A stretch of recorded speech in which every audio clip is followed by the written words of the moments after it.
Come watch me say, day by day.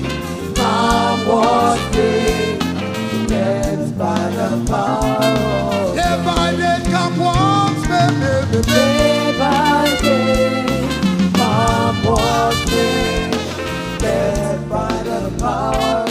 Day by day, come watch me, baby. Day by day, come watch me, led by the power. Day by day, come watch me, baby. Day by day, come watch me, led by the power of God. Day by day, come watch me, baby. Day by day, come watch me, led by the power of God. Day by day, come watch me, baby. Day by day, come watch me, led by the power of God. Day by day, come watch me, baby. Day by day, come watch me, led by the power of God. Under the canopy, under the canopy,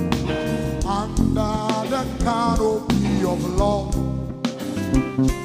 our Savior will cover us, even a security.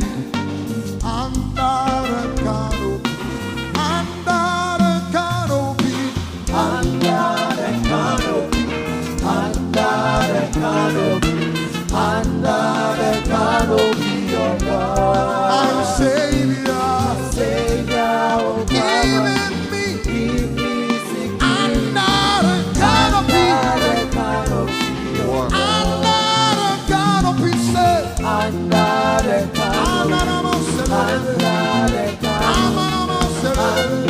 the canopy of God. My Savior, Savior will cover me, keep me secure. Under the canopy of God. Under the canopy, under the canopy, under the canopy, under the canopy of God. My Savior will cover me, keep me secure.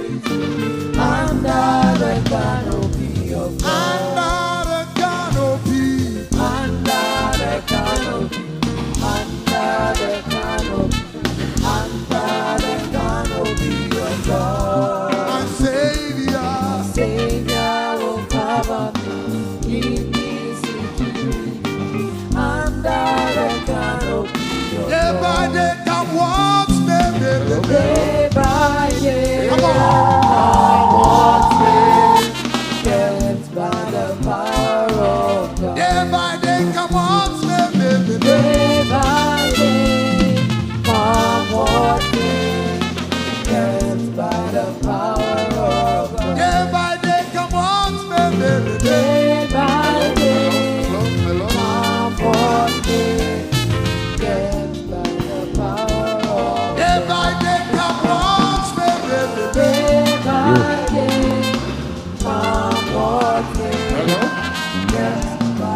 Good afternoon, ladies and gentlemen. Every human is a thread. Without one, the fabric of life is incomplete. No life is wasted. Each person is a light waiting to shine. Uselessness is a myth. Every soul has a role to play in this great design. Even the smallest voice can change the world.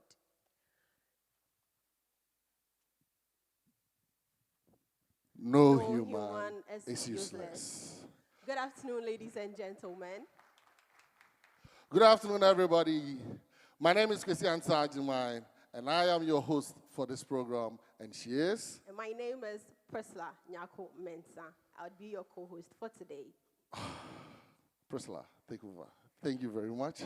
Right, so I would like to officially welcome you all to our annual program, No Human is Useless. So you're all welcome to today's conference. We hope that we all have a very fruitful session today.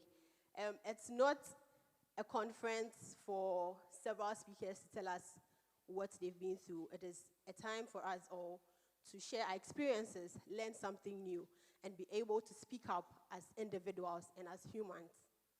So, diving into today's program, I would like to call upon our dear sister, Sinam, to give us an opening poem on hope.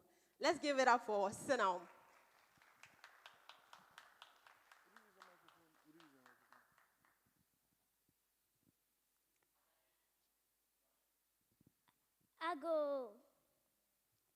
Ago, impenyi, ago.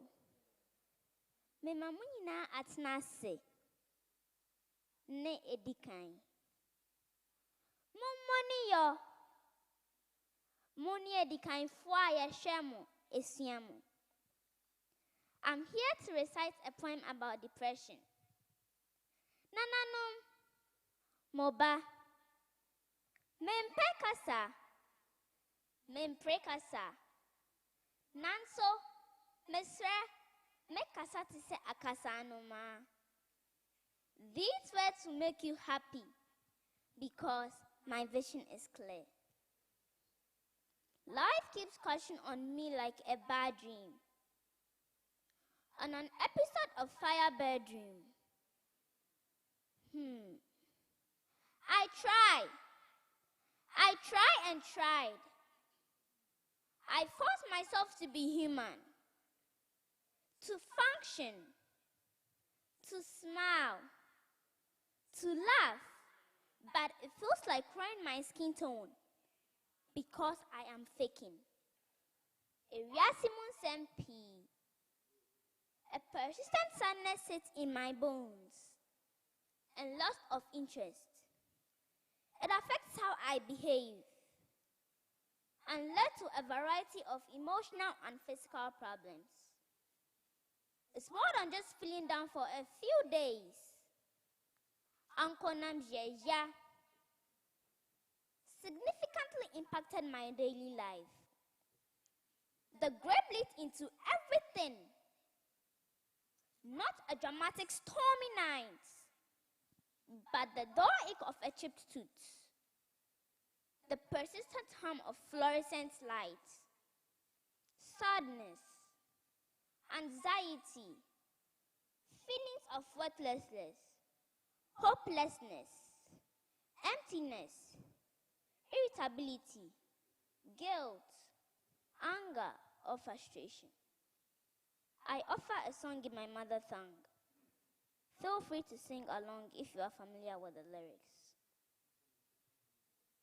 Nyedekailo, nyedeka kojido dome, adandola melio, tavio dome, no sese. Nyedekailo, nyedeka kojido dome, adandola melio, tavio dome, no sese. Venano nyala, no nye medio. Venano nyo kaka, no nye medio. Venano nyala, no nye medio. Venano nyo kaka, no nye medio.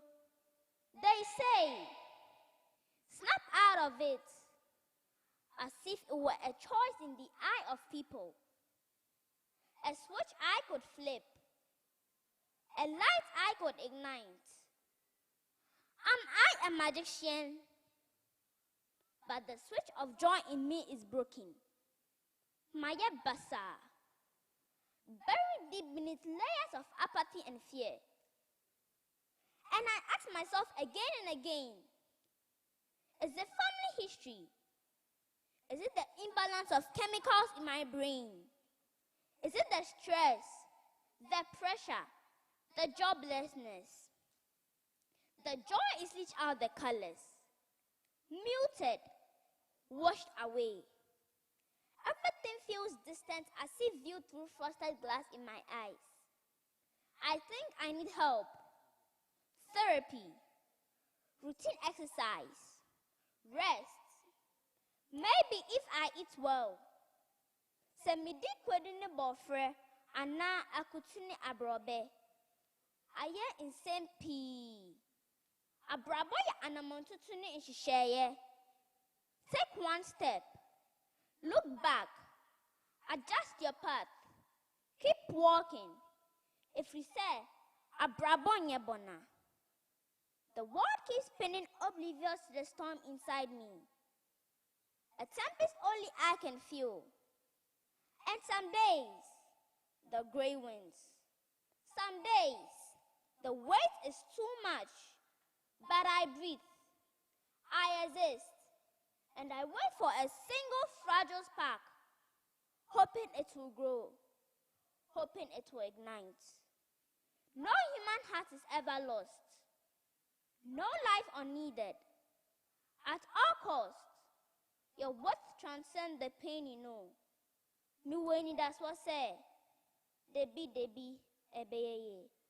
Akpenami. Mpaya. Oiwaladon medasi. Thank you. Thank you very much, Sinam. And to say, oh, in the so say, Debi ebeye. Let's give it up for her. Thank you so much.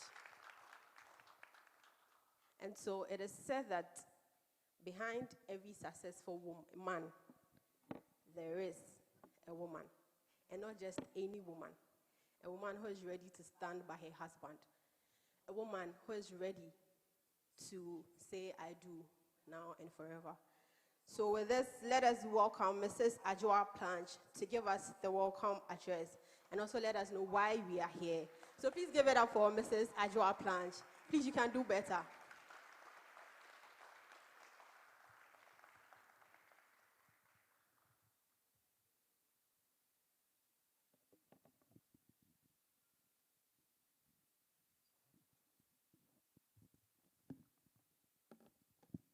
It is a privilege to welcome all of you to this conference, the No Human is Useless Annual Conference 2025. In Ghana, situational depression is often linked to hardship, social unemployment, life stresses, economic hardship. You can bear witness with me that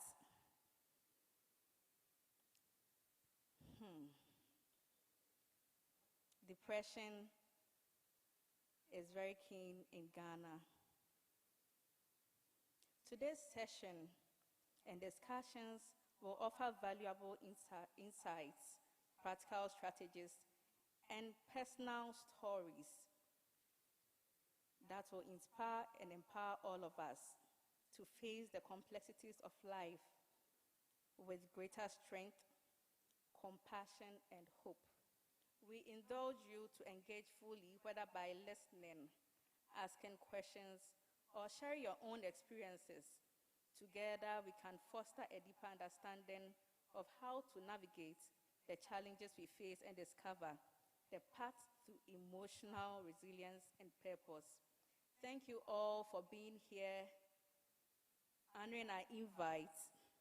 Let's embark on this journey of connection, learning, and healing together. Have a very good afternoon, distinguished guests.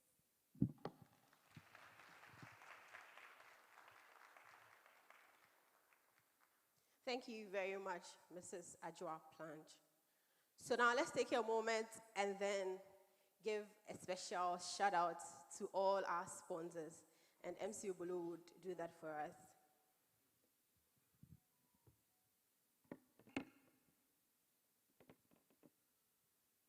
Please let's give it up for MC Obolo.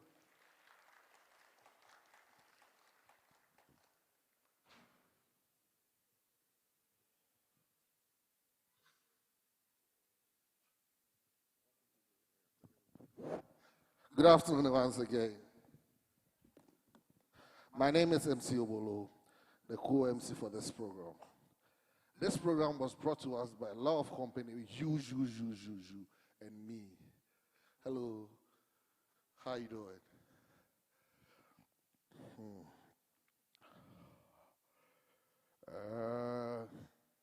I don't want to miss anybody. That is why I'm looking on my phone to get your name being mentioned. Hello, Mr. Plange, how you doing? Oh, Mrs. Plange, how you doing? Main sponsors. You are the main sponsors, right? We have.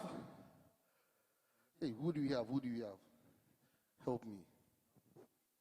Right, so we have in our midst the CEO for Systematic X. Can we see you? Give us a wave, please. Hey. Right, so that's Dr. Chantel Lassen. Oh, Doc. I heard tracing down your DNA. You are from Ghana. On which day were you born? Is that? Oh, so our ancestors that went to Abuchi, you are part of them. Please, let's give it up for her. We have Akuse Prisons. Please give us a wave. Akuse Prisons.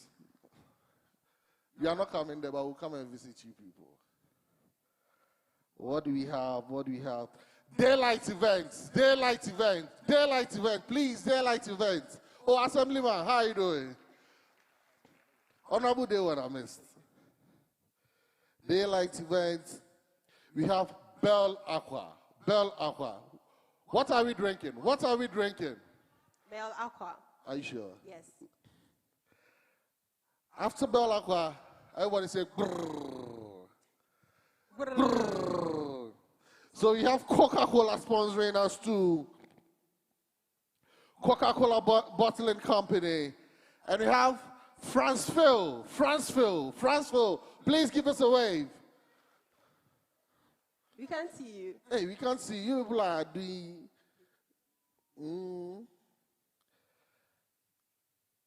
Inspiring minds. Who are they? Inspiring minds? Where are you?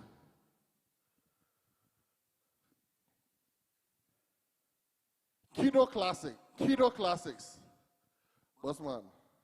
That's Kido Class. Please put it up for him.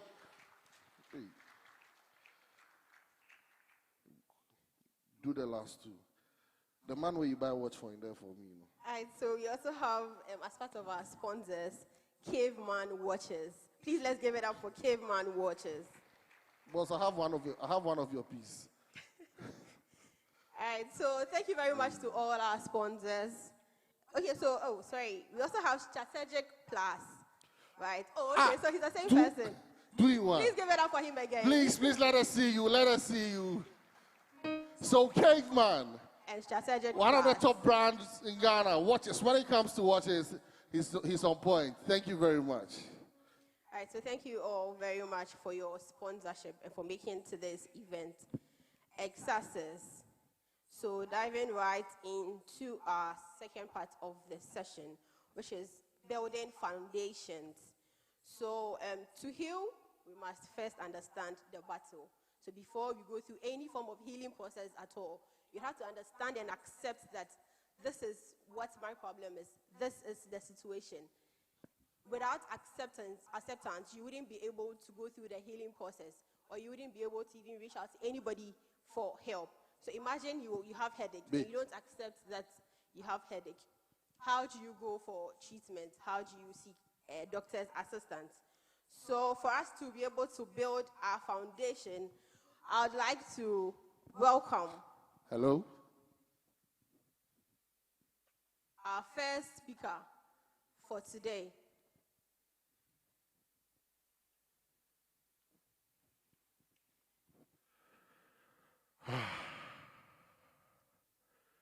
We have a surprise for everybody.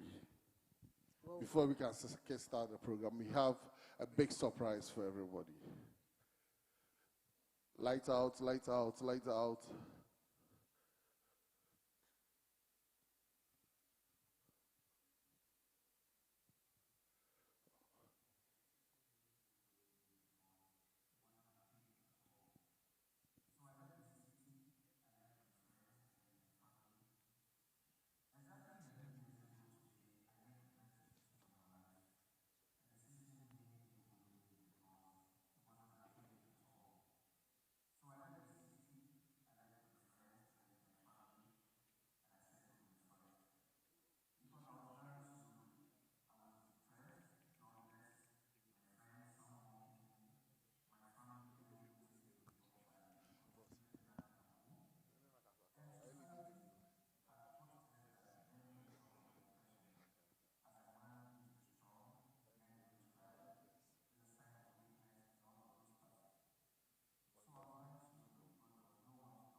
And give yourself one more day. This is why we are having our first annual conference, the No Human Issues Annual Conference in September in Ghana. And it'll be good to see you. Come, let's share stories of people who have gone through struggles and turn their pain into purpose. Thank you.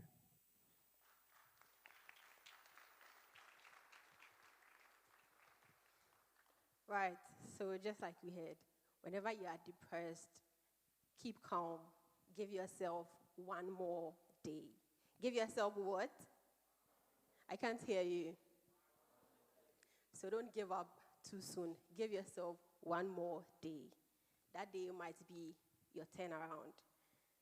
All right, so before we move on, if you would want to use the washroom, it's on my left. So just in between the stairs and then where the guy is seated, there's a way there, so you can use the washroom.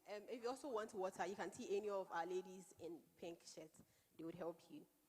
All right, so again, like I was saying, let's welcome our first speaker to take us through building foundations. And also, she's joining us all the way from Switzerland. Let us give it up for Dr. Chantel Lassen. Please, you can do better. Let's give it up for her.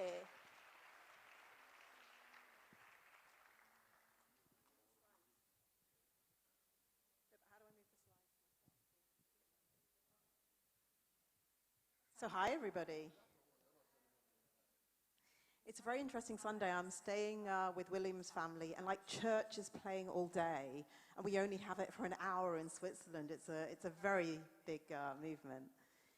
What I want to do, because this is a very different kind of conference, it's where we're sharing stories, is it's going to be more of a taking you through my journey. It's also going to share with you that my body knew I was always going to be here, even when I didn't. And I also want to be very deep and personal, because if we don't start to speak up and share what it really means, we don't break the stigma of mental health. William, you said men don't really speak about mental health. I'm looking for you, you're there. I may not come, or I may not have grown up in Ghana, but let me tell you, black culture as a whole stigmatizes mental health, and we need to break that. So, okay, so I can see my slides. So, the journey that I'm going to take you through is deep and it's painful. And the only way to share it with you is raw. You can see I hardly looked healthy at all. But in that, I want to give you 3 things are going to keep coming up. Well, 4, kind of. But 3, which is the power of connection, the power of community, and the power of the collective. And how I navigate my whole world with energy. So if you do go to the next slide, before we go to the journey, does anyone recognize, if you do go to the next slide, this is why I wanted a little slide clicker. Does anyone recognize anyone on this slide? Oh.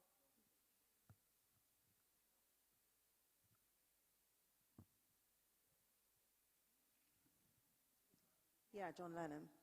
Anyone else? Yeah, anyone else? To the far left is my granddad, Brother Herman Edwards. He founded the Harambee House in London in the 1960s, Harambee Swahili for coming together. And even back then, he wanted to bring health, equity, equality to the world. He was part of the Black Power movement, where he was giving education, legal advice, insurance, even putting typewriters in to help people get jobs. Black people get jobs. And do you know what then happened to him? He was put in prison for 6 months for doing so. The injustices that we have today are the same injustices that we fought in the past. He was also part of the Black Power movement that smuggled an apartheid film out of South Africa to raise awareness of exactly what was going on. So my family heritage always came from there. So if we would go back to the journey, which is my last slide, there's not lots of slides. My journey of pain, I'll take you to the middle a little bit. You know when you get those wet days and you can smell the rain? I was coming out of the train station in a place called Bad, and it stands for bath in German. And I was going to an EMDR session, an eye movement desensitization response therapy. I had 3 therapists to get me through what I had to get through, and one of them was an EMDR, which I'll come to in a minute. When I went to that EMDR session, what you typically do is you've gone through all of the traumas, of which there were many. You go into the dark to find the light. And in that particular session, I was stood there having electric pulses going around my body. And I saw my ancestors in front of me. A light just came out of my body going all the way back to Africa even then. I didn't know what it meant. I didn't know the full force of what it meant then. Back then, I thought it meant I wasn't trapped or stuck in Switzerland. I thought it meant that I could work anywhere in the world. And since then, I now work on 4 boards, a tech company in London, a number of other boards. I have my own company in AI and human. I've lectured at Cambridge, spoke at South by Southwest, and launching the Equity Sanctuary. So I thought that was it. I didn't know it would bring me here today. I didn't know, by meeting William, that it would bring me here. And so our body knows things that we can't think through. When we say one more day, we're too far up in our heads. And let me share a little bit about what my story was. I moved to Switzerland in 2008, 6-figure salary, and my work had found me a place to live.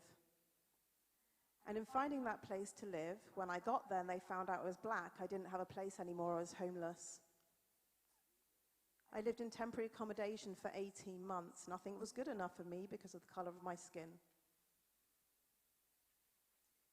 My parents came to visit me from Oxford. I'm originally from the UK. My dad teaches a lot of salsa, so there was a salsa weekend. Great, we'll go out dancing. And we were getting a taxi back to my temporary accommodation, but we couldn't get a taxi because I was black. So we waited over 2 hours until my mum, who actually is part Mongolian, so she can pass, and she got the taxi. They accepted her straight away. My dad and I jumped in the back, and they're like, yeah, started shouting us to get out, and we went, we're with her. So you see, I'd always dealt with it in my personal life for the last 17 years in Switzerland, but I never had to deal with it in my professional life. And the truth is that when it deals with your ability to put the roof over your head, your money, your ability to actually feed yourself, it becomes an issue.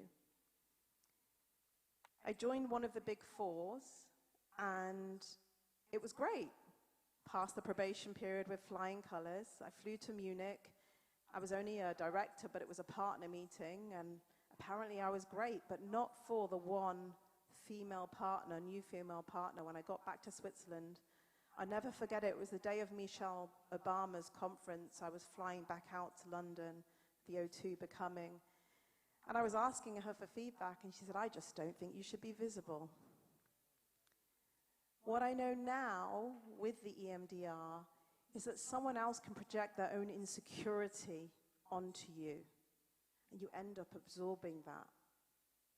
That kind of behavior continued. I was leading something called the Future of Work. So I work with a lot of tech in what I do.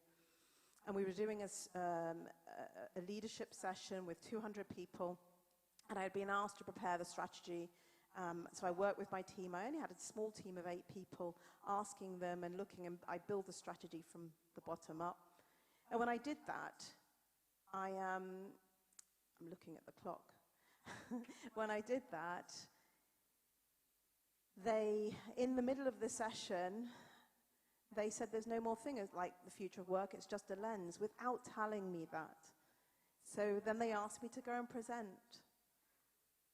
They intentionally made it, the inhumanity of it at that point was something that cut bare. But I had my plan. I spoke to my old boss, Investors, great company, by the way. I had some great global companies, but I'd moved to Swiss companies, and that wasn't great. And I moved to a university setting. There's one thing that doesn't quite mix, is elitism. It was even worse. For anyone that doesn't know Switzerland, women got the right to vote in 1991. We are the fourth to last country for how it is to be a woman. So imagine going into a university setting. I went into the university setting. Now I use my title doctorate, but I was told to delete my education, to delete the whole of my education, which I was the only and the first in my family to go to university. I spoke to my lawyer, and my lawyer said, well, do you want a job? So, okay, I had to delete my education. I said, oh, I'll go and do a second doctorate, which I did. I then was leading a project did all the work behind the ground, and I was told, but when it came to leading it and presenting with a client, I was just told, it's a white space. You can't lead here. And all of this started to absorb in my body until eventually my right eye closed over, which you'll see at this end here, maybe not so much, had a rash going all around my body, and I knocked on my husband's door and I said, I think I need to go to the doctor. We went to the doctor. My doctor wasn't there at that point. She was away on training. So I went to see a guy doctor, and he told me, but this is Switzerland. You're a foreigner. He could see the state I was in, and he just said, well, racism, what do you expect? My husband got quite angry, alpha male. I was used to it. And I said, okay, can I just have some cream for my eyes so I can see again? We walked out. I typed a letter to my female doctor. She wrote me off sick. For the first time in my life, I wrote to her and I said, I just want to be here for my kids. So from that point, I had a little bit of time off sick, but I went back because we can always overcome. We're taught to keep going. We are taught that you can keep going because your physical health is everything, but your mental health is nothing. And I actually ended up doing more damage. Because I kept pursuing excellence in a way, right? I ended up getting a call from the dean on a Saturday when I was in my gardening. I found great solace in gardening, and he threatened my life. What ended up happening is I lost the ability to walk. I'm walking again now. I had 4 tumors pulled out. I ended up seeing their doctor, because when you're off sick, you have to see their doctor. And the doctor asked me, can he record this session? I said, yes, what do you do with it? He said, you'll get a copy of the recording. So by the time at the end of the session, I asked him, what did you think? He said, I think you've got complex PTSD, but you don't trust being in an environment. I wouldn't send you anywhere, but you're going to be very sick for a very long time. This was on the Thursday. On the Monday, I got a letter from my university's doctor telling me I was going to be healthy straight away, and I should go in. I said, but that's not what he said. And I requested the recording 1, 2, 3, 4, 5 times. Nothing came. I then bled straight for 9 months. My iron went below 20. If anyone knows about anemia, if there's any doctors in the house, I became anemic. I had 3 lots of 3 times iron injections to keep me alive. I was rushed into A&E and almost died.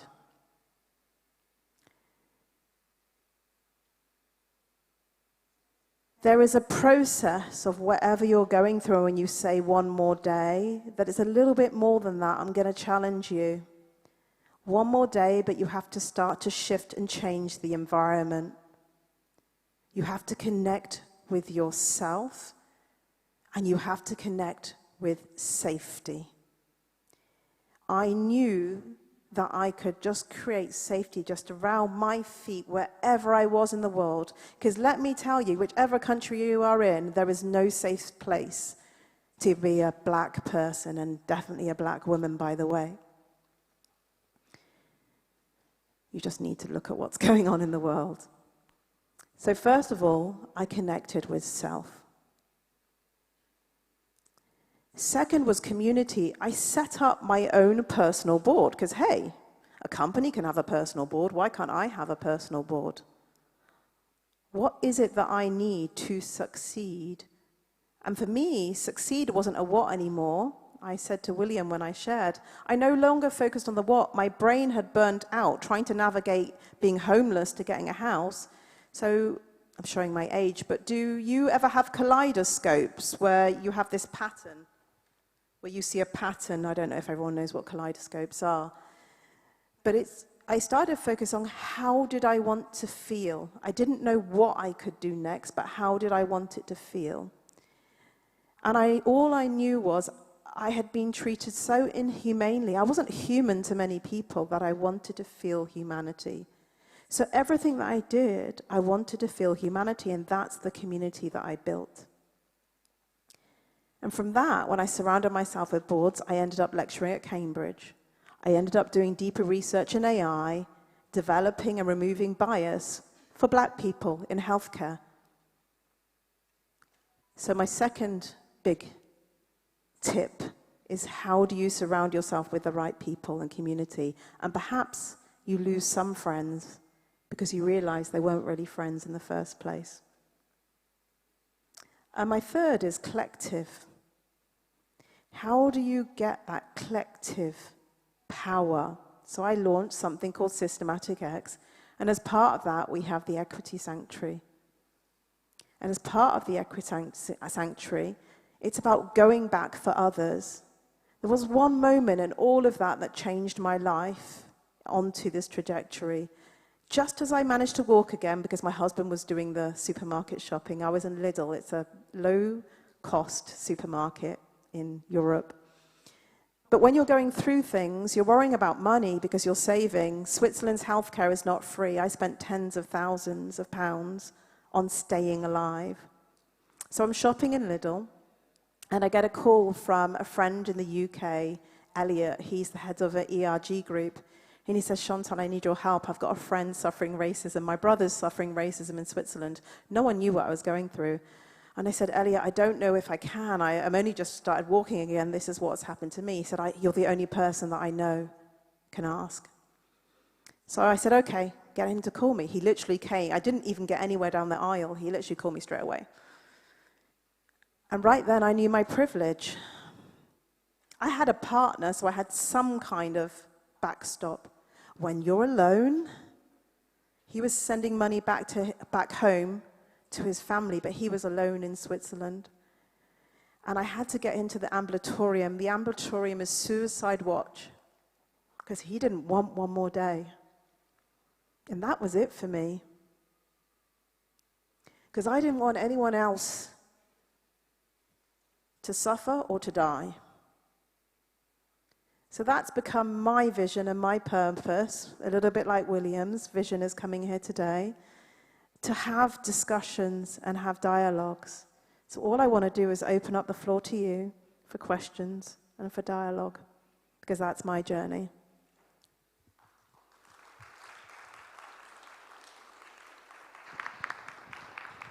Right. You want to hand out mics? So do you have questions for Doctor? Any questions? All clarifications. Right, you have one here, Doc. Did having two degrees help? Having two doctorates help you? Oh no, we're way too educated. In fact, so I started the second doctorate. I went into 12 companies studying AI, which just set me up for good. I mean, I can demand top dollar. And then when I lectured in Cambridge, I stayed over the night, and they have these real regal wooden walls, panel of walls, and they have these really old portraits of really old white men. And I remember just eating my butternut soup, thinking, what am I doing? I don't need another title. I don't need one. But I was driven. I mean, my dad brought me up education, education, education. Kids, please still stay educated. It's also very good. But you're hammered into you. I didn't need, it wasn't my title that saved me. In fact, I said 3 therapists. My other therapist is an Olympian in Switzerland. She's become a therapist. And she dealt with the body issue so that I could walk again. And she said, I think, therefore I am, was the beginning of the end. We try to resolve too much by speaking, thinking, writing, but we don't work with our body. So no, the degrees didn't save me in that way. Good question. Thank you very much. Any other question?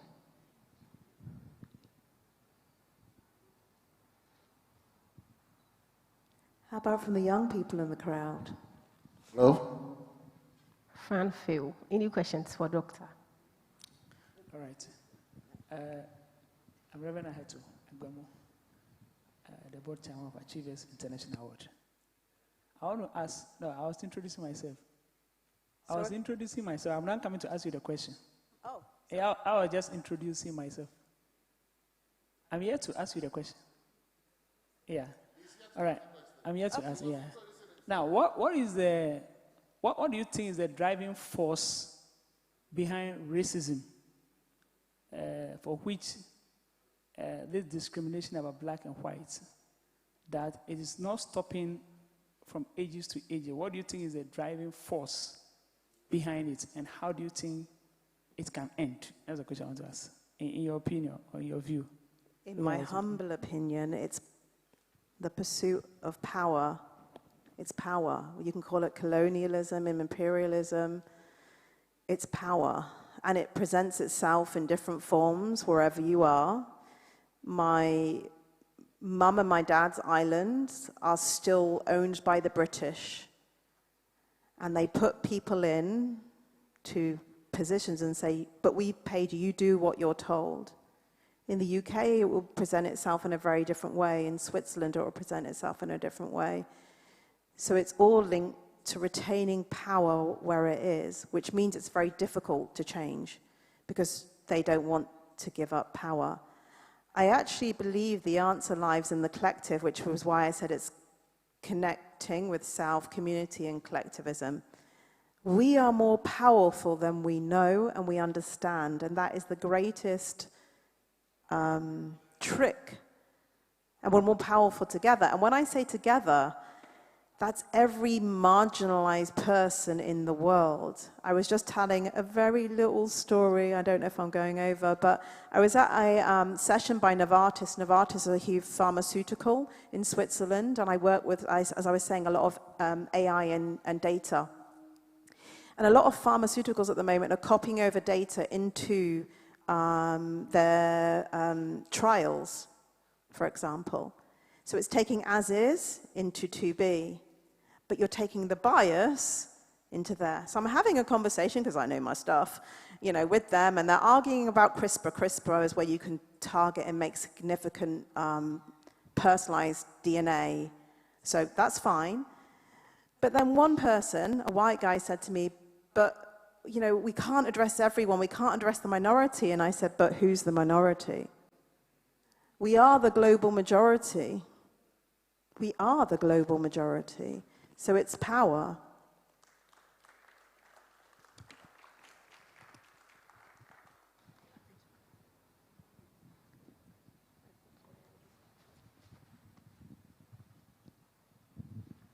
I feel like I need to come down here rather than be on a stage because it feels very isolating, but yeah.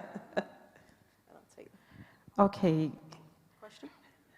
Since we are talking about no human is useless, and considering the inhumane treatment you had to go through back in Switzerland, I would want to find out your opinion. So no human is useless. Does it include people who are also inhumane? Because in the end, it looks like it shaped what you are today. It caused you to achieve a lot. And we are saying no human is useless. So will you agree? Or what's your opinion? Will it include humans and people who behave inhumanly? Thank you for the question. I think there's two sides to that. First of all, I would not swap what happened to me in the world. I would not wish it on anyone in the world, but I wouldn't swap it. Part of me died that day. When you're rushed to A&E and you have 2 children, you think that you're never going to see them again. Part of me died, but I became fearless. And the question that you're asking around, does that include them? Yes, but there's a but. I went into every situation, and it was almost like, I don't know if we have the same tales, but do you remember the night before, you're Scrooge and you're the ghost of Christmas past? When you have EMDR, you're in situations, but you're seeing it from another reality. And I could see things that I never saw before. I could see people's very insecurities. I could see people's self-hatred. I could see what was really happening with them, and it wasn't about me. But perhaps what did that say? Every time that I spoke, what I had to say was so powerful, they didn't want me speaking. So what do I do with that? What they do is up to them. I can't fix them. I think, honestly, there's a lot of healing needed in the world, and a lot of intergenerational healing. If anyone follows Palestine and Israel, it's right there. The trauma is repeating itself intergenerationally. There's a great book, My Grandmother's Hands. Has anyone read that? You should read it. It's about white body trauma. So how the trauma and the brutality in Europe spread out and of what we're feeling now. You're looking at time, so tell me if I need to, yeah. They're not useless, they're hurt humans. But a hurt human has to realize they're hurt and go and seek help and not take out that hurt and that hate on other people. So how do we break the cycle? I quite openly would have an olive branch if they would accept it, but sometimes their readiness isn't there. And that's not for me to do. It's for me to then move forward with the energy to do things like this with William, or you have to make a choice. Who do you walk this earth with? What's your legacy? What is it that you want to do? What's your purpose? Whether they heal or not, I don't know. Thank you very much. Last question. Last question. Oh, we've got time for another question. I was about to hand the mic over, but we've got time for another question. Last question. Okay, good evening. Yes, so talking about racism. Yes, I think of late in our generation we experience that, if not personally, yes, sometimes you go on the media talking of TikTok or any other this one, and then you see, even in this country where people are abused, talking about the races. So yes, sometimes I want to ask, how can our generation be the one to finally break this cycle of racism? Because there's a lot of discrimination as pertaining to you being white or a black, even it, how we acquire a job. Sometimes people feel like the whites are more superior when they are all in the same cycle, yes. So I want to know, how can we break this cycle of racism? Oh my God, it's a very big, powerful question. If you were to ask my granddad when he worked with John Lennon, he wouldn't want it for my generation right now. He was working to achieve that. The thing that I see is that many people don't want to state the reality, so we're supposed to hide or not state what's actually happening. And one of the tools that we go into the equity sanctuary is called being shamed. I never felt any shame. I was being shamed if I spoke up, if I did this. And I think we have to speak up in a way that exposes the system of how it really works. And that is going to be painful and long work to do, because sometimes the system is built the way it is. In Switzerland, we don't have a Race Relations Act, so it is not, discrimination by race is not an employment law, for example. So there was nothing legally I could do. Nothing, zero. So, but it's about speaking up in a way that you're still safe, because by the way, they have a law which means that I could be put in prison if I name. So it's the other way around. It's about speaking up that's feeling safe. It goes to power. For me, it's about coming together and owning those systems ourselves. Owning funding and where it goes. So if we think about healthcare and bias, where money flows, focus goes. So how do we start? We are the global majority. Why are we not funding ourselves where that money should go for healthcare, and that we build our solutions that black women are not 50% more likely to die from cancer? So I think it's systematically coming together, but exposing the reality and not trying to pretend that everything's okay, and holding people to account. Thank you very much. Please, let's keep clapping. Let's keep clapping. Right, so like Dr. Rahi mentioned, we are the powerful minority. And in one of my classes the last time, we spent about 2 hours trying to digest why America is the powerful one and why we are not there yet. And I kind of feel like it is left to all of us to come together, because we keep talking. So America is the powerful, and then they are being racist, and then they are cheating us. But then, how many of us are ready to stand up and fight for Africa? I mean, I feel like we talk about it, but then we are not ready yet. It is left to us to stand up and speak up, because our power is in our minds. Once you speak up, I mean, once you're able to stand up for yourself, and once you're able to make the move, just like Dr. rightly mentioned, you would be able to free yourself from any form of racism. Thank you very much once again, Dr. Chantel. Right, so we'll move on to our next speaker for today. So from the front line of mental health in Ghana, please help me welcome Mr. Kweku Ofosu Hene of Life Edge Wellness Solutions. Please give it up for him. Let's keep clapping. Let's keep clapping.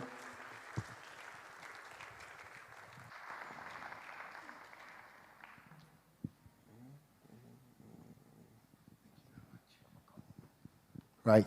Thank you very much, and happy to be here. Good evening, everyone. Good evening, everyone. Or is it afternoon?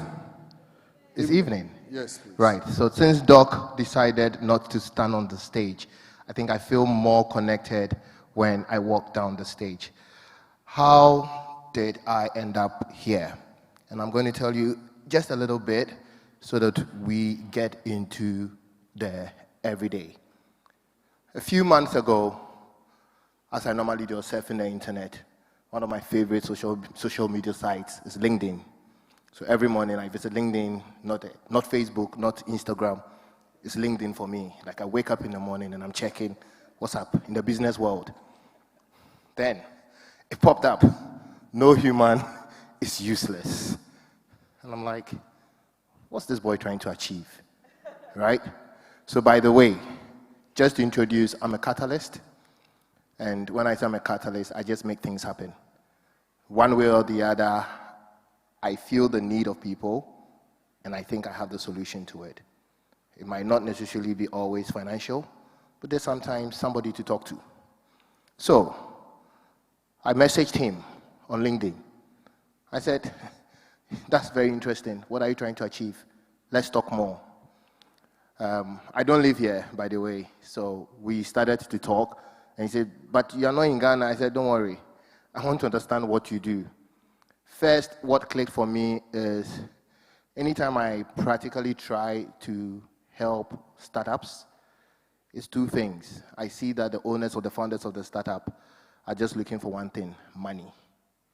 So you talk to people, and they're starting businesses, or they're starting something, and how can I help you? I need money. But sometimes you don't need money. You are the money, right? To manifest it, you need to first believe. So I put a test to him. What do you need? And he didn't ask for money. He says, anything you can add to whatever I'm doing to make it a success.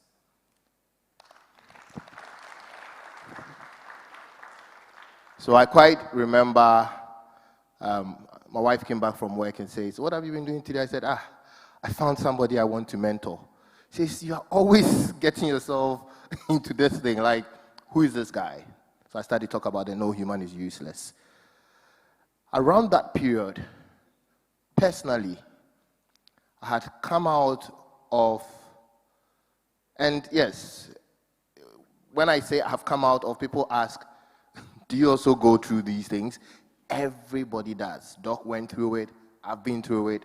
I can even tell you that there are presidents of the world that are going through it. Like, depression doesn't care who you are, right? So having been there, having experienced it, and getting out of it, I felt I needed to help this conference come to play. So we started to talk. And we kept talking. I mean, let me just cut it short. It got to one day, I called him and said, William, no, in fact, the very first day we spoke, after talking to William, he says, why don't you speak at the event? And I said, it's not time, right? I said, I'm not ready, it's not time. Then he asked, what do you mean by you're not ready, it's not time? I said, don't worry, I'm on a journey.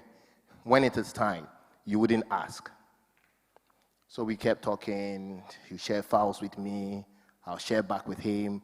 He'll send me the message, oh, Dr. Chantel is coming. I said, well done. So we keep talking. So one day I said to him, are you realizing you're doing everything without money? Right? You're actually making it happen without money. Because sometimes the barriers we put there, that I cannot do it without money, it's not true. You can do anything you want to do. Anything. Right? But there's a secret to it. In the business or the service I do, and this is a very newly one I've started because I help a lot of people start. So practically, I am not caveman, right? Caveman was like William to me 5 years ago, right? What do you mean by that? So 5 years ago, I get a call from Caveman. I'm a golfer, I love golf, so I used to be at Achimota Golf Club. And somebody walks to me and says, oh, there's this guy who is making watches in Ghana, and I'm trying to help him. How can you help? I said, I'm going to use golf to help him. He says, everything is, you always want to, you don't say no. The power of always saying, yes, I'll do this. So quickly, we get into every event. I put Caveman there, whether they put money, whether they give sponsorship, whatever they do, I just say, sponsored by Caveman. So people started asking, who is Caveman? So I went to him one day, I said, you need to start playing golf. Because now everybody's asking, where is Caveman? 5 years down the line, when I met him, one of his ambitions was to, the power of golf, connect, because again, he was building a luxury brand. So to connect with the toughest, and when I say the toughest, those who have actually made it through the right ways in Ghana. So that is where he shares his passion. Unfortunately, he was supposed to be here, but something dragged him this afternoon, and he wouldn't be here. So one day he came back to me and says, now everybody's talking about Caveman, golf, blah, blah, blah. And I'm going to come back to what William's point is. I said, yes, Anthony, where we've gotten to now is you chart the path. I've brought you from the point where you know your product. I don't know how to make watches. You know where you want to take the watches. I'm not part of it, but I can only hold hands and help you get to where you are. And that's exactly the story. I woke up one morning, called William. I said, I'm speaking. Then he says, why are you speaking? And I'm like, it's time.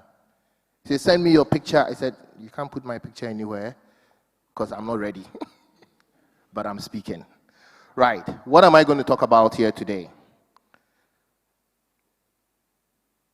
Community as medicine. Community as medicine. In my line of work, I meet a lot of people, and when they start to share their problems, I go like, is that what pastors and leaders of, religious bodies like, is that what they go through? Because sometimes you're sick, and somebody's telling you, I am sick, help me get better. What they expect? Maybe I haven't told them I'm sick, because they see you whole, right? So what do they see? It's a projection of life. The power of wellness through connection. Until I tell you my problem, you might think I've dressed nicely and I'm okay. But I bet you if we spend 30 minutes talking, I probably can tell you that my problem is I'm trying to connect somebody who's probably your uncle, right? So just by connecting with you, all you do is, oh, I know, I can let you speak to my uncle now, and my problem is solved. But until I open up, it's still my problem. Until I open up, it's still my problem. So we're going to do a quick test, right? First, close your eyes. Be frank with yourself. Close your eyes. Everybody close your eyes. Have you ever spoken to somebody and helped the person in a problem? If you have, raise your hand. Please raise it. Raise it. All right, keep it up. Open your eyes. So these are your healers. They healed somebody by helping them, and they're sitting right next to you. The power of connection, right? Please put your hands down. Next, I'm going to tell you about is something we uniquely, each and every one of us, uniquely we hold that we don't appreciate. And again, this is my personal journey. It's in 3 phases of life, and I'm going to share with you these 3 phases. 1, the identity. Do you know yourselves? Do you know the power you carry? Do you know the light waiting to burn in you?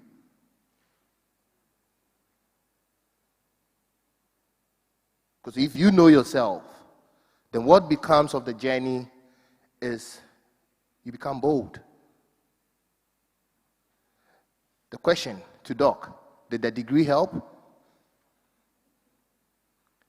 The day she knew herself, she realized she was just chasing something that didn't really matter. And sometimes our depression starts when our expectations are so high. We've seen somebody do it, and so we think we can do it. We set ourselves that expectation, and then we start to struggle, and then what do we become? Depressed, because we think we are not doing enough.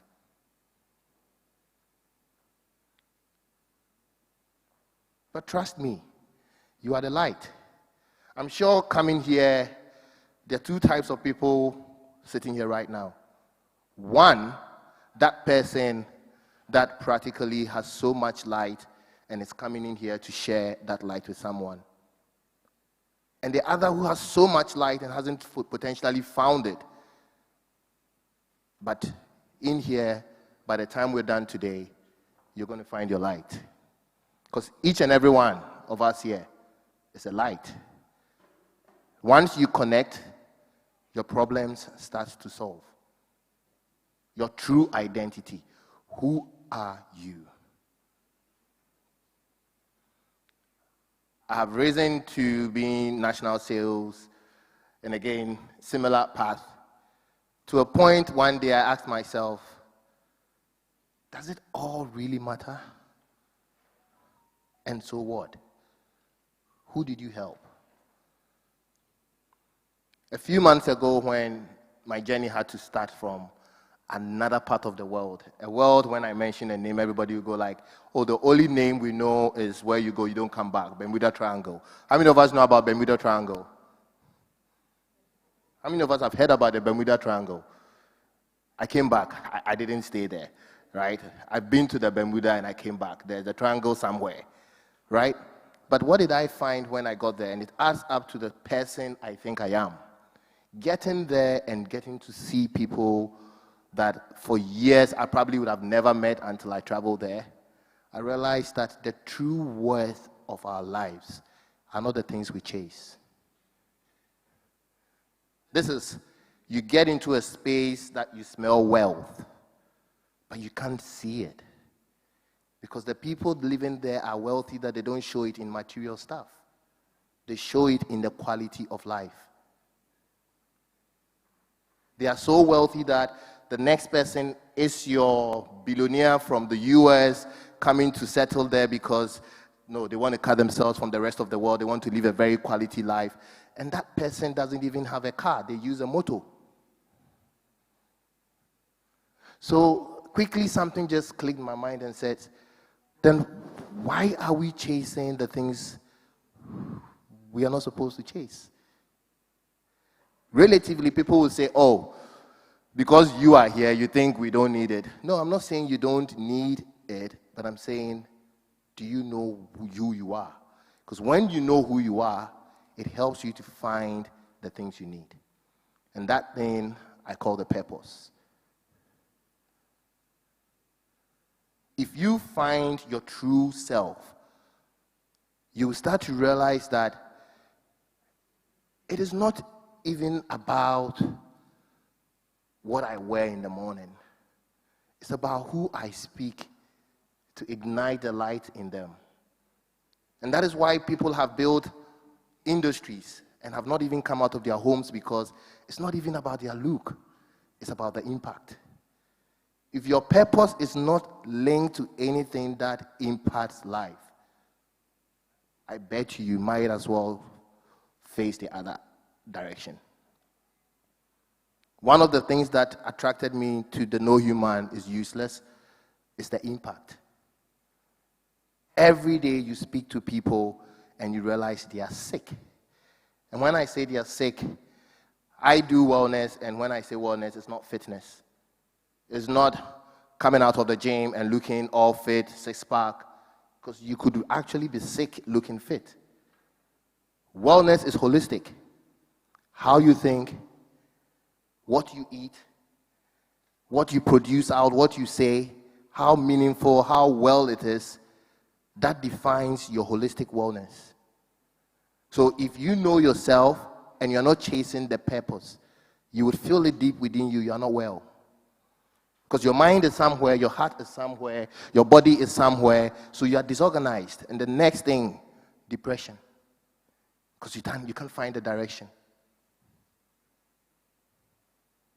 But the moment you find that purpose, trust me, the journey is beautiful. The moment you find that purpose, nothing is going to stop you on that journey. And to find the purpose, you don't need to be 40 years. You can be that age. You can be the youngest in the house. But finding your purpose ignites something inside you that you don't suffer on the journey. And the moment you find your purpose, and if you're in school, and it demands that you need to pass your exams in order to fulfill the journey of the purpose, then that is where you connect it. Make sure you pass the exams because it is part of your journey. When I speak to William, every time I say we share quite a lot, because there was a day he didn't know I was testing him again, because I'm an education background, so I do a lot of testing and exams. And so I said, I have this nice business product. I have this idea. Why don't you come with me? Let's go and do business. He never came back to me, because that's not his purpose. This is his purpose.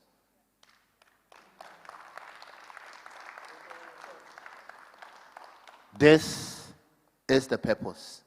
And when I say this, look around you. The people you impact today, and not just impacting, but understanding how you, no matter how depressed you think you are, knowing that there is a light inside you that somebody just needs it. Somebody's light is going off, needs that little light inside you to just spark theirs.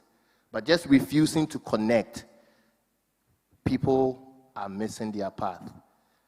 So today I'm charging you, the community as medicine. Why do you think Facebook is Facebook? Why do you think internet is internet if there's no power of connection? Why do you want to stay in your troubles alone? Why do you want to think this is so big nobody would understand you? Why do you think you are so useless when you actually, from the very day you were born and you entered this world, you have a mission, you have a purpose. So why don't you find yourself? Know your identity. And I'm saying your identity not by tribe or anything, but recognizing the fact that I'm a product of a creator who believes that everything inside me is for a good of the planet which I have come. I may come very short, but it has its impact. I may come very tall, it has its impact. No matter how you find yourself, don't sink into depression. Because that little light inside you, when connected to the next person beside you, that little message inside you, when shared with the next person, can spark a whole revolution. And the last question that said, how can we stop racism, is the power of connection. One of the questions I've always been asked is, are you Ghanaian? I said, no, I'm African first. Until we start to recognize ourselves as a collective African body and not be divisive by barriers and countries and borders, and we start to see ourselves as the majority, the global majority, we're not going to be able to put a stop to it. Because recently, there's data that shows that we actually are more than they think we are. And the more technology also started to show up, we realized that you can fit what? The America, the United States, you can fit UK, you can fit Russia, all into Africa. Yet, African map was drawn as if it was one little space. So the power of connection. I don't think we are here that you listen to me to get better. No. We are here to listen to ourselves to get better. If not, I'm going to drown in depression, thinking that nobody is here to save me. The African power was built in communities. We grew up in communities. If you travel to places where they practice proper communalism, you realize that they wake up in the morning and they are in a hurry to go and check on the next door neighbor, how are you doing? It is no more about me getting up and rushing to the office, but knowing how my neighbor is faring. Because that is the power. Unions, go on the days. The United States. Why did they become the United States? The power of what? Connections. They knew that until they come together as a state, they will not have the power they demand. Then why are we draining with our little problems? When if you add your problem, and that is the solution. The third person is the solution. And we can start to solve that thing that makes us think we are inferior. We will start to solve that thing that makes us think there's no cure to what we are in. One thing I've learned about wellness, no matter the medicine or the medication that is prescribed to you, if the mind doesn't start to heal, it never heals. So today, you are here, and I want you to believe. I'm going to leave just a few rooms for questions because I don't want to be the teacher, because the person to solve your problem is sitting right next to you. That is the healing you need. The face of your problem, they've already gone through. Speak to them. If you are not in any social circle, find one. If you are not in a proper community, find one. Because that message to keep you going is in the communities around you. So the last activity we are all going to do, turn to your next person, look straight in the eye. Look straight in the eye. If you haven't found somebody, find somebody. This is very important.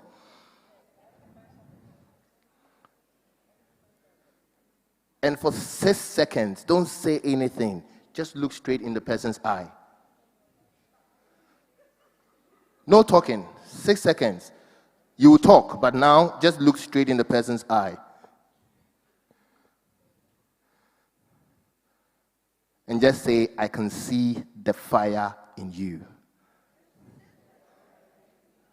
I can see the strength in you. No human is useless.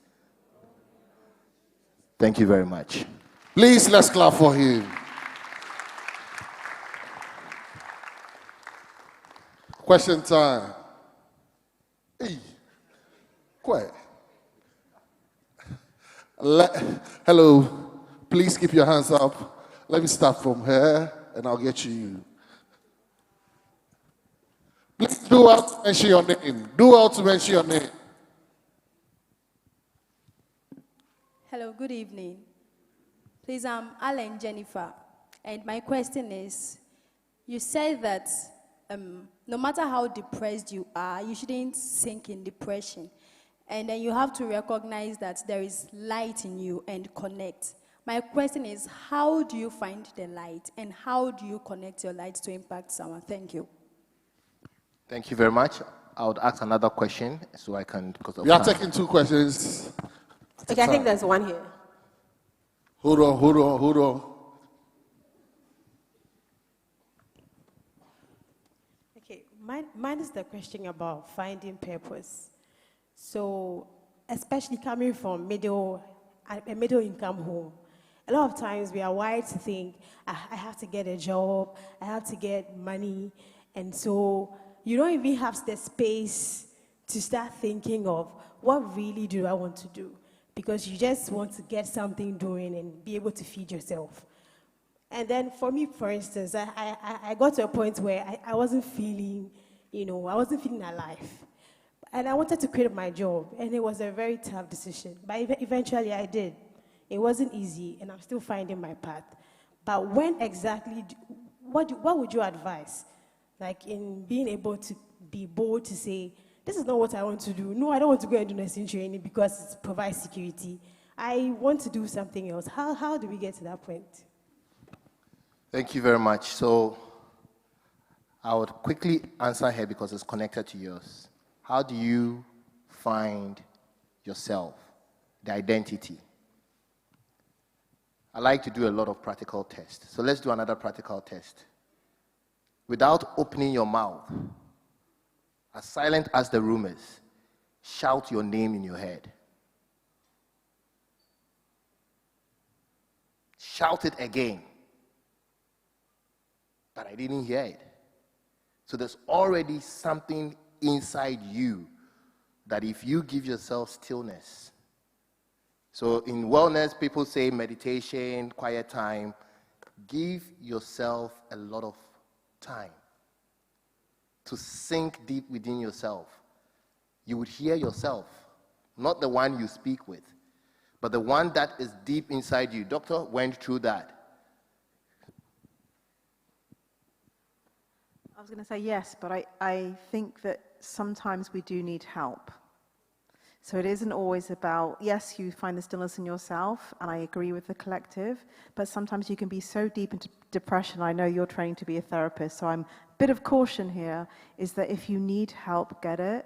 And so that's where, for me, I didn't say, but with the Equity Sanctuary, it was about how do you get affordable help with a collective of therapists, of neuroscientists, of indigenous wisdom, of all these things in a collective.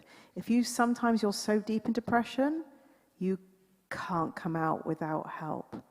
You need help, and you need to ask for help. Thank you very much.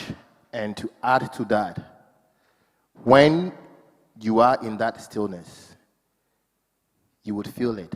This is something I need to talk to somebody about. That's where first you need to be still inside you to ask yourself, is there a way out? And when you think through it and you find a way out, there are so many connections around us, and we have the therapist here to talk to us. Sometimes it's your church leader, it's your community leader, but that stillness would teach you who to talk to, because sometimes also remember, depression doubles when you speak to the wrong person. Because your expectation was that, and it wasn't met, and you sink. That's why you need to be still to find what I'm really focusing on. Is it really important? Right? One of my practical tests today, when I came in this afternoon, William came to me, said something to me. I said, pause, be still. Ask yourself, would it take anything away from the content of the day? He said, no. I said, then forget it. Don't give yourself too much to think about. Right? So sometimes we feed ourselves too much, and so we don't really see the clarity. But the moment you are able to shout your name in your head without anybody talking to you, that's the power of talking to yourself. Being still to ask yourself, am I doing it right? Right? Now, back to you.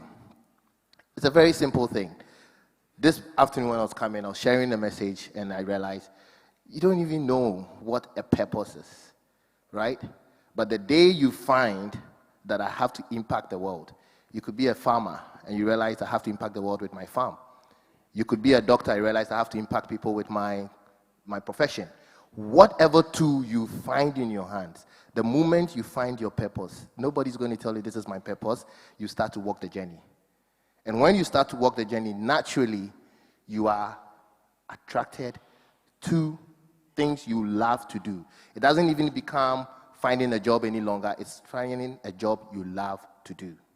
Because that is where you found your peace, right?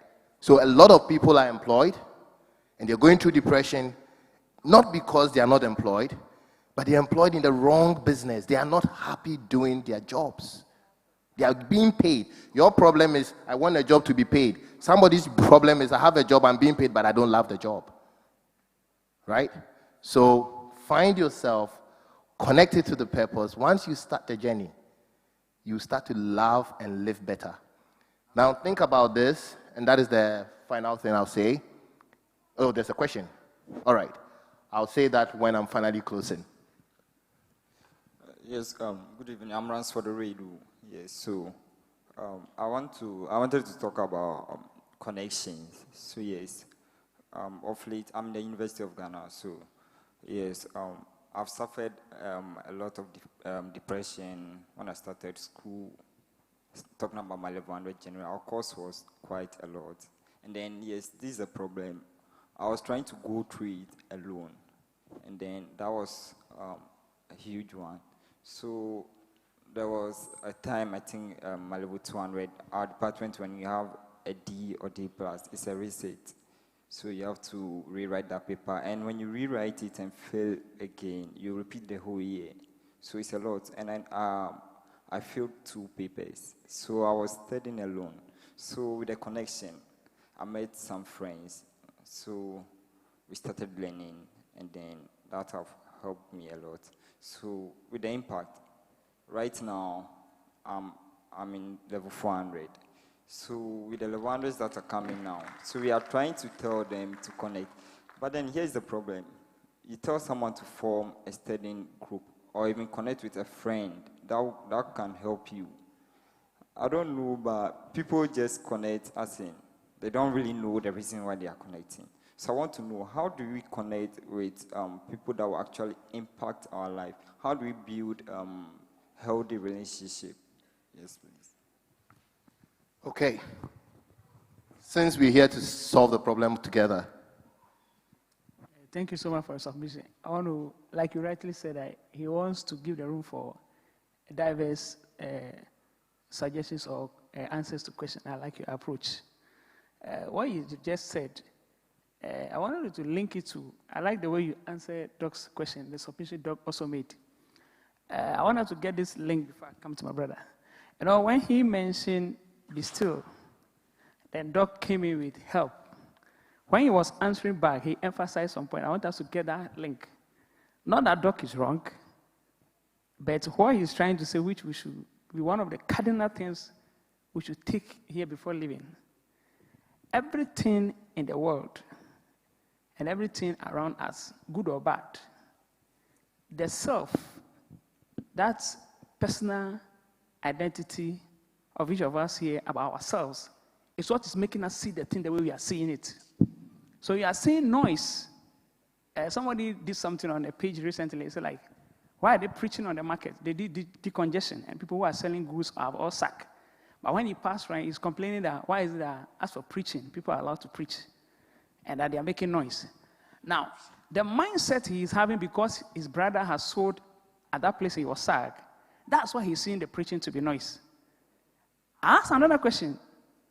Let me assume that he belongs to political party A, and their van is passing by and singing the song. If the song is cha, cha, cha, cha, cha, and they are singing it, you want it to even sound louder because that is your political party you are following. You love it. The next seconds, another one is kpakpo, which is the other political party. What is this kpakpo? They are making noise. So what I want to drive attention to is that the individual self, what you've decided to be able to consume or give room for, is the first thing. And that's what he's talking about, be still. You know, the Creator himself, when he studied, let me link it to Bible. You see, God have to come. We were told that he came and watched the situation and everything was a mess. You see, the Bible is so tactical that it could have just said, God said, let there be light. But it first made that, God made an observation of the situations. How the waters were, we actually how it is. At that moment, he was still, the Creator, is letting you to get an understanding that even the one who created, observed, or was still before creation. And after creating, the next thing he did was not to say, I am God, let there be light. I am God, let there be. No. But he said, now let us. And so before you can get to somebody, you must come to the self-conviction of yourself that I must form a mind, and that mind is my war. That mind is my freedom. Nelson Mandela was in the prison, and they have to wee-wee for him to drink the wee-wee. But all he was saying is that I am liberating South Africa once I'm not dead. And what I'm doing, God is behind me. And so that is the inspiration.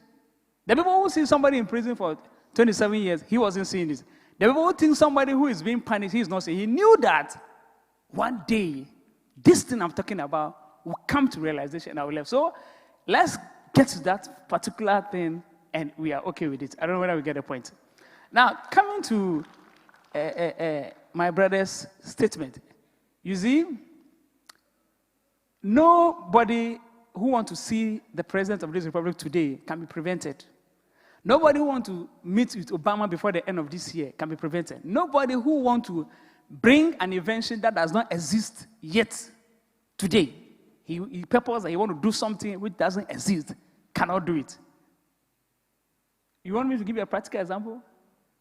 This is the first time, I'm a conference speaker for over 30 years, but this is the first time I'm seeing a human being coming out with a conference and say, no human being is useless. How did he come by that? I'm talking about doing something new. You get the point? He connected back to what he was in and realized that it was a hopeless situation. It was a meaningless situation. It's death.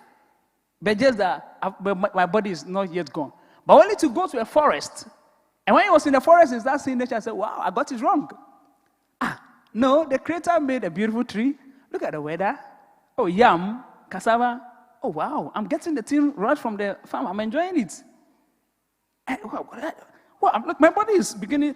You started looking a bit, your body, the flesh was looking fresh. Is that right? That right? No scorching sun again. Is that right?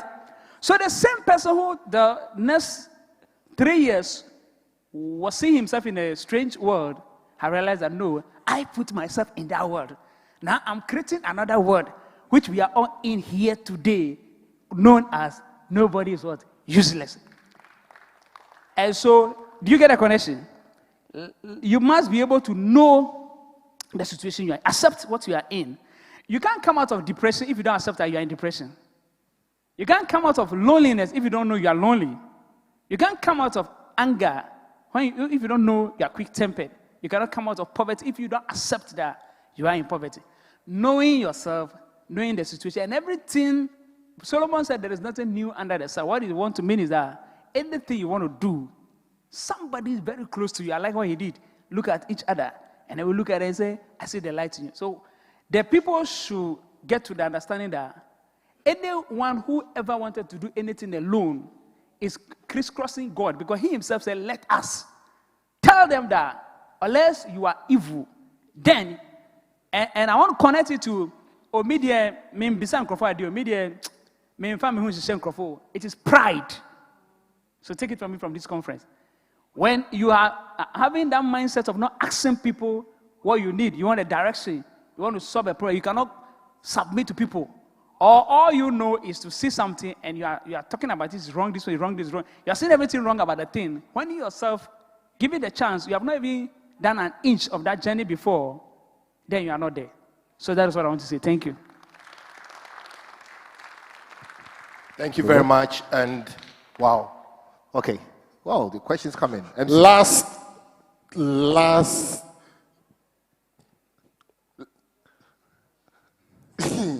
We've really done much of the time. Yes.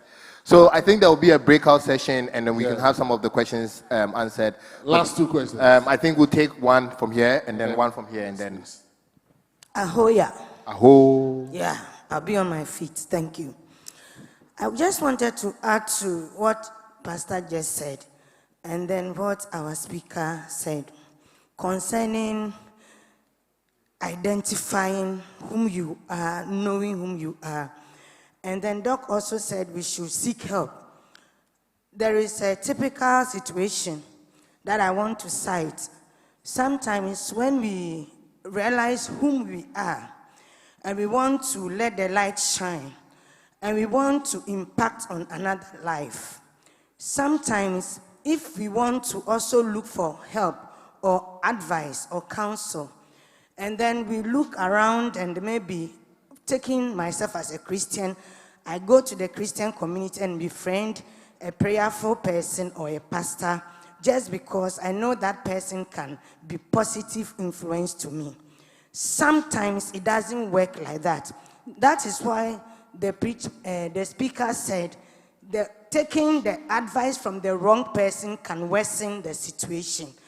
If it doesn't work, it doesn't mean that let's go or die. You can try. Just know whom you are, what you want, where you are from, where you want to go. And so if one of the stages or persons you come in contact with thinking that this person could be the light and the light didn't shine the way you were expecting, don't give up. Don't give up. Just believe in yourself and look in the other direction. Maybe plan B will work. Thank you. Thank you. The lady in yellow, yeah.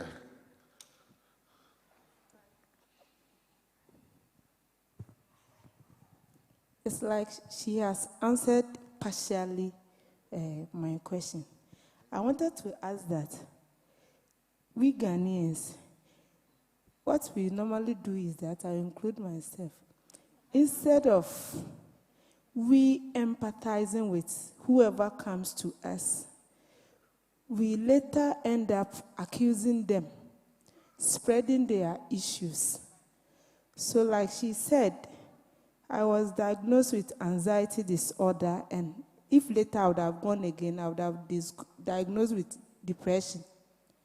I confided in a church leader that I thought, as he said, that, oh, also for the and it ended in a way that he wanted to take advantage of me. And because that didn't happen, what I went through in the church, it rather worsened my case. Then I tried a health practitioner because a doctor told me to open up, because where I reached, if I show you my pictures and what I went through, I nearly ran mad. This health professional, she's also a Christian, she told me first that the word of God is not in you, until when you're depression. So you see, I tried Osofo Anyejuma. I tried a health professional. She told me this. So now, how do we know? If we go to them, should we ask them that, have you been in my situation before we confide in them? Or what? How do we know that this person will not put me in more dangerous situation? That's my question. Thank you very much. And I think for the MC and the purpose of time, it's getting very interesting. So the last question here and yours is the same. When you don't find the right connection, what do you do? Because you're trying to connect, but this person is not helping. What do you do? There are the two ways I practicalize it: choices and actions. Right? Recently, I see it on my Instagram, it says, if you are in the train that is heading the wrong direction, what is the best thing to do? Don't wait till the next station. Get out the very station you realize is going the wrong direction. That is one very straight thing I'll say to you. It could be anywhere you find yourself. It could be in the church. It could be anywhere. But the very day, and I say to you, practice the power of silence.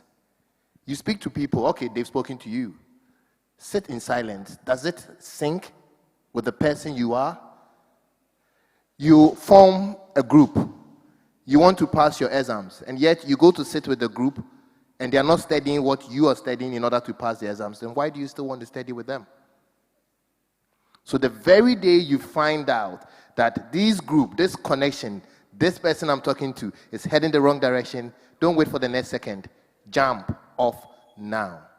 Because remember, we are a community of healers. There is a next healer waiting for you. Don't stop trying. I'm not saying give up talking to people, but I'm saying if you do, and the moment you find it's not in sync with the journey, jump off. Right?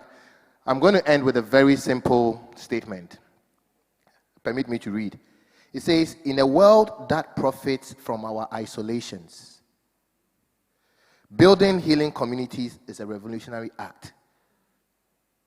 If we want to revolutionize our black activism, then we need to start coming together as a community. When we gather with intention, vulnerability, and hope, we don't just get better, we become medicine for each other. This is how we rise, not alone, but together. Thank you. Thank you very much, Mr. Kweku Ofosuhene.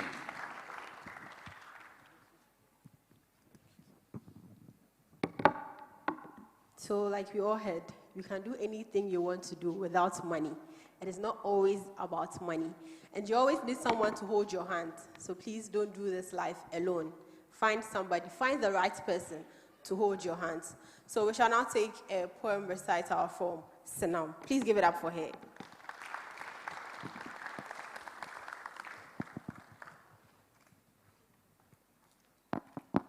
May your ba intimi danso.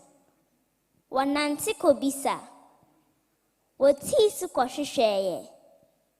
Hena na owo muaye. Ebisa fo ebisa ma asenkafo akasa. Nanso muaya mba. Warekwa kobisa abrewawa awa. Oha arun. Atuwon arao. Ekosiesia masim. Kwahwehwe sisinsia. Insisini redos nti. Omesi sibrini sinsan adansui. Family. Dear diary. Today I had a horrible dream. A dream that spoke volumes of my inner fear. I woke up in a not so good mood. I wish I could hide behind a hood. He was mine, and I was his only daughter. Until the wedding bells rang, they and I stumbled as one hung upon this hood. There he was, consuming the last of my favorite syrup. In a blink of an eye, the breakfast table turned into a food fight with grape juice filled all over their sweater, and I was just a hater. Yet they could not avoid school now, I scolding. I left school, thought it's cool, yet so my raging soul could cool. The wedding bells rang. They and I stumbled upon one hood. I am not a troubled kid. I'm just one longing for his father's attention. Family may not be perfect, but family never give up, because love is selfless, not selfish. I'm Snam the poet, Africa's finest. Thank you. Please keep clapping for her. Please keep clapping for her. Sanam the poet. Thank you very much, Senam. So steadily we are making progress. So now it is time for us to move to our breakthrough session. But before we move on to our breakthrough session, we shall now take a video from a seasoned person. in the person of Honorable Fritz Bafo. Kindly watch and enjoy.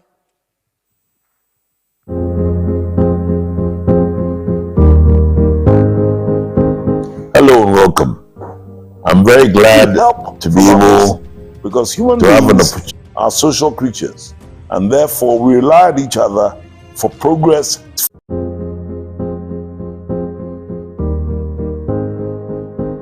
Hello and welcome. I'm very glad to be able to have an opportunity to talk to all of you at this very important and strategic event. Because you know something, all of you sitting here constitute over 70% in terms of the age demographics in Ghana, of the people of Ghana. So when we talk about Ghanaians, over 70% are between the ages of 18 and 65. Now, that means that you've got a task. And when we say no human is useless, it means that everyone created by our God has got a role to play, but the responsibility is for you to know what role you want to play. You have to have some faith, some confidence, and you have to have discipline to be able to attain whatever you want. And you will need help from others because human beings are social creatures, and therefore we rely on each other for progress and for advancement. So take this conference very seriously. Listen to what has been told to you, because you should not cheapen yourself by saying that you can't make it. All of you are better than that. So I want to take this opportunity to congratulate you all for trying to make it. Please listen. Please take your time, and when you go home, ruminate on what you've heard and use it to better yourself, because that is what is important. If you want to make this country a great nation, then you've got to be part and parcel of the solution and not the problem. And human beings have got this innate ability of turning problems into solutions. So enjoy yourselves, but listen and make sure that you are a blessing to the society you belong to. Thank you.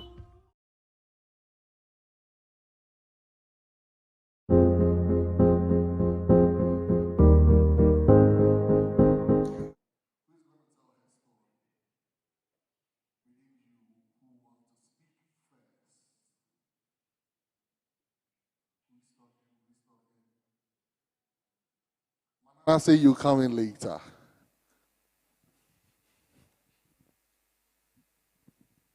Come. Please, let's clap for her.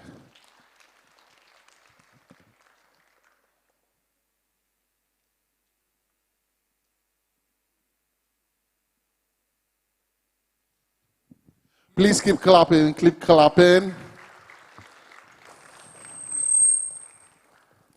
The stage is yours. Hello, good evening, everyone. Thank you for the opportunity. Okay, so I'm sharing my story tonight to inspire all of us. Thank you once again for the opportunity. I'm Alan Jennifer. So 2 years ago, I fell into a very deep mud. I was in the nursing training college at the time, and then I became pregnant. As a church girl that everyone held in high esteem, it was a very big blow to those who knew me and then where I was coming from. And so I got a lot of people looking down on me at the time. And I was looking down on myself the most because I felt like I had disappointed not just myself, but everyone that put their trust in me at the time. I went through a series of depression. I had suicidal thoughts because it was so bad that I thought that was the end. It was so bad that I didn't want to join gatherings anymore. I didn't want to go to places that people knew me. I just wanted to hide, and I was in isolation for a very long time. I still struggle to go to places where people know me. After birth, I lost a lot of weight. I have not been able to fully recover. And so, whenever I want to go out, socialize, it's a very big deal for me because I get people asking me questions like, are you sick? What is wrong with you? And I don't have answers to that. So I would rather want to stay in my corner. And I'm a very outgoing person, but I couldn't talk to people. It was so shaming that I didn't want to open up until one day I decided to, okay, let me connect, let me talk to people, let me find help. And I regret it. Because like our madam in the yellow said, she opened up to someone and it became a disaster. I experienced that as well. The person that I thought, oh, let me open up to this person and get help, I now started hearing stories. I heard you said this, I heard that. And there were some, I couldn't even defend myself. So it was very, very, very traumatizing for me. But I couldn't seek professional help. So I decided that, okay, I want to make the impact. And so whenever I get the opportunity, I'll share my story to inspire others. And then I decided to take a short course in mental health awareness so that I can become a mental health awareness specialist, where I'll be able to listen to people without judging them, where people can confide in me and they wouldn't hear their stories elsewhere without their consent, where people would be able to speak. And then I want to also build up this community where people who have been in similar situations or even worse, but then they've been able to come up or come out of it, they can come together. Then they will speak so that the others know that they are not alone and that whatever that they are going through, somebody has been through it one way or the other. And so I want to encourage us all that you are never alone. If you're a religious person or you're a Christian, first of all, know that God is with you. And if you identify yourself, which is very, very necessary, you need to know who you are. If you are able to do that, you can rise above any and everything. And also, like the speaker said, if you go somewhere, if you are trying to connect somewhere and the light doesn't connect, don't stop. Because the more you isolate yourself, when you stop, you dim the spark that is inside of you. And so you don't stop until you have illuminated the spark that is in you and you impact as many as you can. Thank you. Thank you very much. Who is telling his story? Please come. Boss, you want to talk story? Oh, okay. Please, your name. Good evening to you all. My name is Nana Cabrantier. I am a spoken word artist, and William, God bless you. Congratulations for this great one. Okay, so 8 years ago, I had wanted to pursue law. So I was so obsessed with law that I would go to law rooms just to sit down, just to learn what is happening, get materials to read. In fact, I was so obsessed that I wanted to do law. That is the thing, because I was so passionate about it. Then I had a couple of scholarship. I lost it anyway. And things became so hard that I almost lost. I didn't even know what to do again. So I went to my workplace. I started work fresh. Then I went to the washroom. I went to sit down and I cried. So after crying, I cleaned everything. I went to sit at my desk again. Then I was just going on with work. Then I heard this still small voice within that take a double sheet of paper and a pen. So I tore this double sheet of paper. Then I began writing.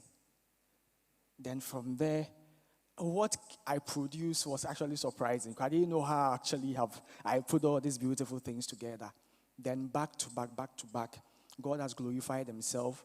And through this spoken word poetry has connected me to amazing persons across this continent and amazing personalities.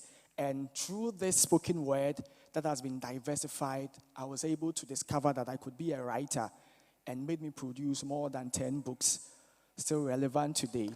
And still this spoken word poetry that I began made me birth an organization that is 5 years, 9 months old, that is connecting many young people. And recently we birthed 3 countries, the same NGO in other 3 countries, Nigeria, Sierra Leone, and Kenya. And this same spoken word poetry that last year I came up with my food business called the Abrante Kelewele, right? And this same spoken word poetry business has been diverse so many years. So whatever thing that God has given you, don't just sit on it.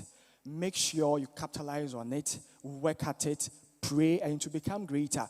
And even all these things that I've actually highlighted, I'm not even benefiting that much, but the people and many professionals in the health space, many startup personnels have actually been blessed through this single act gift that God gave. So don't give up on your dreams. And maybe what actually may be so obsessed is actually a redirection. So if you get rejected or you have rejection, it's actually a roadblock for you to direct your attention.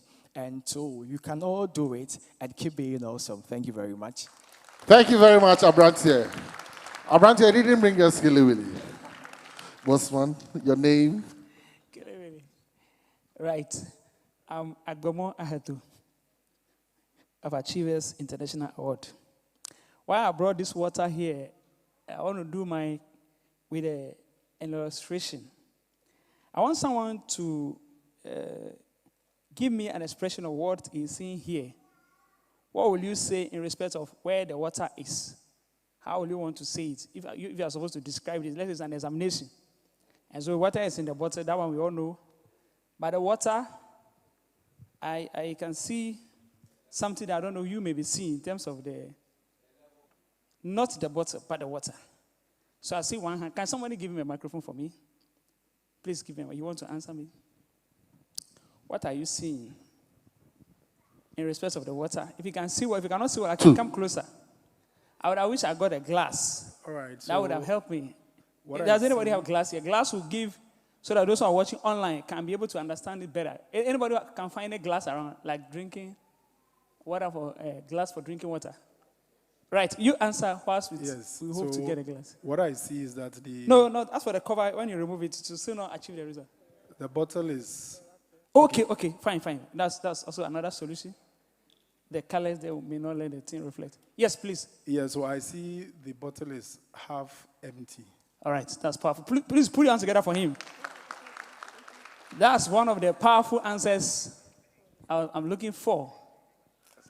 I'll go the exact opposite. It's wow. It's half full. Who was speaking? So the bottle is half full. It's half full. Please put your hands together for him.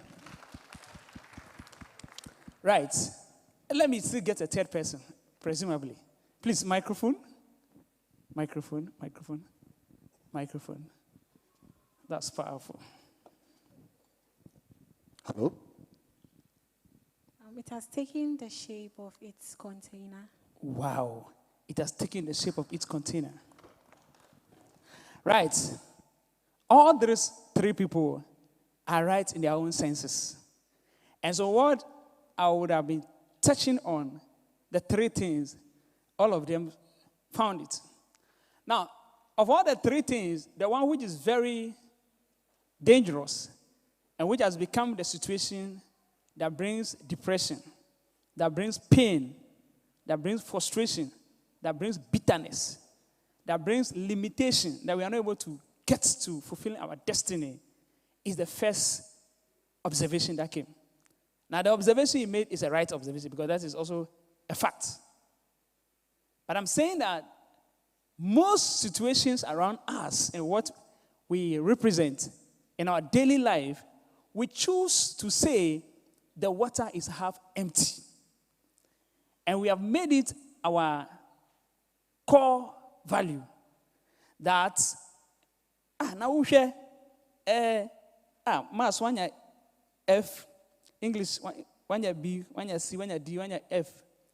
Now the person is pointing the 2 F's among 5 A's and 2 F and begin to attack the child and begin to make it look very bad. And so instead of a person who have gone to sit for an examination and got 5 A's and got only 2 F, and he should be praised and being told how you got the 5 A's. What did you do? What was the trick? What worked it out? Wow, you got 5 A's? Oh, no. Well, William, you are great. You mean you put us together here? Doctors, lawyers, accountants, engineers. You mean the whole world is watching us because of you? Congratulations. But you see, I'm like, another person comes. What do you mean? But no human being is useless. Who are you? You are trying to show off. You don't even have first degree and you are bringing big men like that. Oh, do you even have a house? You have HND. So you don't have a degree. And you are bringing degree holders here? You are bringing lawyers here? What do you mean by that? Please, you better stop doing what you are doing. You are showing off. Why? You small boy, you want the whole world to hear your name? No, look at your body size. You are too small. Are you Bill Gates? You want the world to hear you? You see, so that is 2 different people speaking to a man who have gone through something. He wants the thing to benefit the world. And so it becomes an offense. What I want to say, coming to the second point, is that every situation, there is another good aspect of it. You see, I have a saying I used to say that in every adversity, there's advantage. In every adversity, there's an advantage. Your ability to see that advantage is what is making the difference. Problems are everywhere. Every human being has a limitation. But the one who mastered the courage to be able to know and accept it by himself, that yes, everybody can say I am empty. Everybody can say I am half empty. But I know that this half empty is still water. I know this half thing here can still save a life. I know if somebody right now is dying because of suffocation, this half thing can still save. So it is still water. But trying to say it's half empty, if you are not careful, somebody is getting dehydrated. Somebody is about to die. But you see, we have clouded the whole bottle that it is half empty. That is the empty that he was even hearing. And so he wouldn't know even this one. Because the only word he heard is empty, empty. So it has overpowered the mind. And so he went around looking for water, whilst there is a half full water here. Who caused that death? Maybe you're not following me. The person walked out of the room here, went as far as Committee 1 to get water to buy. And he died on the way. Who caused it? No, it's a question I'm asking. Who caused it? It is not himself. But what I want to say, the real thing that caused the thing is that mindset of seeing things negatively instead of positively. Please, are you getting what I'm saying? And so let's change from communicating only the negative or communicate the positive. Are you getting it right? Now, when it comes to the second point you raised about the water half full, I've addressed it already. The third one is that the water is taking the content of the ship. You see, Buju Banton made a point, or one of them said, circumstances made me what I am. Now listen to me. Circumstances, I want to define it as the circle around the problem, or the circumference of the challenge. That is what is giving you the problem. And so if circumstances made me what I am, then I should come out of that circumstance so that I cannot be what the circumstances want me to be. Hello, are you following me? If I'm in a certain pool of friends, and every time they come to me, the first thing they say that, Charlie, we could go to the place. We are going to do the usual smoke. We are going to do, Charlie, let's go and get some shots, and Charlie, we have to get drunk. Now, you are struggling to come out of that quagmire, or that smoking gang, or that alcoholic gang, because already you are inside the circumference. Why do you choose to make, you have a problem you are fighting as an individual to fulfill your destiny, which is a struggle in itself already. Why do you want to go and choose friends, and you decided to choose friends that are inside what you want to overcome? I get what I'm saying? Why don't I go and pick, you want to become a prominent person. Why are you choosing a friend who is also somebody who is struggling like you? If there's a poor man in terms of money, which you are calling poor, which I don't see to be more, it is the state of the mind that makes one rich or poor. And so why won't you even go to the physical person that have the, the more you are getting closer to him, the fragrance, the desire. Oh, Charlie, mission on any who you can, but then I ask, Charlie, if it can't in a paddy, oh, and so, you see, one day to let you know that it is not true that poverty is good. Because you are getting closer to the V8 every day, you are getting closer to that good food every day, you get to understand that, Charlie, just one lunch he will take you one day, you will tell yourself, me and my children, from today, we shall eat good food. Say, from today, we shall eat good food. Then, I conclude by telling you that, yet, pursue the vision. Tell somebody, yet, pursue the vision. Or say, yet, pursue the vision. And so listen to me with rapt attention. That is the next 2 minutes, then I'm done. That's a real issue I want to tell you. That is somebody who wrote examination in Tama Secondary School 99 and did not have F in any subject, but one of the 7 subjects he stood for. But there's a voice closer to that boy that got angry, that got upset, and thinks that he has caused harm. Feels that he has missed it. Feels that that's the end of the boy. And the person did not encourage that. What is it that makes you not fail in A, B, C, D, E? But only this one subject, you fail in it. And I'm talking about me to you. And so it's like, you have to go and read it. Now, you see, every problem, if it's not diagnosed, and you want to just take it up at once, there'll be bruise. If you don't want to just take something, blood will just be flowing out. And so go and sit. The mind was not worked on as a small boy. To be told that apply what you apply to the other subject that you pass. What is it? To be psyched up so that myself can say, I can do it. And so do you know what happened? When I was taken to go and register the exams, I only later went again and changed it. After I left the place. Do you understand what I'm saying? I changed it and that subject was not still part of it. So the more this person became more angry with me. What kind of child are you? Of course, it's a genuine case.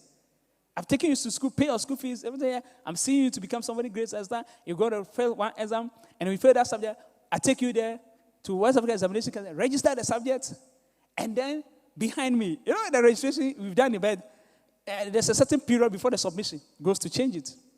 That became the serious crime. Then it's like, no, this boy must be left alone. It's not serious. Then this boy at the time started gathering people and teaching them. Just an SS leaver who will not increase his to diploma to degree, and he's teaching people. 200 people at least every year, consistently for 10 years, was sitting under this boy who is a failure of one of the subject exams. He is now teaching the people to be passing the exams. That's 8th October 2008. That's me. And over 2,000 people in a typical community that was having a challenge that time. Today is a Brighton community assignment.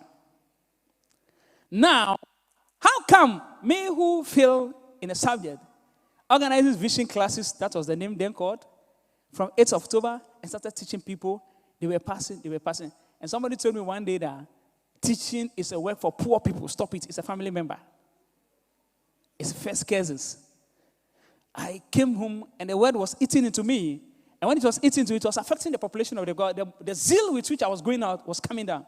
One day I woke up and said, no, this voice, I discard it.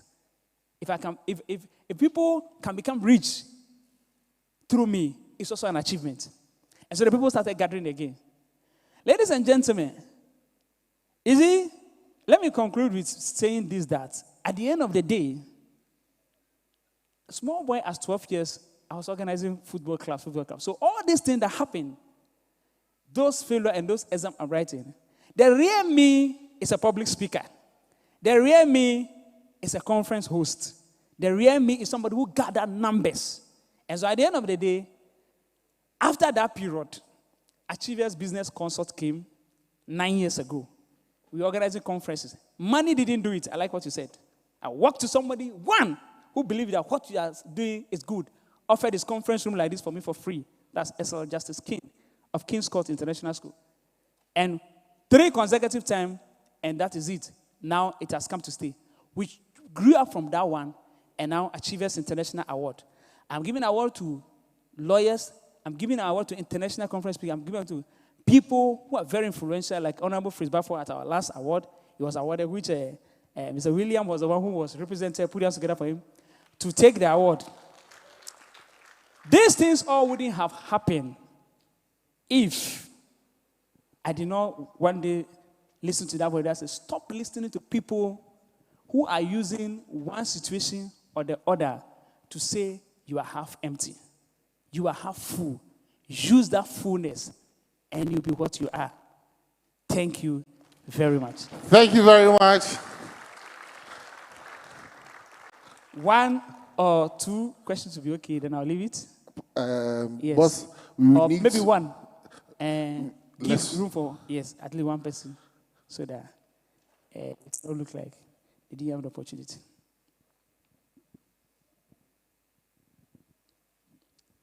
Hello, please. And let me say that people I was gathering, not knowing, I will also become a pastor. I didn't know. So Hello. destiny is fulfilled. Yeah. Please, my name is Justice Adokranti. Justice? Please, my name is Justice Adokranti. Okay.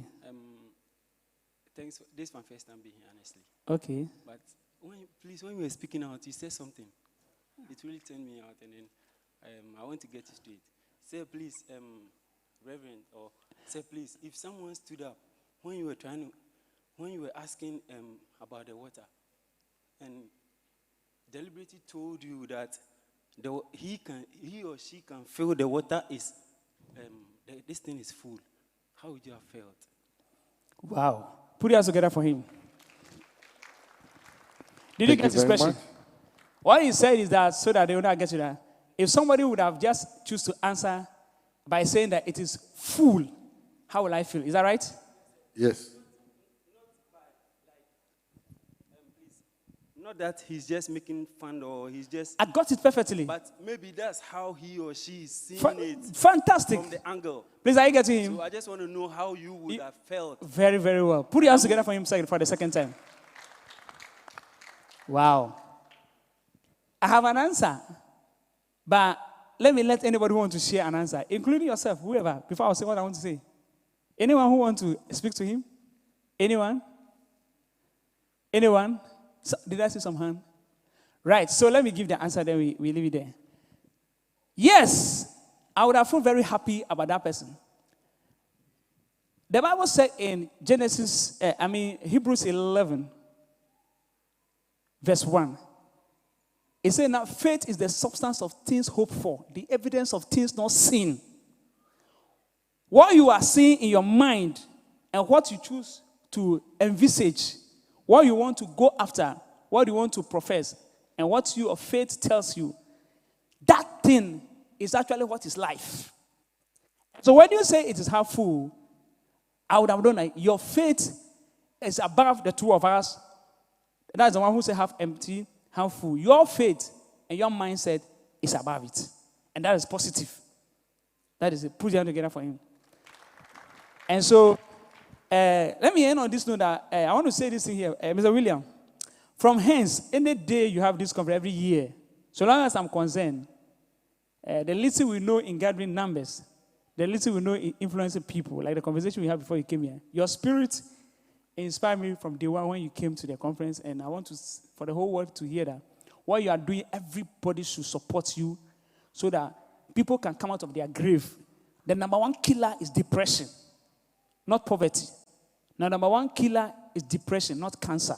And so this mission you are on, we are for you, we are behind you, and it will go for. Thank you very much. Thank you very much. Last two people, but please have it in mind, we have 2 minutes to talk. 2 minutes to share your story. Merci beaucoup.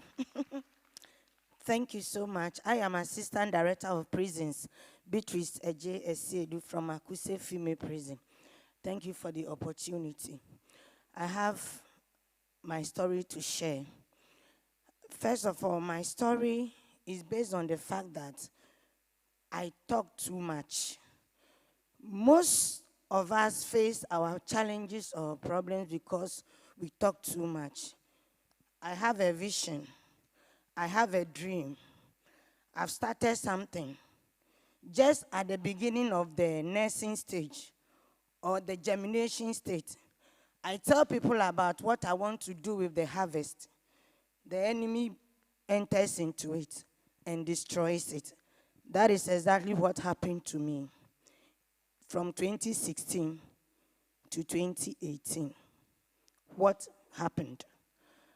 I had the opportunity to go to serve in the United Nations, that's UN mission. And the people, the 3 of us who were supposed to go from the prisons, I was the senior most, I was the French-speaking person, I was the only lady. I had a lot above them. And so in our preparation, going and coming, I kept telling them what I would do, what I want to become, everything, and they capitalized on my vision. What did they do? They set so many traps for me. What happened? I was posted to the most difficult place. What happened? I faced the most difficult financial problem. What happened? They told our leader a lot of things that were not true about me. So every time, this woman just wanted me out. So in the end, I was booted out. One of the things that is very painful is when you are in such a situation, you have nobody to talk to. The people around you are those you talk to, but they are the same people hurting you. I told one of the leaders, a Nigerian corrections officer, he's called Baba Tunde.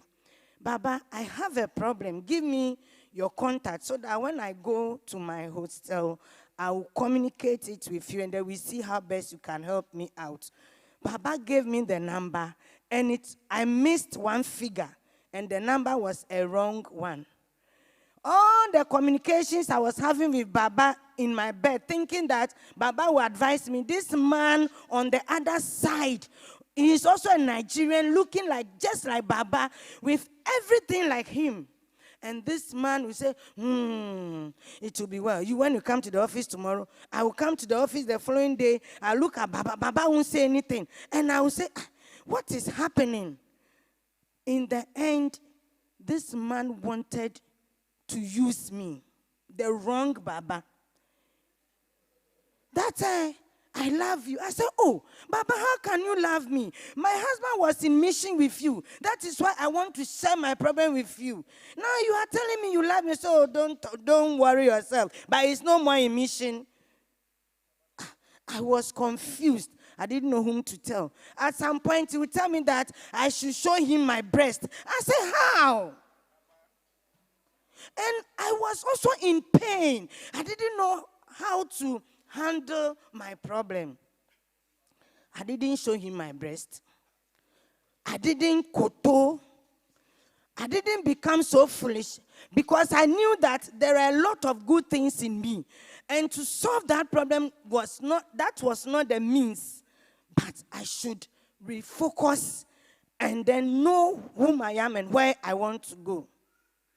Finally, this man one day just got angry and said he will show my UN card to the world that I am his boyfriend. I said, oh, if you show the card to the word I'm your boyfriend, in fact, I was talking to Babatunde, and you are not Babatunde. You made your proposals, I didn't agree to your proposals. So if you show it to the word, what do I have to stand to lose? You are rather going to put yourself in trouble. The long and short of it is that one day this man went to the bank and they said that he is Babatunde, and then he called me and said, tell that your Babatunde that he should stop disturbing with his phone number. So I called Baba and I said, that one, I used the internet, the UN means of communication. I didn't use the personal phone. And I sent a message to him that this is what happened. And then Baba said, then we corrected everything. So when I was booted out and I came to Ghana, there was an officer. Unfortunately, an inmate told her that he will marry her and that they were boyfriend, girlfriend, but she had never seen the inmate. And they were having, Sebio, forgive my word, they were having sex via the internet. So that was what would have happened to me if God did not step in. And this inmate said he was going to send the pictures to the net to disgrace the officer. So the service had to stop the officer from going to work for some time. She was, for a moment, this officer was dying. So I was the only one who stepped in to advise her. So when you go through a situation, it is always good to use that situation to help others. So when I told her that, my sister, this situation, if it wasn't God, I would have been disgraced on the UN front, she took solace in me. She listened to me. She took my advice, and gradually she came out of her problem. Thank you very much.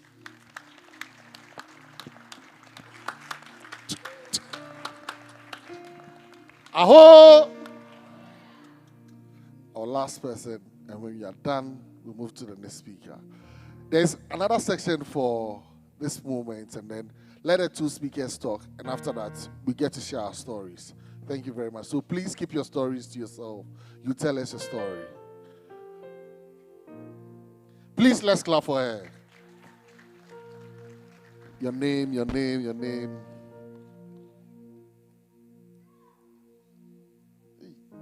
Hello? Okay, so good evening. My name is Naomi Adamu, and I'm with Fidelity Bank as a commercial relationship manager.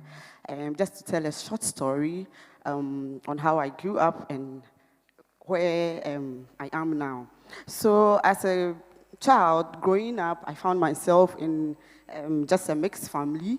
You see, extended ones, father is gone, mother became very sick, and then when you are an adult among some siblings, you realize that what happened is that you need to take up some responsibilities because mother is not really fit because she was then working with Habo, but then I think they say that a lot of things happened there. So for a very long time, my mom was sick. My father died very early. So taking up that challenge as a adults among my siblings, I realized that it's a kind of a challenge. Sometimes I can come and stand on the motorway. We lived in Tema, and then later on we were taken to Ashaiman. And then I think the community was having a lot of noise. Everybody is talking, like a lot of things were going on there. So sometimes I can come and stand on the motorway trying to see where this road ends. And today when I'm driving on the road, when I get to more, I say, oh, so that's how far this road is. So I realized that sometimes talking to yourself is very important. Taking up the challenge is very important. So I realized that, okay, one day, that's sometimes I don't know, because I grew up as a Muslim, now I'm a Christian. So I heard that voice, you have to take care of your siblings. But I sat down one day and I said, okay, I have to also take care of myself. Because if I don't take care, these younger ones will come and say one day that you didn't do enough, and then they taking care of me is going to be a whole of a story. So I started selling Then I would take up some oranges, give it to an old lady. She would have to prepare it after school. That was in JSS. And then coming to SS, I went to Olam Senior Secondary School. And then after school, I don't join extra classes so because you have to go and cook for sick mother, for siblings to eat. And then from January, it's going to then tertiary. I have to do some space to space. Space to space, then I realized that, okay, so what become of me? These children too are there, mother is still not fit. Later on, this woman died. That is, let's say, 13 years. She died in 1st September, so 13 years now, my mom died. And sometimes when it is September, I'm born in September too. So sometimes September, I kind of come back, reflect, see where I've gotten to, has it helped?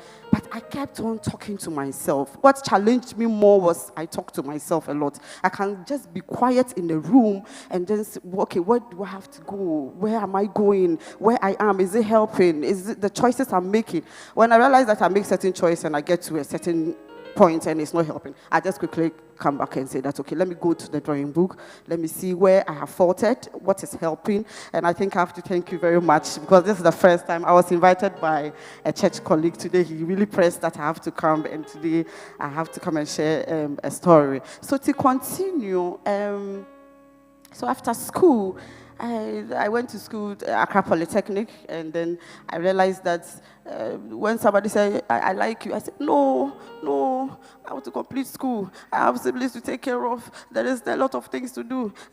I don't want to agree. So year 2, they said, Ube wana unya boyfriend. Would you school?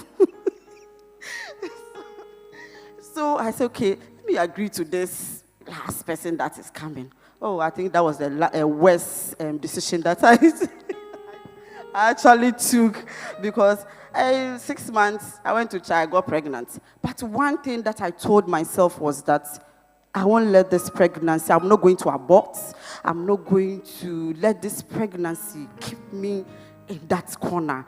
I want to see myself when we complete school, when we start, like the way I'm standing right now. Now I can say I feel a little bit proud, not to say negatively, but I told myself in the hostel that when I stand and they also, my peers or my colleagues also come, let us all be a par. That was what kept me moving. So even in my pregnancy, I was still going for classes. I was still making sure. Now my boy is done with senior high school. Today I was supposed to come with him, but I said he should just be in the house. So I just told myself, let me challenge myself. I won't let this thing keep me in the corner. So when we're writing final exams, sometimes the boy was 6 months when I was done with school, and then later on, I was awarded the best female student in statistics, HND. That's great. And then secondly, I told myself, so I joined, so moving to Fidelity, so I like reading, so I went into the internet, I saw at Fidelity Bank has then moved to 2006, they wanted to become a bank. So I said, okay, this is sales. And I didn't like talking too much. So I got a book from Brian Tracy, that's all about how you have to sell. Because I like talking to myself, sometimes I don't like coming to public. So let's see. I said, okay, let me buy a book. Let me see how I can sell. I can sell because you are supposed to do sales. It's pure sales. You know, as at that time when they came in, were called Fidelity Sales Ambassadors. You remember? So those days you were supposed to go into the markets. You go to companies. You are supposed to go and sell the brand for Fidelity Bank. In 2014, so 2012, I said, okay, when I joined the company, I realized that one day to become a permanent staff, you have to have a degree, and I had HND. Okay, so what do I do? Now my siblings have also come along, but then one is in tertiary, and another one is also in crèche, not in crèche, I think primary JSS. So I said, okay, then what should I do? Okay, so let me take myself back to school. So as I was even in school, in Fidelity, I was doing Sobolo. Sobolo, so I bring it to pot. So sometimes I have it in the back, I hold it, I run. Sometimes when it is break, and when you send me, sincerely speaking, I won't go. Because it's 12 o'clock, I need to go and sell my Sobolo to take care of myself, to take care of my siblings. And my boy too was there too. So In 2012, I started my degree. I go all the way to, because I still wanted to do statistics, I go all the way to KUST to do. So every weekend I run through KUST distance, and then I still come back. So there was a post just to challenge all of us, and they placed something there as a prize. And I told myself, I can win this thing. And that was a car. And the prize that came with it was immediately you win, you become a permanent staff. And that is all that we're all looking for. The money that they were paying us as at that time was 100 cedis basic, and then transport 200 cedis. But I was not looking at the money, but I was looking at how to get myself noticed, how to get myself challenged, how to sell myself, how to get, even to feed the family. 100 cedis as at that time cannot feed the family. But let me put it in this way. So in 2012, I think my time is up. In 2012, 2014, I was still reading the book, and I was going all out. When doors were shut on me, I said, no, I will still sell. So sometimes I sell into the night, go to companies, do presentation. So in 2014, I was awarded the Best Sales Ambassador. That came with a car, and then I was made a permanent staff. That one too, I rode through the... that one too, I rode through the ranks, and now I can say that the decision that I took, talking to myself, challenging myself, has really helped me. Thank you very much for this opportunity. And we're very grateful. I'll come and drive the car. I'll buy petrol for you. Where we've gotten to, you are seated, 10. Those seated in front, 10. Talk to somebody in the next 5 minutes and get to know someone in the next 5 minutes. Stretch yourself. We've been seated for long. You're looking at the last person. Don't look at the last person. Get to know someone. Get to know, stretch yourself. Say hello to somebody. You have 5 minutes to do so. Say hello. Hello, your friend was saying, what's your name? Do you have a number? You are my strength. Strength like no other. Outstanding. Shoot. Strength like no other. Reaches to me. We are starting the second half in about 10 minutes. You are my strength. Get to know somebody, please. Strength like no other. Strength like no other. Reaches to me. In the fullness, of your grace. In the power of your grace. You lift me up. Oh, you lift me up. In the fullness of your grace, in the power of your name, you lift me up. You lift me up, Jesus. You lift me up. You are my strength. You are my strength. Yeah. Strength like no other. Oh, no. Strength like no other. And he reaches to me. Reaches to me. You are my strength. You are my strength. Strength like no other. Strength like no other. Strength like no other. Reaches to me. You are my hope. You are my hope. Hope like no other. Hope like no other. Hope like no other. Hello? Reaches to me. Hello? In the fullness of your grace, in the power of your name, Sonia, you lift me up in the fullness of your grace, in the power of your name. You lift me up. You lift me, Jesus. You lift me up. You are my strength. You are my strength. Yeah. Strength like no other. Strength like no other. And He reaches to me. You are my hope. You are my hope. Yeah. Hope like no other. Hope like no other. And He reaches to me. You are my peace.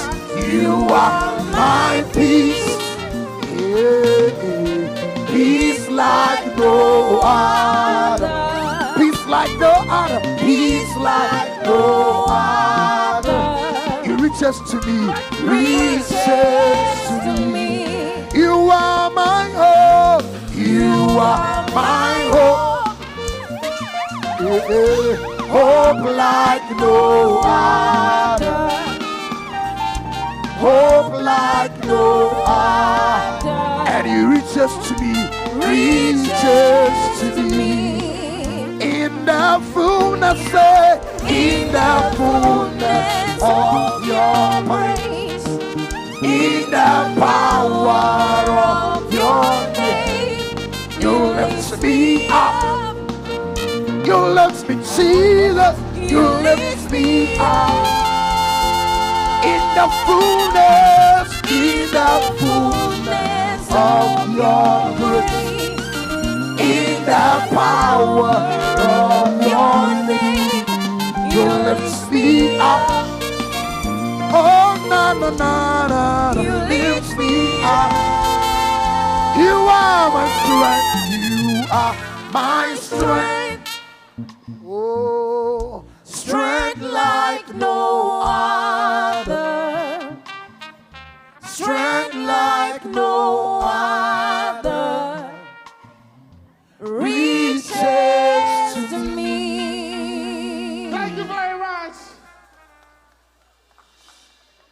Who did you get to know?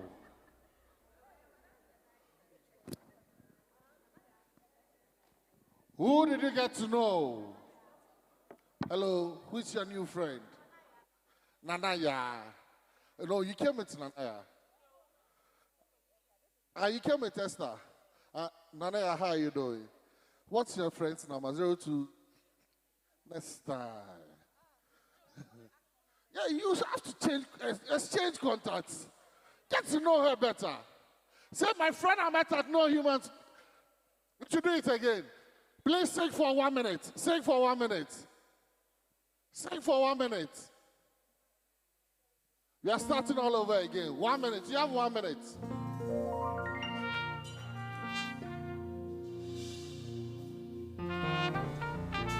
Get to know somebody. Get to know somebody. Email. Change contacts. Connect with somebody. Let's connect with somebody. Okaka onyekeru. Email. Get to know somebody. Email. Email. Ezemo.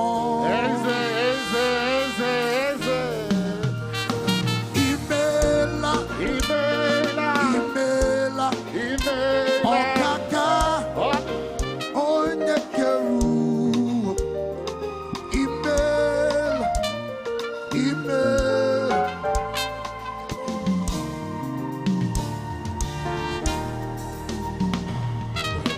Upon your goodness and your faithfulness each day. Yeah. I'm convinced it's not because I am worthy to receive the kind of love that you gave. Hello? I am grateful for your mercy, and I'm grateful for your grace. That's enough, somebody. And because of how you poured out your love, I've come to sing your song out in praise. Imela, Imela, Imela, Imela, Imela, Okaka, Onyekero, Imela, Imela, Imela, Imela, Esemo, Imela, Imela, Okaka, Onyekero, Imela, Imela, Imela,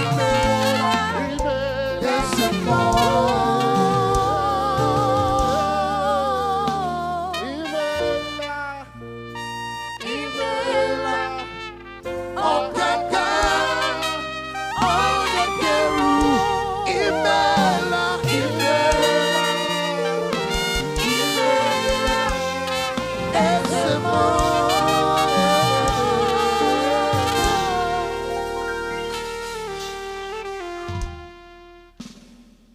Let the keyboard keep playing. Emaila. Da da da. Da da da da. Da da da. Da da da. You have a question to ask. Don't worry, you have a slot for a question. Emaila. All those outside, please walk inside. Yeah. If you can sing along. Emaila. Emaila. Please, if you're outside, please come inside. On the emailer. Emailer. Emailer. Oh, God, God. Da, da, da, da, da. Please, if you're outside, come inside. Ready for the next speaker.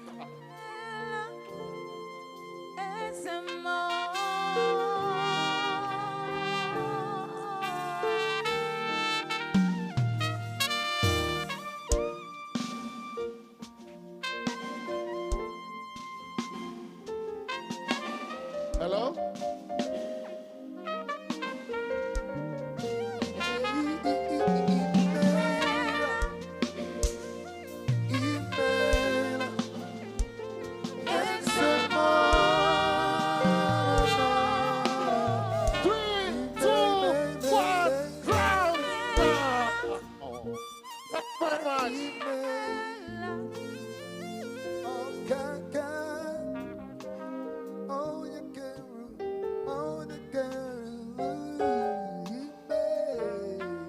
Thank you very much.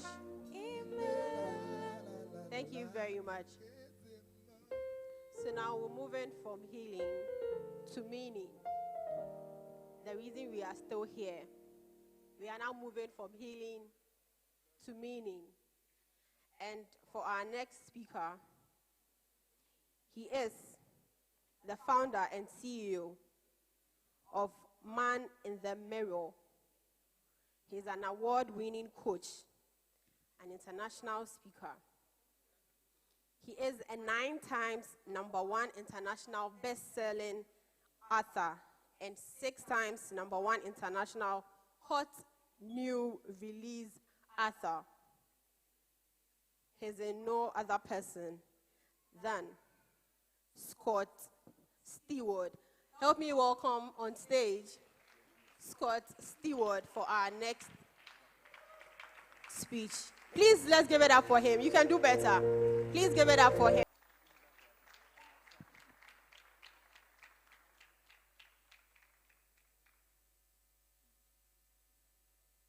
Are we on? 400 trillion to 1. 400 trillion to 1. The odds of you even existing, being alive, being on this planet. It's the same as flipping a coin 30,000 times and it landing on its edge simultaneously. So you've already won at life. So give yourselves a big round of applause. Congratulations. You're all winners. In fact, look at the person next to you and say, you're a winner. Now look at somebody else and say, you're the miracle. Now say, I'm the miracle. Praise God. So I'd like to share with you this evening my story. So let's begin. So this is me, my life. I'm Scott Stewart, the man in the mirror.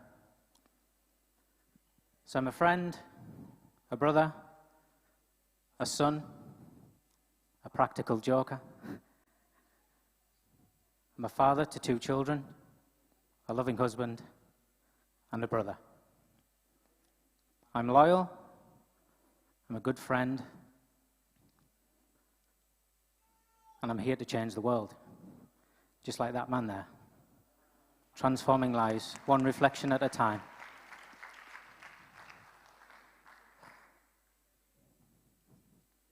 But it wasn't always that. It wasn't always like that.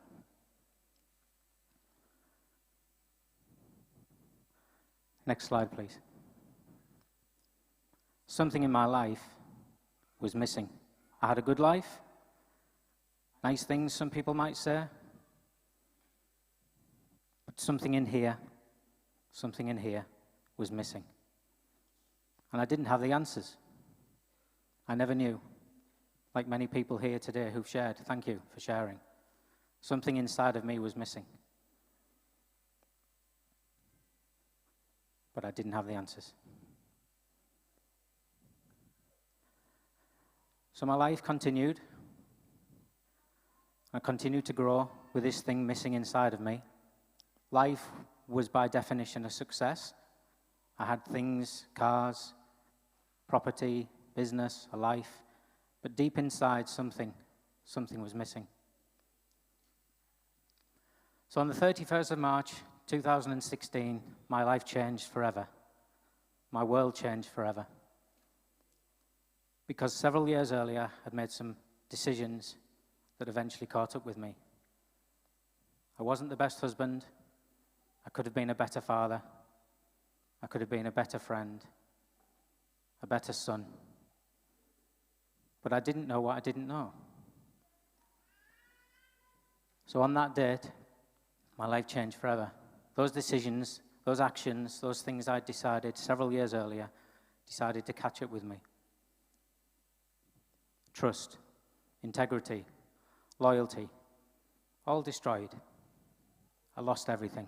My job, my income, my house, my dignity, my self-worth, who I was as a person, my identity, my I am. I lost everything. So this was my family home for many years. We bought it as an old chapel, spent time renovating it over 10 years. And when I lost everything, the house had to go on the market for sale. So one day I was working up on the roof, right at the top you can see. It's very high. And I was working there and I stood up. And I remember a little voice saying to me, jump. And for a split second, I went to jump. Because in that moment, in that second, I believed that the world would be a better place without me. I believed that my children would find a better father. I believed that my wife would find a better husband. My self-worth was at rock bottom. I had nothing. So I went to jump. But something, someone, something bigger than me held me back. And in that moment, I remember going to jump and something pulled me back that day. And in that moment, I didn't realize why, but that would be later become clear. There's a saying that we can only join the dots going backwards. You can't see your future. It is yet to be written. But you can learn from your past. So time progressed, and I went into what we now call depression. I was sad, I was on antidepressants, I went on medication. That was what we call the pill for the ill, how doctors prescribe. Let's give you this thing, it will sedate you, it will make you happy. And truth is, I felt nothing for many, many years, for almost 3 years, in fact. And then in December 2018, my sister, she was diagnosed with a terminal illness. The battle she had with cancer was short-lived. It was a matter of 5 months. But during that time, I was still struggling. For a very weird, brief point, I was actually jealous. Jealous that she was dying and that I was living. And in that moment, I felt very selfish. But I realized again that I couldn't change what I couldn't change. My sister was dying. No doctor could heal her. No pill could cure her. And that eventually, she sadly would die. So on the 22nd of May, 2019, my sister, Elizabeth, died. And in her final breath and in her final moments, I always remember thinking how selfish I was, because in any moment I would have swapped places with her. I would have laid in that bed and taken my life and gifted my life to her, because I didn't want to live. I didn't want to be here, perhaps like some of you here today. And in that moment, I still truly believed that that was what was right. However, what I did see was my family falling apart. My mum and my dad were still alive, and they had to say goodbye to their daughter. And for anyone that's felt that pain, I can't imagine what it must be like to say goodbye to a child. So my mum and my dad and my family slowly began to fall apart, and unfortunately, no one was there to pick up the pieces. So I realized in that moment that somebody had to take action, and I believed that that person was me.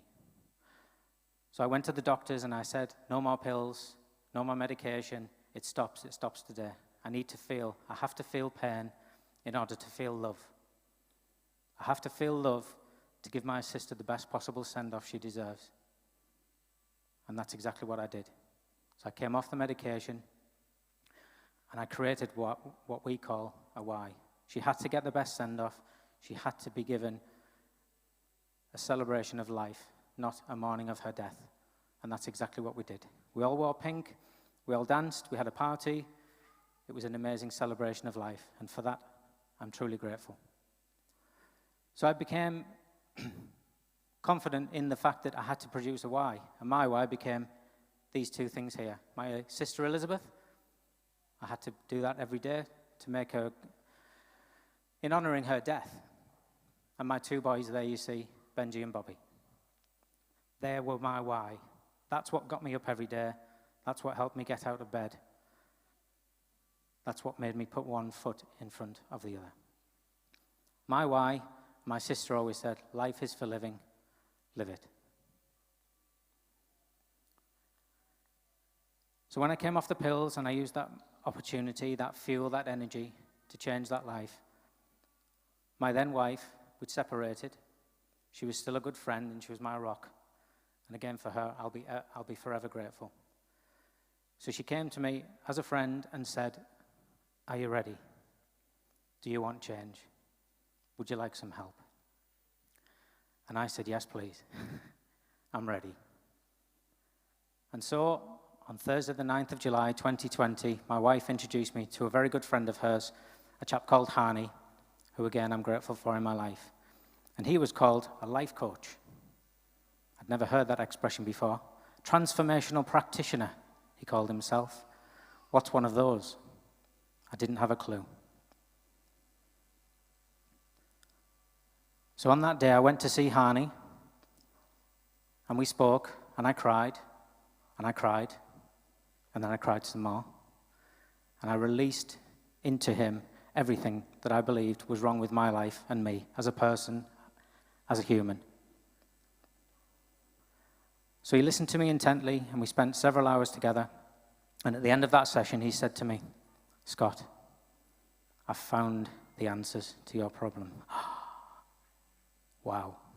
This one guy, several hours, He knows the answers to all my problems. Thank you. Thank you. And I said, is it me? Is it the government? Is it life? Is it my wife? Is it children? Is it my upbringing? Is it my story? Is it my background? Is it my peers?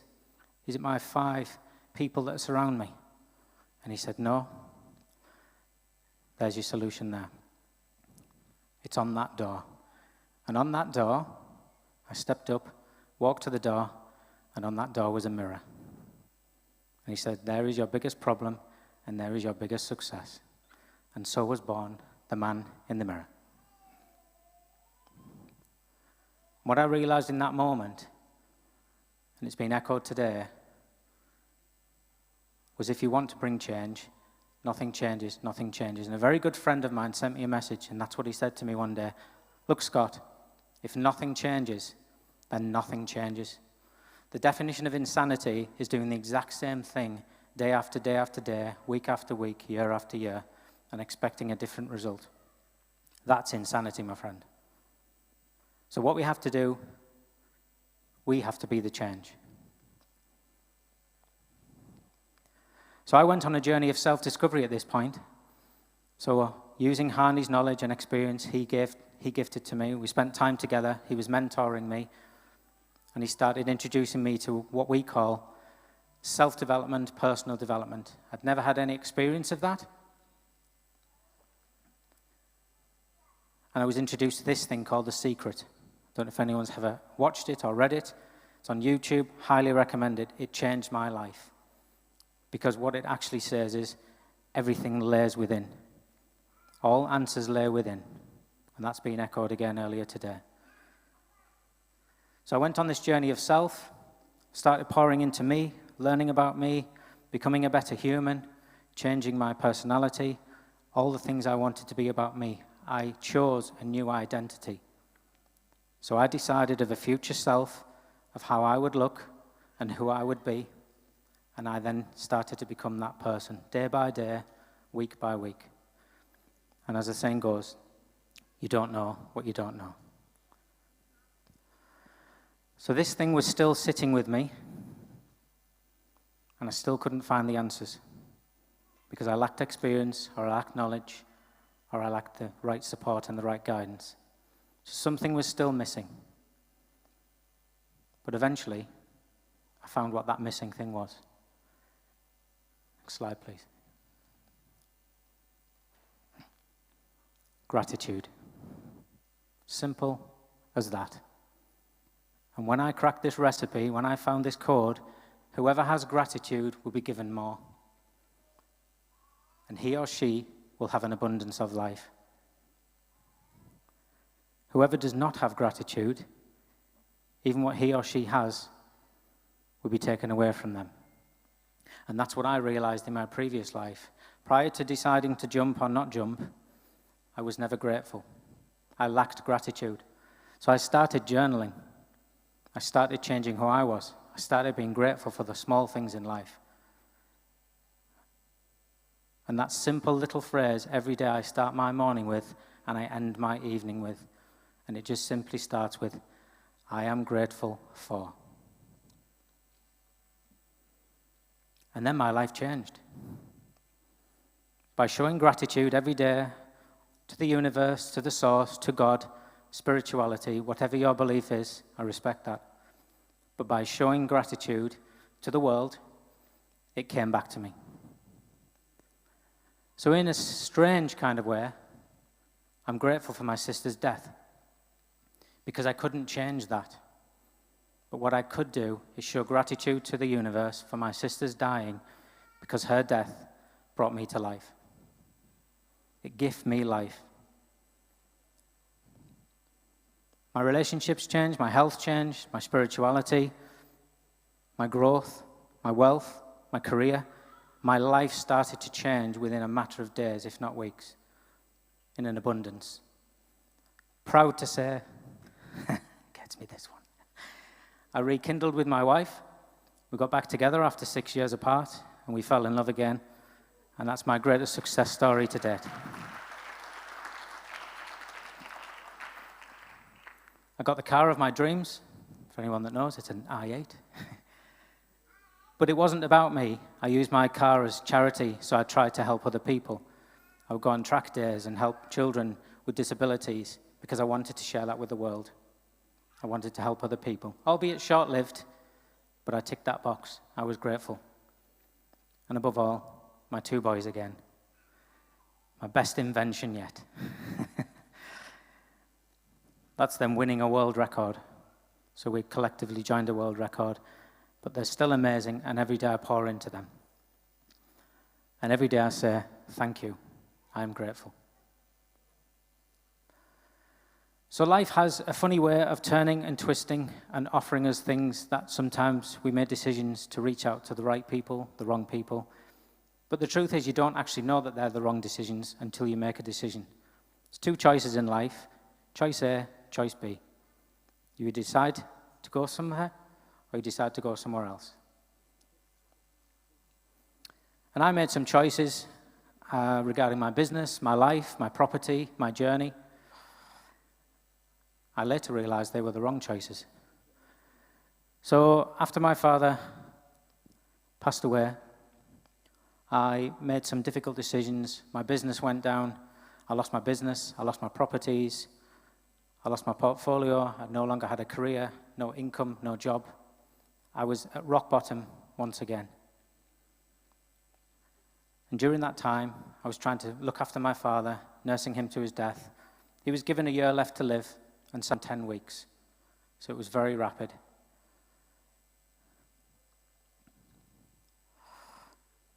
And that's my father there, Ron Stewart. Next slide, please.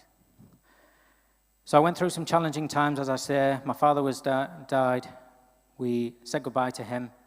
My business started to struggle. I wasn't focusing again. People took advantage of me, as some people have mentioned earlier today. And my business was lost. I lost my property. Financial hardship hit me. I went into quite significant debts. And that's because I was trying to look after my father, trying to grieve, but trying to heal. So one day I remember I went for a walk. It was on the 10th of June, 2024. That's my birthday. Please remember it for next year.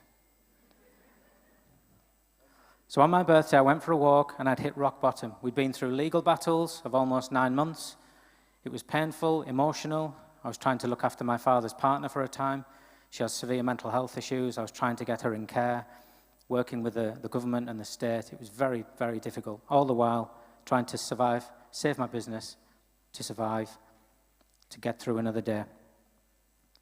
So I went for this walk, and I went to meet my father, as I often do. I go to the plaque where his ashes were scattered, and I often talk to him, or I just talk to myself, in or externally.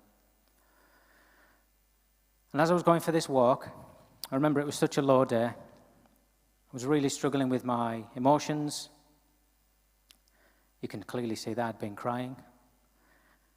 And as I was walking, I remember walking over this bridge, subconsciously, unconsciously. And when I was on the top of this bridge, I heard the noise of the traffic, and it triggered a memory from 2016. Whilst I was on that bridge, I remember standing at the edge and looking over and thinking, what do we do? So I had those memories, those flashbacks, those traumas, those experiences all came flooding back to that day I was on the church, on the chapel roof.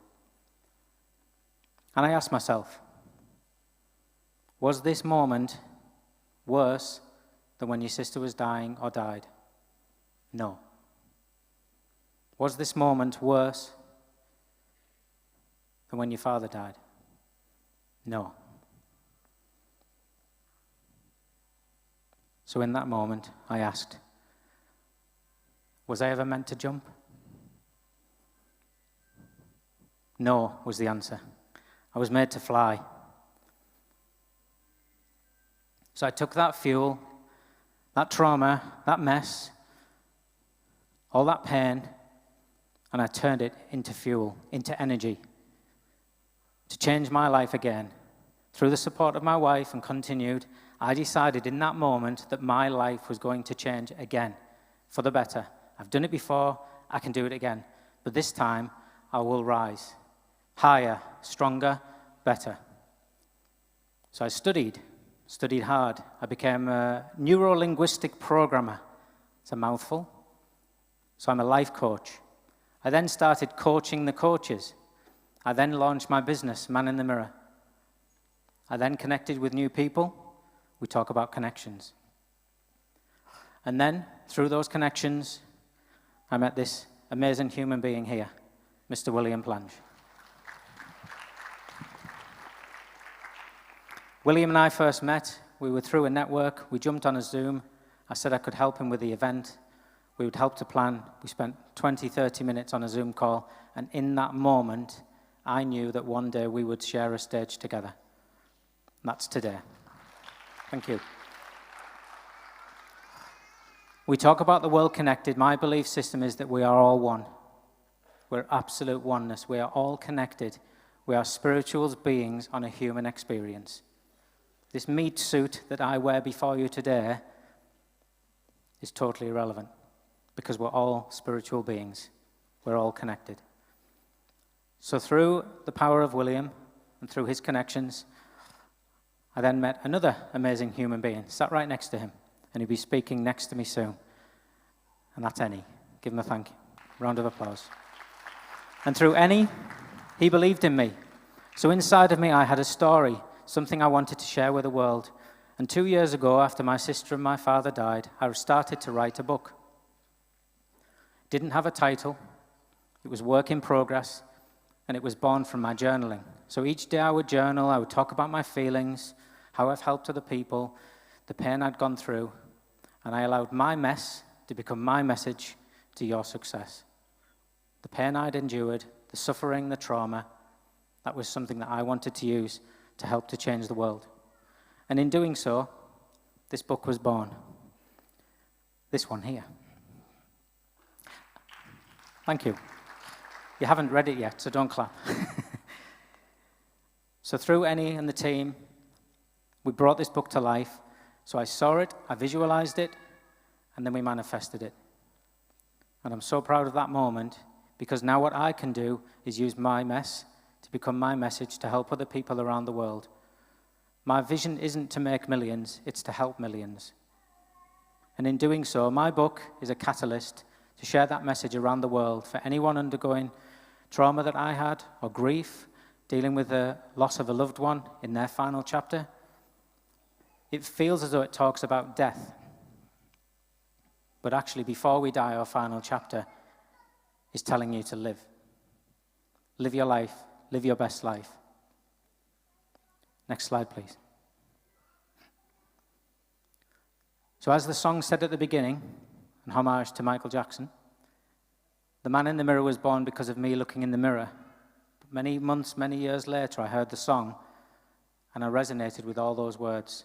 And it simply says that if you want to make the world a better place, take a look at yourself in the mirror and make that change.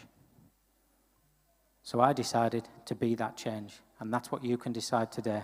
To be the change, to be grateful, and as my sister always said, because life's too short, live it. So if you share with me for a moment, if you will, please, place a hand upon your heart, 2 hands if you wish. And just for a moment, take a deep breath. Deep breath in and deep breath out. And just relax. And just be at one with yourself. Just be nice and still. Close your eyes if you wish. And just be at one with yourself. And say after me, I am grateful for my health, my beating heart. I am grateful for the air in my lungs, my amazing body. I am grateful for Mother Nature and the world. I'm grateful for my friends, my family, my supporters. I'm grateful for hope I'm grateful for joy. And I'm grateful for faith. I'm grateful for today, this moment, this life. And open your eyes. So, my friends, there is no tomorrow. Nobody's promised tomorrow. It's one of the most powerful feelings and thoughts you can have. Because when you live like there is no tomorrow, you can only live now. In this moment, in the here and now. Because none of us know what tomorrow brings. So the journey itself is where the fun part is. The past is gone. It's simply a memory. You can recall that from trauma. But if you had an experience that happened to you 10 or 15 or 20 years ago, guess what? You weren't that person today. That trauma that previous self had no longer exists. It's the now. It's the you. It's the today. So you can stand up and say, so what? That happened, but then you can say, so what now? How can I use that as my fuel, my passion, my power, my trauma, my mess, to become my message, to change the world? So please remember that life's about the journey, not the destination. So I'd like you for a moment, please, to stand up, if you will join me for one last time. If you're unable to, God be with you, thank you. You can still stay seated. But if you can stand up, and I'd like you to place your hands out as though you're ready to receive a large gift. Like this, and I'm going to hand you a gift. Any way you feel comfortable. A big, big gift is coming your way. It's bigger than that, sir. It's bigger than that. Show me your hands wider. It's bigger than that. I'll give you a big gift. Perfect, thank you. And close your eyes if you will, please. And take a deep breath in. Really feel the energy. Breathe in and breathe out. Excellent. You're going to get the biggest gift ever. Fantastic, well done. And I'm going to give you the gift of love. I'm going to give you the gift of positivity. I'm going to give you the gift of certainty. I'm going to give you the gift of energy. And I'm going to give you the gift of gratitude and life. So with your eyes still closed and that gift getting heavier with all that love, all that passion, all that energy, please say, I want to do more. I want to be more. I want to have more. I want to do more. I want to be more. I want to have more. Say it again with meaning. I want to be more. I want to do more. I want to have more. I want to be more. I want to do more. I want to have more. Say yes. Say, I am ready. I am ready to receive. No more depression. No more depression. No more sadness. No more sadness. Today is the day. Today is my day. Today is my day. Be the change. Be the change.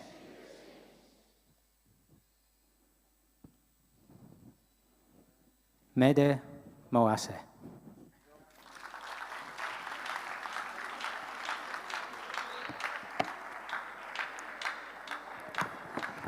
Thank you very much, Scott Stewart. Please let's give it up for him. Yeah, that one you know.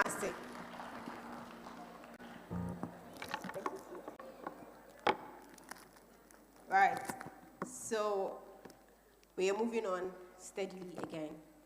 So before we move on, so like Stewart rightly said, let's be grateful. Let's be grateful. And I want us to do something real quick. We are all here today because of William Plange. So in a way of gratitude, I have two of his books, No Human is Useless. I want two people to make an offer. Very quickly, please. I want just two people to make an offer, please. No human is useless. Let's be grateful, like we all heard. Hello? If you don't have enough, you can speak to somebody next to you. Do collaboration, small collaboration. And let's get this out, please. Anyone? Anyone? Should I give a prize? I should give a prize. Okay, so please give me one for 1,000 cedis. 1,000 cedis for one. Anyone? Right, so 500 cedis for one. Please stay at 1,000. Please stay at 1,000. Okay, so please, MC Obolo says I should stay at 1,000. So please, 1,000 Ghana cedis, just 1,000 Ghana cedis. Thank you very much, Mr. Okay, Bernard. So we have Mr. Please give it up for Mr. Bernard. Thank you very much. We have the last one. Please, let's do this first. The very last one. 1,000 Ghana cedis.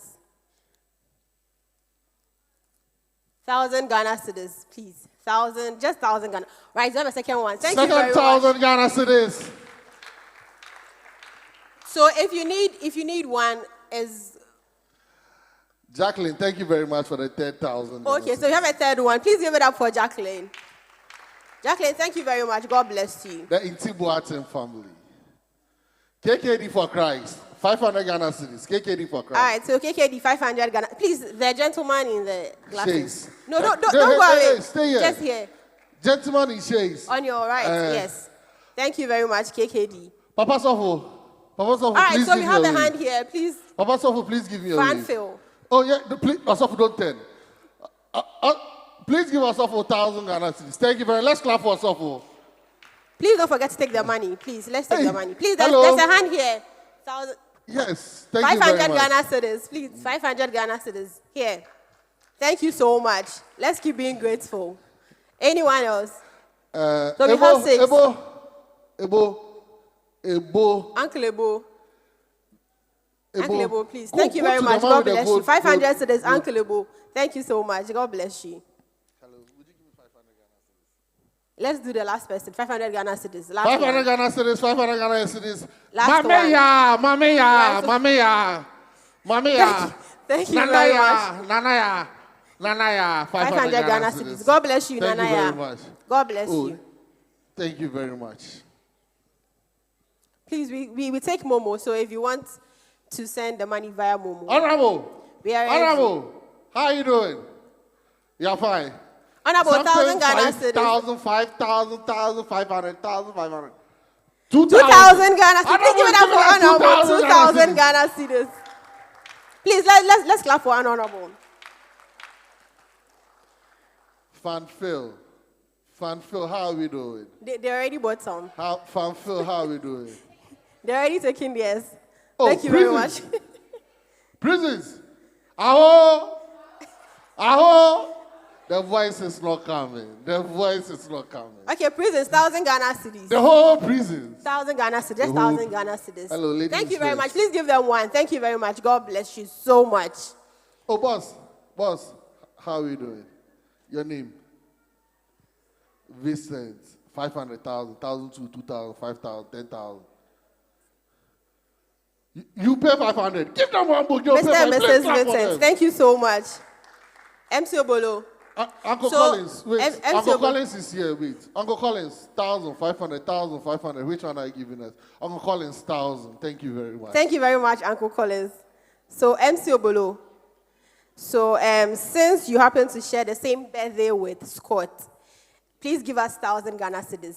Thank you very much. God bless you. We'll remember you next year for this. Thank you very much. Please give it up for MC Obolo. So he actually shares his wedding anniversary and then his birthday on 10th of June. So please, next year, remember him. Thank you very much. I love you too. He's my husband. Right. So moving on to our next speaker. MC Obolo, thank you. My wife too will buy some. Please give my wife one. The Bible says that the two shall become one. So we are two, we are one. Thank you very much. Oh, Mr. Itibuati. No, the two is one. You don't know, when it comes to marriage, the two is one. All right, thank you very much for your generosity. So moving on to our next speaker. She is an art tutor for 27 years. She is currently pursuing her MSc and PhD at the same time.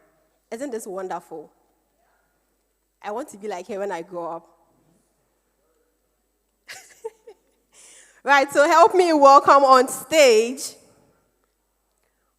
Madam Charlotte Echampo. Please give it up for her. Let's clap, let's clap, let's clap. Ushers, please help me with the pulpit. Please, we still have the books going around, so if you want to buy some, and please, the price. 200 Ghana cedis. So if you want to get some, please, 200 Ghana cedis. Our beautiful ladies are still coming around. Hello?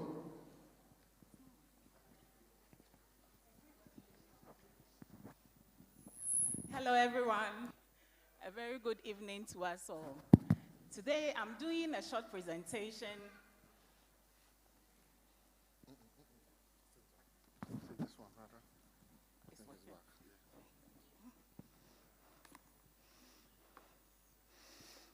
on grief to growth, overcoming loss and discovering purpose. Now, what is grief? Grief simply means an emotional response to loss. And loss is not having access to something that you've loved and is no more there. When you have so much love in your heart that you want to give, and the person that you want to give it to is no longer on the side with us.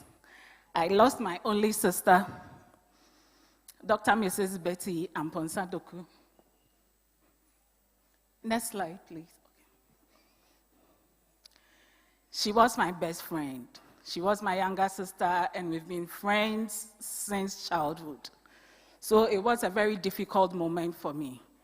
She was more than a sister to me, a friend, a best friend, and I call her my soul sister. We shared a lot together. We shared our families.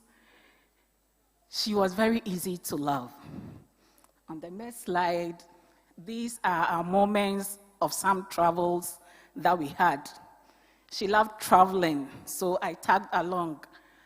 And we spent every Christmas together, be it in Ghana or she used to live in the United Kingdom. The nature of grief. Grief is not a linear process, that there are 5 stages of grief, and it's not like you will go through 1, 2, 3, 4. No, it doesn't work like that. It can be anywhere on the spectrum, anywhere, any day, at any time. 2, grief is love with nowhere to go. It gets stuck up in your heart, in your throat. You want to share, but that particular person to share it with is no more with you. Then grief affects cognition, somatic, and even in spiritual dimensions. You could be having vivid dreams. It plays with your mind, your emotions, all the time. Now, we have 2 things. This is the first one, is the stages of grief. You go through denial. You are angry. Why should God do this to me? Because we prayed, we fasted, and I was expecting God to hear my prayer. And prior to that, my dad was going through a terminal disease. He had surgery, and we're going through chemo, then afterwards radiotherapy. But he is still here with us. My little brother got sick. 2020 was a lot. Aside COVID, my family was really going through a lot. So my emotions was all over. Then she had her second PhD that she was supposed to have graduated in June. Because of COVID, it was postponed to December. So I was planning to attend her graduation, only for her to go to the hospital, and she was diagnosed of a terminal disease and had advanced to stage 4 when we got to know. So do I stay in Ghana, take care of my dad, or do I go to be with her? And before then, we had also planned an Europe tour. So I was hoping after graduation, We would go on tour, spending quality moments with her. Then all of a sudden, this happened. So I was at a loss. She was diagnosed late for about 2 months, and she was gone. I was getting ready to be with her. I was in Accra on Thursday, and she died on Friday. We had to go bring the body back to Ghana with her children. It was a very difficult moment. The saddest part was I planned her wedding. I made her up. So how do I plan her funeral? So when that happened, you go through all that, or either you make meaning of what you've lost. So it's up to you. It's a difficult situation, and it's a difficult moment. It can be anything. Next slide, please. So this was me. After the burial, I lost myself. I didn't know what else to do. She was my go-to person. She was more than a sister, and also more than a friend. And these are the things that grief can do to your brain. The amygdala, fear, and emotional memories. Then prefrontal cortex, decisions, distractions. You just don't know what to do. Even sometimes the simple task of brushing your teeth, taking care of yourself becomes a daunting one. You can sit there doing nothing, and the day will turn into night. The impact of depression on the body. You go through stress, you go through fatigue, immune suppression. So you will be getting ill here and there. Sleep issues, then neurological and hormonal shifts. So I was battling with a lot, high blood pressure, high glucose level, and meanwhile, I wasn't eating. Thyroid issues, I went through everything, depression. So I was always at the hospital. The day I took the previous picture, I ended up at the hospital. And I spent about 2 weeks on infusions. So this is my drawing of depression. Depression is not pleasant. That's why I use just a pencil and showing faces, day and night. Depression doesn't know day, and neither does it know night. And it's like a clock. This drawing is like the brain trying to pick up faces to show up with each and every day. And you can be all that throughout the day. You can be happy, you can cry, you can smile, you can do all that throughout the day. Next slide. Then you have to heal. No matter what you've been through, you should get some healing. Either you do it yourself, or you do it by all means. You don't have to stay there, because it's not a pleasant place to be. So you can self-heal. Even if you are seeing a therapist or seeing a psychologist, which Ghana is very expensive, seeing a psychologist. Because with me, I wanted to see a grief therapist, and I realized there is none. Nowhere to go to. Online, I saw one person who was very busy, not even available. So you own your pain and get support. It is there. You can't pretend you are okay. In Ghana, they will say if your mother's child hasn't died before, you don't have to cry. You don't have to show lots of emotions. You should be strong for your parents. Because my father's health, and who takes care of me? I couldn't pour from an empty cup. I was so alone in this world. I didn't know what to do. So I owned my pain. It is there. So going forward, how do I do it? Then family talk therapy. So what I decided to do with my family was to sit down, then for us to talk from her childhood to the day that we lost her. The pleasant moments especially, just to encourage us. And with her, the last text message that she sent me was dance while the music is still playing.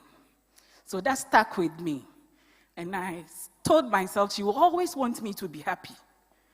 So I have to be happy and try to guide the family to go through it. Then also group therapy with friends. Some started sending messages to me, how they got to know her, how she's been to her. She was a pleasant person to be around. Then with me, I decided to print out all our WhatsApp chats. Then I cut them into strips. Then I got a bowl and I labeled it Letters from Heaven. So I rolled them up, cut them into strips, rolled them up and put them in.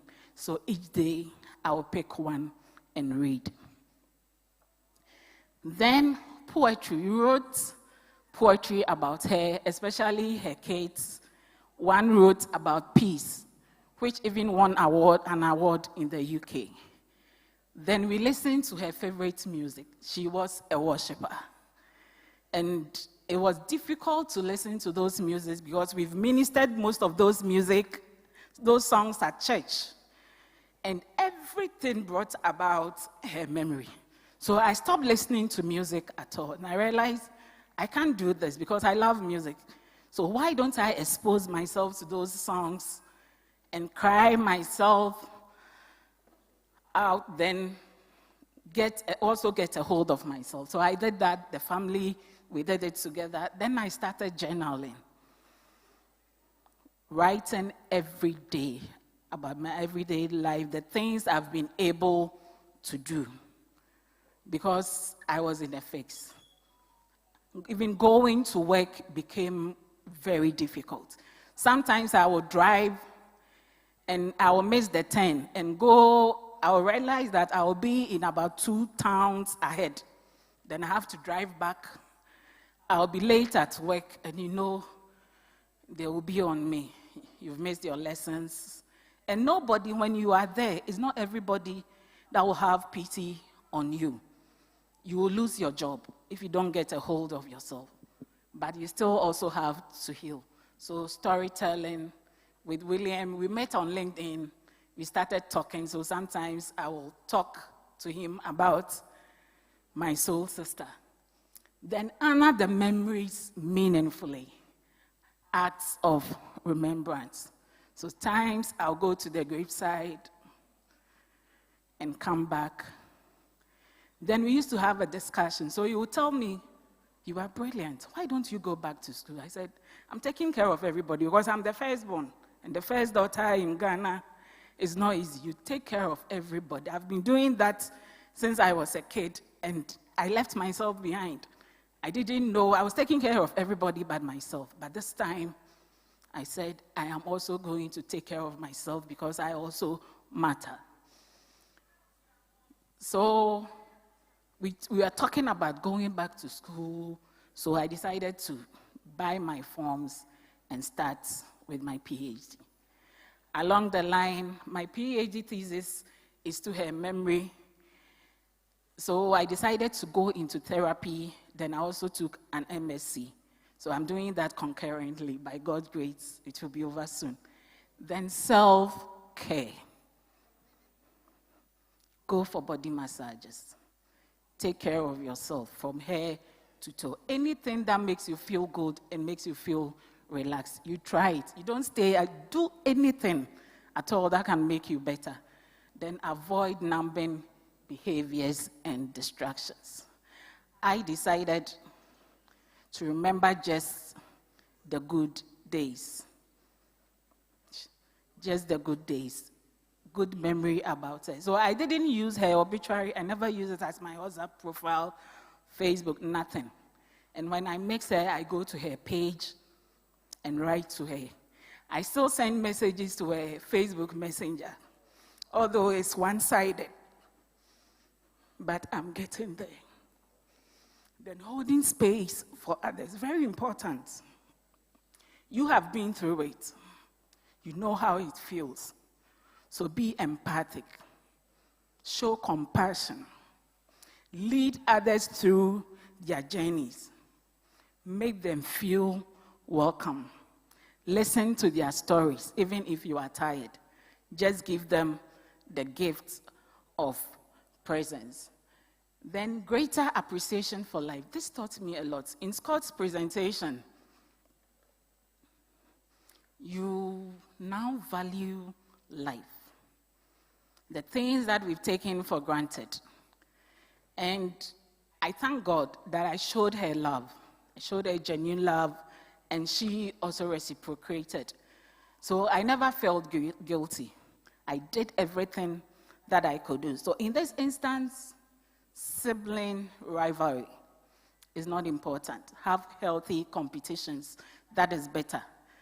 But being at loggerheads, fighting, those pettiness, that's not nice. You will regret it one day. So if you have your sibling here, let it all be love.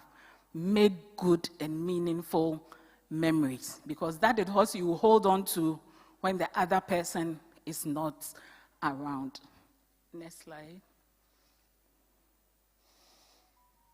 So grief and growth can coexist. Make meaning of it. Don't get stuck at the place, the darker moments, the valley experiences. No. Try by all means, at all costs, and move. If you need help, seek for that. Then remind yourself of positive discussions that you've had with your loved one. That keeps you going. That really keeps you going. And you try to do the things that you decided to do with her. Do it without her. Honor the memory. Next slide. It is okay not to be okay, but do not make it your permanent destination. Move. Life goes on. Life is a beautiful thing. And for us all, let's show kindness. Be kind to each and every one. You have no idea what the person is going through. You have no idea, because depression it's not like a headache or you are in a cast that it can show. It's inward. Be kind with our words, with our presence, and with everything that we have. Life is a beautiful thing. Thank you. Thank you very much.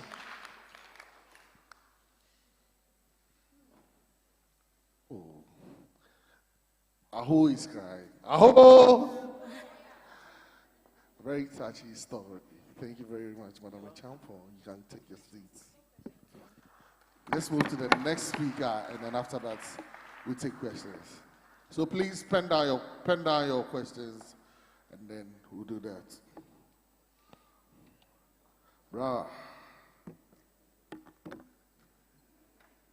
Our next speaker is the most special person among us.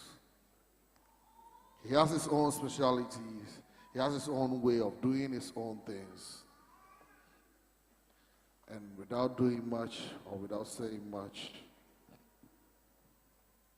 let's welcome Manasseh. Please, let's clap for him.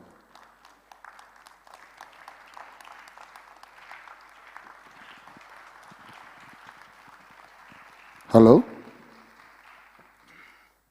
Thank you for this opportunity. And hello, wonderful people. My name is Manasseh Oswansa. And this is a very great privilege for me. And I want to say thank you to Mr. William Plunge for giving me this chance. Please put your hands together for him. You know, most of us are in the situation of the seed and the tree. As we all know, before a tree can come about, a seed has to be buried in the ground. Let's assume that this seed decided to quit while in the ground. I don't think we would have had anything like the tree to benefit from. And so, you sitting there, you have no reason to quit. You don't have any reason to quit, because if you decide to quit, how will your light shine for everybody to benefit from? The day that you decide to quit could be your breakthrough day. So never should giving up be an option for you. It's never an option. You know, I was in my mother's womb for 2 years, solid. My mother carried me for 2 years. Assuming my mother decided to give up on me, I wouldn't have had the opportunity to be with great people like you. Please put your hands together for my mother. A lot of people would have decided to quit, but this woman decided to hold on to me and then bring me to life. My early stages of school, from KG to class 3, I was crawling on the floor. And then it was almost impossible to get somebody to help. Because during that time, it was believed that if you are somebody like me, it's either you are from the Marine Kingdom or you are cursed. In Ghana here, we call it Nsuba. So if you are somebody like me who crawled on the floor, you know what? It was almost impossible to get somebody to help you. But there was this one person by name Nana Boateng.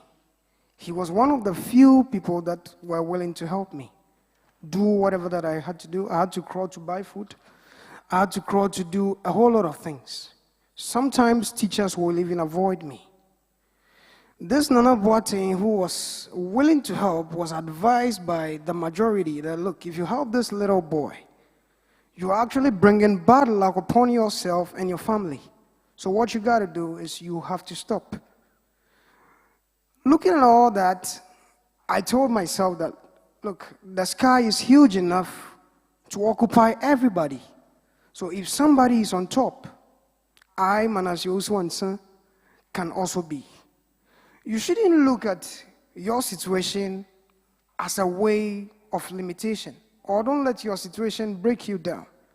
But let that your situation be that elevator that will take you to your success. So I want you to tell yourself right there that my situation will be my move to success. Let's go. My situation will be my move to success. You know, if the day was able to come through the night, then your struggles can deliver your success. The most important thing is that you don't have to give up until that your success becomes a reality.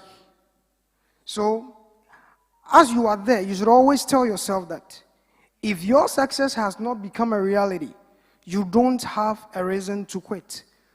Today, as Manase Osuansan right here, I'm a graduate, a degree holder. Please put your hands together for me. As a physically challenged person in the wheelchair and also a cerebral palsy patient, I have a degree. So all the time, I tell myself that, look, everybody in life is challenged. We are all challenged, regardless of whoever you are. You've got somebody who doesn't respect, is a way of challenge. You have somebody who is a dumbhead, is a challenge. You have a drunkard, is a challenge. You have people who behave anyhow, is a challenge. But the reason why people will look at me and talk about mine is because mine is what we call physical challengeness. Anything that is physical can be seen. So why do I have to look at my limitation instead of looking at my greatness? Because my success is going to come out of my greatness, not my limitations. So as you are there, look, there's only one thing that can stop your success in life. That is death. If I am alive, my success is a possibility. If you are alive, your success is a possibility. So if you are not dead, just tell yourself, from today till eternity, you are great. I love you all, and God bless you. Thank you very much. Mr. Can we William. please be upstanding for Manase?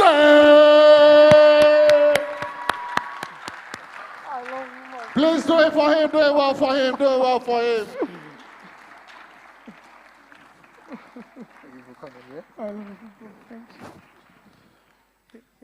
Thank you very much, Manase.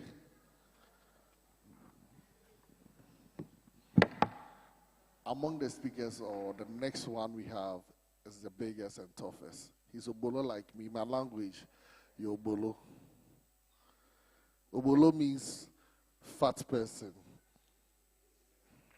When I saw him, I was like, oh, this man is me. This man is me. I don't know whether I have weight than him or he has weight than me. But then I was looking at him and I saw myself in him, dripping with his Bipster, and I was like, yeah, this is something I like. You give it to me when you are leaving, right?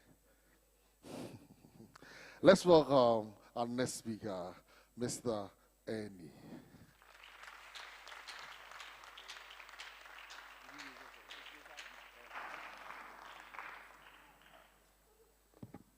That's all right. Is that on? Yeah, they can hear me. Wow, they can hear me. Okay. Ushers, please. No need. I'm just living my dream. The dream was from here, being on stage. So let me start properly. So this is my dream, to speak to an audience of people. And for that, I will thank my friend William for making my dream come true. Please, my friend, give me a real round of applause. Yeah. Okay. No. Okay.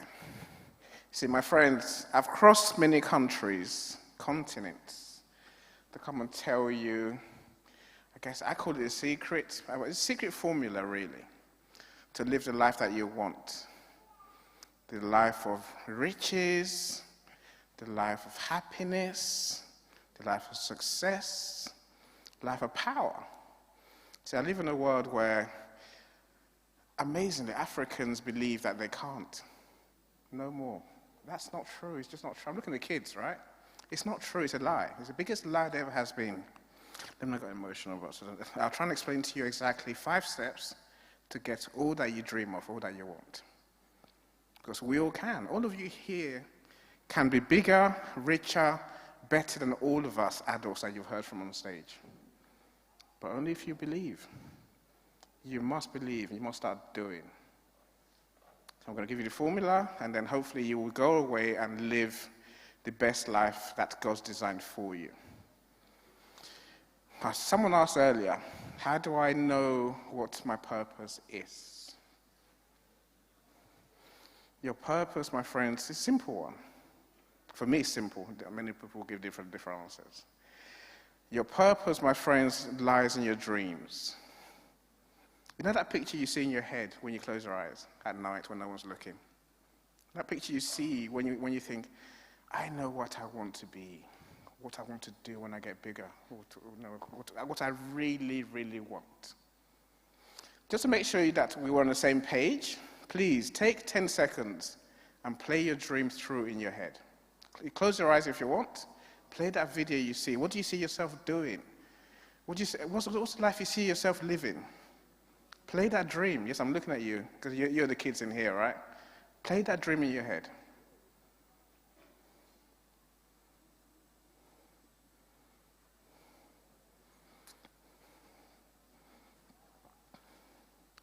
Okay, you can come back in the room now. So my coach told me, make sure you tell them to open their eyes again, because they would just sit there with their eyes closed all the way through. Don't do that. Open your eyes, it's fine.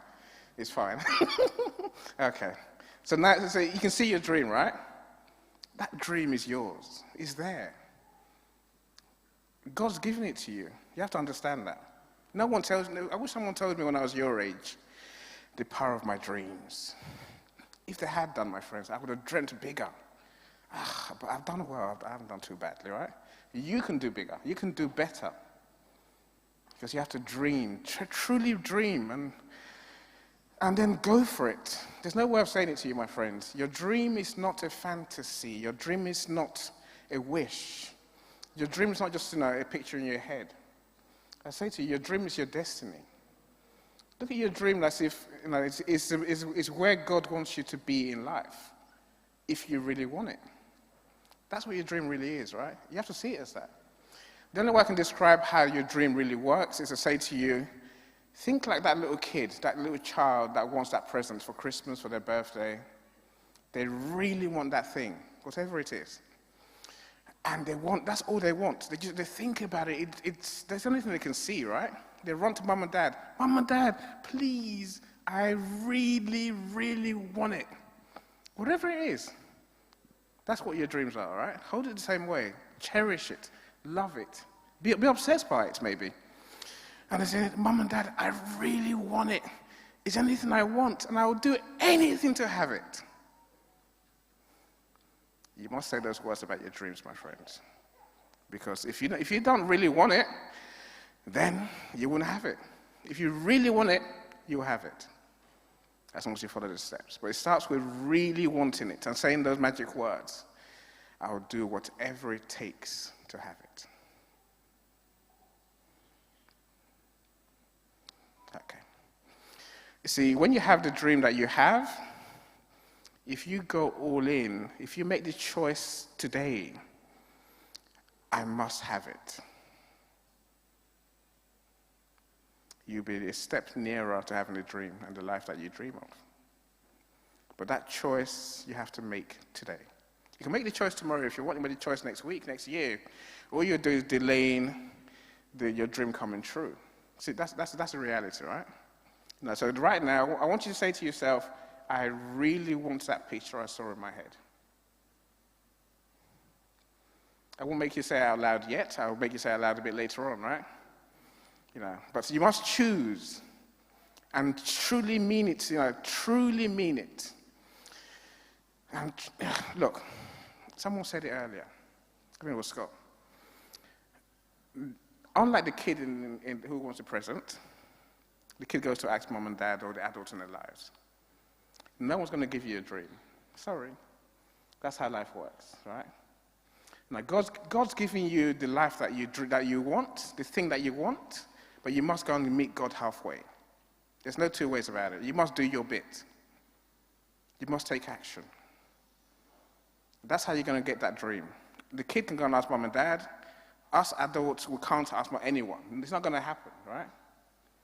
So we have to be prepared to take big action. I'll try and break it down for you. If you're thinking, what's this action I have to take? What do I actually have to do? Where do I start? It starts with believing that you don't need a miracle because you are the miracle. Everyone here is a miracle. You have to truly accept that fact, right? Not many of us understand that. You have to live that way. So when we start believing that we are the miracle, then we start preparing to take big action. Again, look, you have a picture in your head. You know what you could be. You know what you could be. You know what life God's designed for you. All you have to do is what I call think like a doctor. Let me explain. If you want to be a doctor, you have the vision of you being a doctor in your head, right? So all you have to do now is think like a doctor. From today, not from tomorrow. Think like a doctor. Walk like a doctor. Act like a doctor. Do what a doctor would do. That's the trick to your dreams, my friends. Because in not too long, you're going to be that person. You're going to become a doctor. Do you get it? Yes, no? I want to hear you more. Do you get it? Truly, you must be that person who thinks like the person in your dreams, acts like them, talks like them, walks like them, and then does what they would do. Do you get it? Yes? Okay. If you don't get it, you could ask, but otherwise I'll move on. You see, in the end, you're going to become that person. Now, my dream was when I was 11. My dream was simply, I say simply. Yeah. So I went to go visit my uncle. I was a kid in Nigeria. I got to my Uncle Vasco. Uncle Vasco had 7 Mercedes, all of them, the whole full range, 2-seater to Jeep, in gold. To a Nigerian kid, I was like, wow, my granddad's rich, but Uncle Vasco, he just took the mickey, right? He's like, well, I don't even know what he ever did for a living. But he had all the Mercedes. And I decided that very day, I want those Mercedes. Not his Mercedes, I want my own Mercedes, right? And that dream, my friend, has carried me this far. It's come for the last 40-odd years. So that dream of having those Mercedes, yes, I've had 4 of them. I'm now onto the Bentleys, but I'll explain how that works in a second. But, I've had as many Mercedes as I wish to have. You see, when you have the dream, and you're willing to do what it takes, the first thing you're going to learn is that you're going to have to get in the education. I'm super qualified. Lucky me, right? It's hard work. And then, I built a wonderful family. Yes, my golden child looks at me and says, don't point at me, leave me alone. It's all right, child. It's all right, Kobe, it's fine. All right, what have I dropped? I dropped something out of my envelope. Okay, so I've got an education, I built a wonderful family, I've had amazing jobs. I've been around the world. Yes, of course I'm rich, it's fine. I'm wealthy enough. Someone said, wealth's not about money, wealth is how you feel, right? Money matters, but I'm rich enough. There's nothing I want for in the world, right? That's what true wealth looks like. See, everything I wanted, I've done. I've started businesses. I've served many, many people. You see that gold badge on there? As my friends say, I get to serve people. I get to make people legends in the world I live in. Superstars. My motto is, we'll make you famous. Because we do. We make people build their legacies through our services. My point, this is not about me, my friends. Let's talk about that man over there. The man you see in the picture. Mr. William. You see, William had a dream when he was a kid. Like most boys. William wanted to be a footballer and a musician. So you see, my friend, this is not about your dream. I don't care what your dream is. There's a way your dreams work. You must understand how it really works, right? So William did not become a footballer. That's quite a hard industry to get into, of course, and how that might work, only goodness knows. You get lucky, right? See, but William became someone called Mr. P. Willis, a world-famous rapper. Do you know this? Okay. So literally, he learned how to become a good rapper.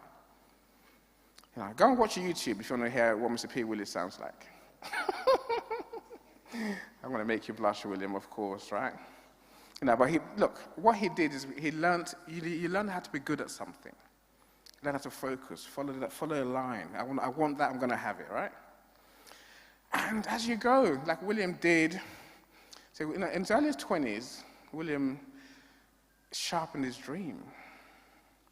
His dream then became to set up a center for children and young people who experience homelessness, hopelessness, and depression, and suffer from depression. William has worked that dream for how many years now? Many years.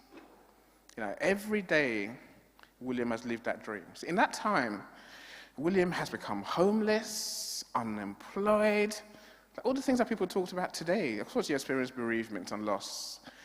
But you have people who will rob you. You have people who will do what people do, right? Some people will laugh at you. I'll come back to that in good time as well, right? But literally, all through the times when William was living in the forest, as you see up there, living in the shack he talked about, that was mentioned earlier, he kept his dream in his heart.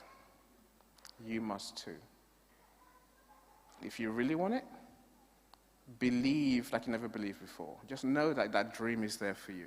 There's no two ways. If you believe and you work towards it, you will have it. You probably have more. Because it's not just no human is useless. You are the miracle. You're one who's gifted above all else.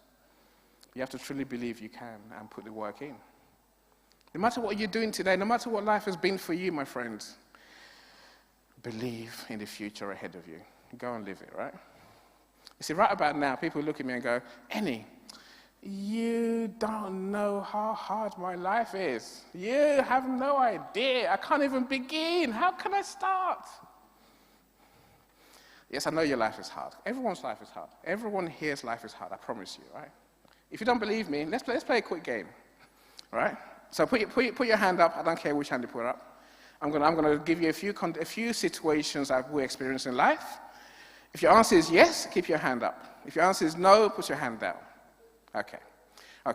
So, hands up, please. Hands up. I need you to play the game. You too. Yes, you too. Play the game. Come play the game. Okay, hand up. Right. Okay. Young men, come on now. Hand up, please. Put your hand up. Okay. It's a quick game. Right. So keep your hand up if you were given up at birth by your parents, if you're an orphan.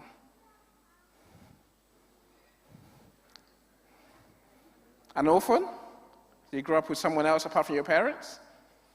Okay, so we have one person. Ooh. Okay, a few hands up. Fine, brilliant. So, okay, keep your hands up if you ever had no money for what you want to do.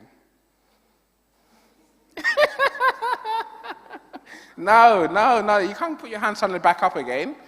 If you're not an orphan, or if you're not an orphan, you lose. No, your life's not that hard, I promise you. Put your hand down. Right. Only those who are orphans and have been poor can keep their hand up. How many do we have? One person, right? Okay. Your life's not that hard, my friends. No. Let's be fair. I get it. I see your hand too. Look, I get it. Your life is very hard. What are you going to do? Are you going to push past it and get... many people wish for life to be easier. Don't wish for life to be easy. Get better. Now, when your life gets hard, life is saying to you, what are you going to do to move past this? Learn. Some talk about building relationships and say, do the right thing, right? We know within us what the right thing is. Go do it. Life, God knows that you can fix this. Don't beg. Go and do. Use your talents. Because each time that you overcome something, you get better. You get stronger. That's what you must do. That's how we get better. That's how we become the person that achieves the dream that we have in our mind. So the other question that people ask is, if it's that easy, why doesn't everyone do this? I'll tell you why. Many people, they chase the shiny new object. Someone mentioned chasing a job earlier. You can chase a job as long as it's part of your plan to achieve your dream. But don't go chasing social media. Don't go chasing trends because they look easier. They look like everyone wants that job, so I must have it too. Your dream is a gift from God. You must understand. And you must chase that with a singular passion, more than you've ever done in your life. Let me say this, my friends. Another reason people don't do what they're meant to do or achieve the dream is that many people fear. I was one of those, right? I'll tell you, I've admitted to you here, right? We fear, and when fear comes to us, we tend to run away, not do what we have to do, right? So I remember William said to me in February, Annie, you're going to come to Ghana and talk on my stage. I was like, I'm going to be busy, William. My family won't let me come. I've got work to do, William. No can do. See, here's the truth.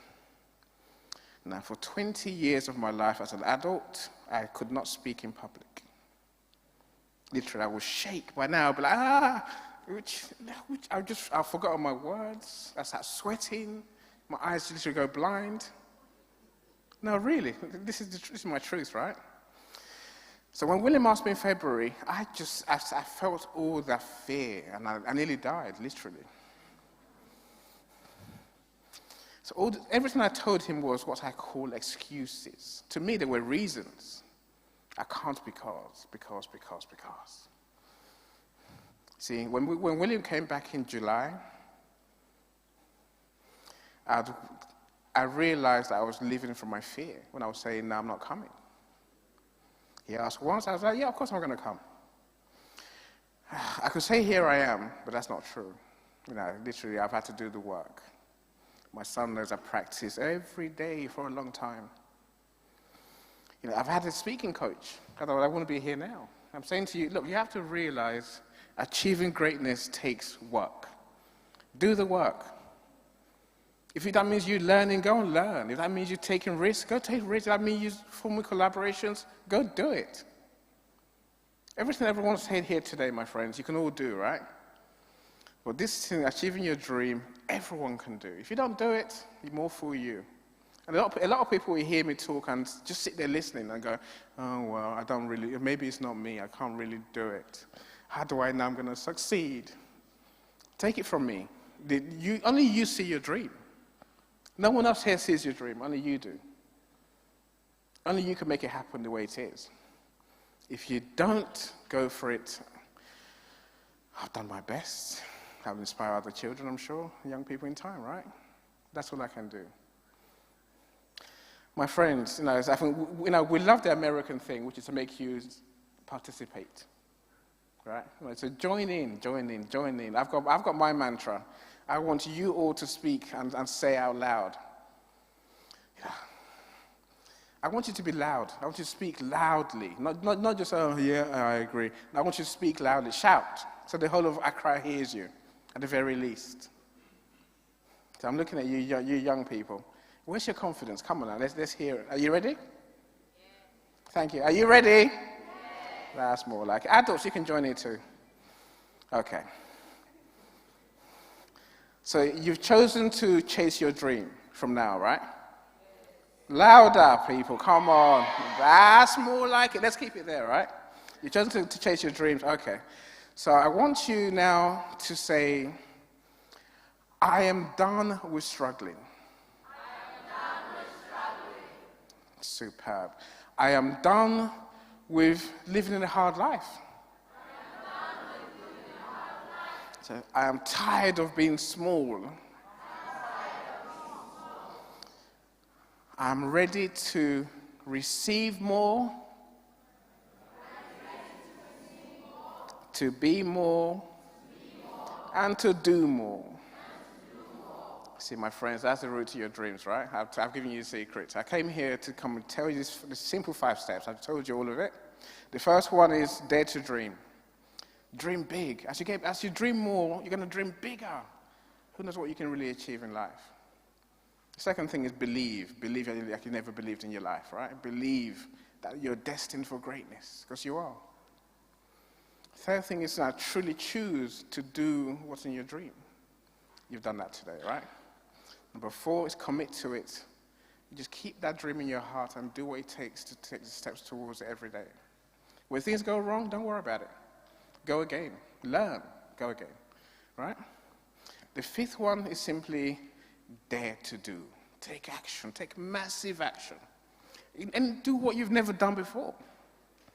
And you still find that your dream is more than attainable, and you can be literally the person in the world who lives the life you dream of. That's me, my friend. William, thank you so much, my friend. I'm truly blown away. I've been on stage. Thank you very much, Mr. Eddie.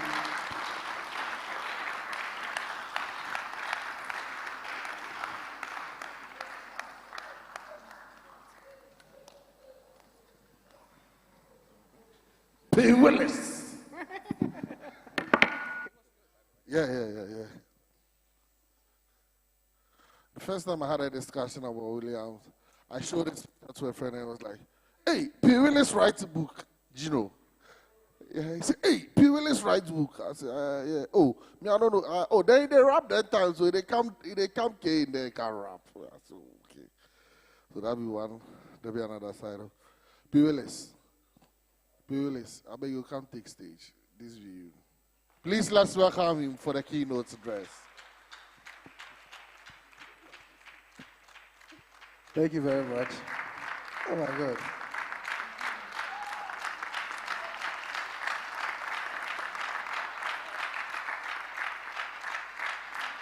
So trust me, I believe that the best things in life are found in uncomfortable situations. And these situations, we don't want to be there. You know, all of us here, we want the best things in life. But where we get them, we are not willing to go there. So I'll take you through my journey. Next slide, please. So that's me here, and then me there. Let's move on. Now this is where I grew up. This is a bar in Comte 5. Those in Comte 5, you know, right? So that's my grandmom's bar. Please come back. Don't rush. And that's my sister. She's there. Where is she? She's running. That's her. So we grew up in this bar, and I thought I came from a rich home. Because if I want a biscuit, if I want toffees, my grandma would provide it to me. So I know, said, no, I'm from a rich home. That's how I grew up. But then I go to school, I come back, and I sell alcohol. We're selling alcoholic beverages. So I go to school, I come back to sell, do my homework, sleep, go back to school. That was the daily routine, all right? And my mom was taking care of this bar. So me, my sister, and my mom lived in this beautiful mansion. Next slide, please. Now, we grew up being told that when you go to school and you are first in class and you pass your exams, automatically your life is going to be beautiful. That's how all of us here, most of us here, grew up with that mindset. Even if your parents don't tell you, people in the neighborhood will tell you, "Shouldn't be first for class, oh. Be first in class." Because you're going to get a good job, your life is going to be beautiful, you can buy the cars, anything you want. So I grew up with that mindset. I went to Chemu Secondary School, and I wasn't first in class though, but first 1 to 5 days, I won't be. Right? I was doing well. You know, thinking that if I do well in class, my life is going to be beautiful. Let's move on. Next slide. Now, after school, I did my service, and then there was no job. But I get these kind of jobs. I don't know if you have experienced it. You get these kind of jobs that you end up using your salaries as transportation back to work at the end of every month. Show by hands. Oh, yeah. So those were the kind of jobs I was getting, right? I remember I had this job at Pokwase. I moved from Tema. I wake up at 4 a.m., come to 1, and then go to Pokwase. I get there at 8 a.m. I was working for some Chinese. Yes. And my salary was 1,500. That was my highest ever in my life. So it was beautiful for me. 1,500 would do well for me. Now, first month, I received my 1,500. And then it was ongoing. I realized that I spent like 2,500 at the end of every month. And I'm owing people. I had to borrow money to go back to work. This is not work. Oh. This is like me paying somebody to move and go stay in their space. So it was ongoing like that. And one funny thing, at the end of every month, my boss strategically would find means to just scold you, make you feel bad that we should give you that 1,500 cedis. And I would feel so bad. So I man up, the guy who gave me the strength to quit is seated here. He said, "Charlie, Piwelis, ejuma ofi hase na oko poko aside bia okonya accidenta. Chinese ni ejuma. Pay me na drum, but I left. Let's move on, please." Then trying to find myself, I became a footballer. I became a musician. And I was hearing... and people were telling you that when you go to the gym, you release stress. So I did some gym too. But it never worked. So fortunately, I came to the newspapers, graphic showbiz. And I felt, oh, okay, my papers modia. I'm going to make it. Because so let me try it again. But it wasn't working. It wasn't working. Let's move on. Then has anyone said something hurtful to you that ever broke you down? Not about your boyfriend leaving you, but have you ever been to that situation that somebody has said something to really hurt you? I guess we all have, yeah. So this friend who was last in class, right, had the opportunity to land a good job, had bought his car, got married, was living life. If what were to be like being first in class, I deserved that. But he had it. He was last in class. Oh. Life is just funny sometimes. Then I met this guy. At that time I was being paid 300 cedis. I met him thinking that, okay, meeting this guy here, he will introduce me to some business and all of that. This guy parked the car, honked, pepe. Then I went closer. William, what work are you doing now? Like, oh, I did here. How much are they paying you? 300. When he asked me how much are they paying you, I thought he was going to help me get a job. Then the next thing that came out was, William, Charlie, get a life, or we are all moving. And to him, he was just passing the comment, but it broke me down, right? It broke me down, and I took a personal decision. Let's move on to go live here. Yeah, you're laughing at me. Now, the city felt so noisy. I see my friends doing well, and I look at them, and I felt so bad. Why not me and them? And I was so jealous. And it's natural, we are all jealous. If you need something that somebody has, you want it. And at that point, my family also barely noticed me. Sometimes, let me speak it in English. When there are leftover foods in the kitchen, and you've not been told to go take it, and you're hungry and you go take it, you are dead. So all these things came up on me, and I decided, no, let me move away from everything. And this is where I found myself. No electricity. No, let me read this. There is no Wi-Fi in the forest, but that is where you discover the best connection within. And that's where I found my purpose. Now, no electricity, no good drinking water. Thank you.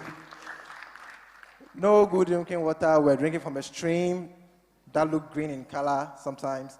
Animals, every living thing drank from that same stream. It was tough.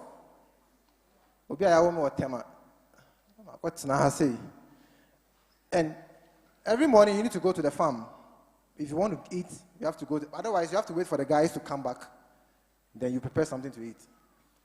So we walk like from here to Junction Mall. Yes, from here to Junction Mall. And I didn't know how to use the cutlass, so they gathered the food stuff and I carried on my head and we'll come back. Like 4 to 5 hours walk. Then we'll prepare something to eat. But after a week, I realized that I'm not thinking about not even having a job. I'm not thinking about all the things that was giving me pressure in the city. I was calm inside. Then one day I was praying. I love to pray a lot. That's one thing people don't know about me. I love to pray a lot and meditate. I went to sit under a tree around 9 p.m. and I was praying that, God, is my life going to be this way? Talk to me. Then while I was praying, I hear a voice, a female voice whisper in my ear that, William, go back to the city and start a business called The Errand Boy. The Errand Boy came with no explanation. Sometimes when you get messages from the Spirit, it is unclear until you act on it, right? So I came back, I got somebody to design this logo for me, Mr. Planch, The Errand Boy. I posted it, and this friend of mine calls me that, William, why Errand Boy? A full-grown man like you is childish. Use Errand Man.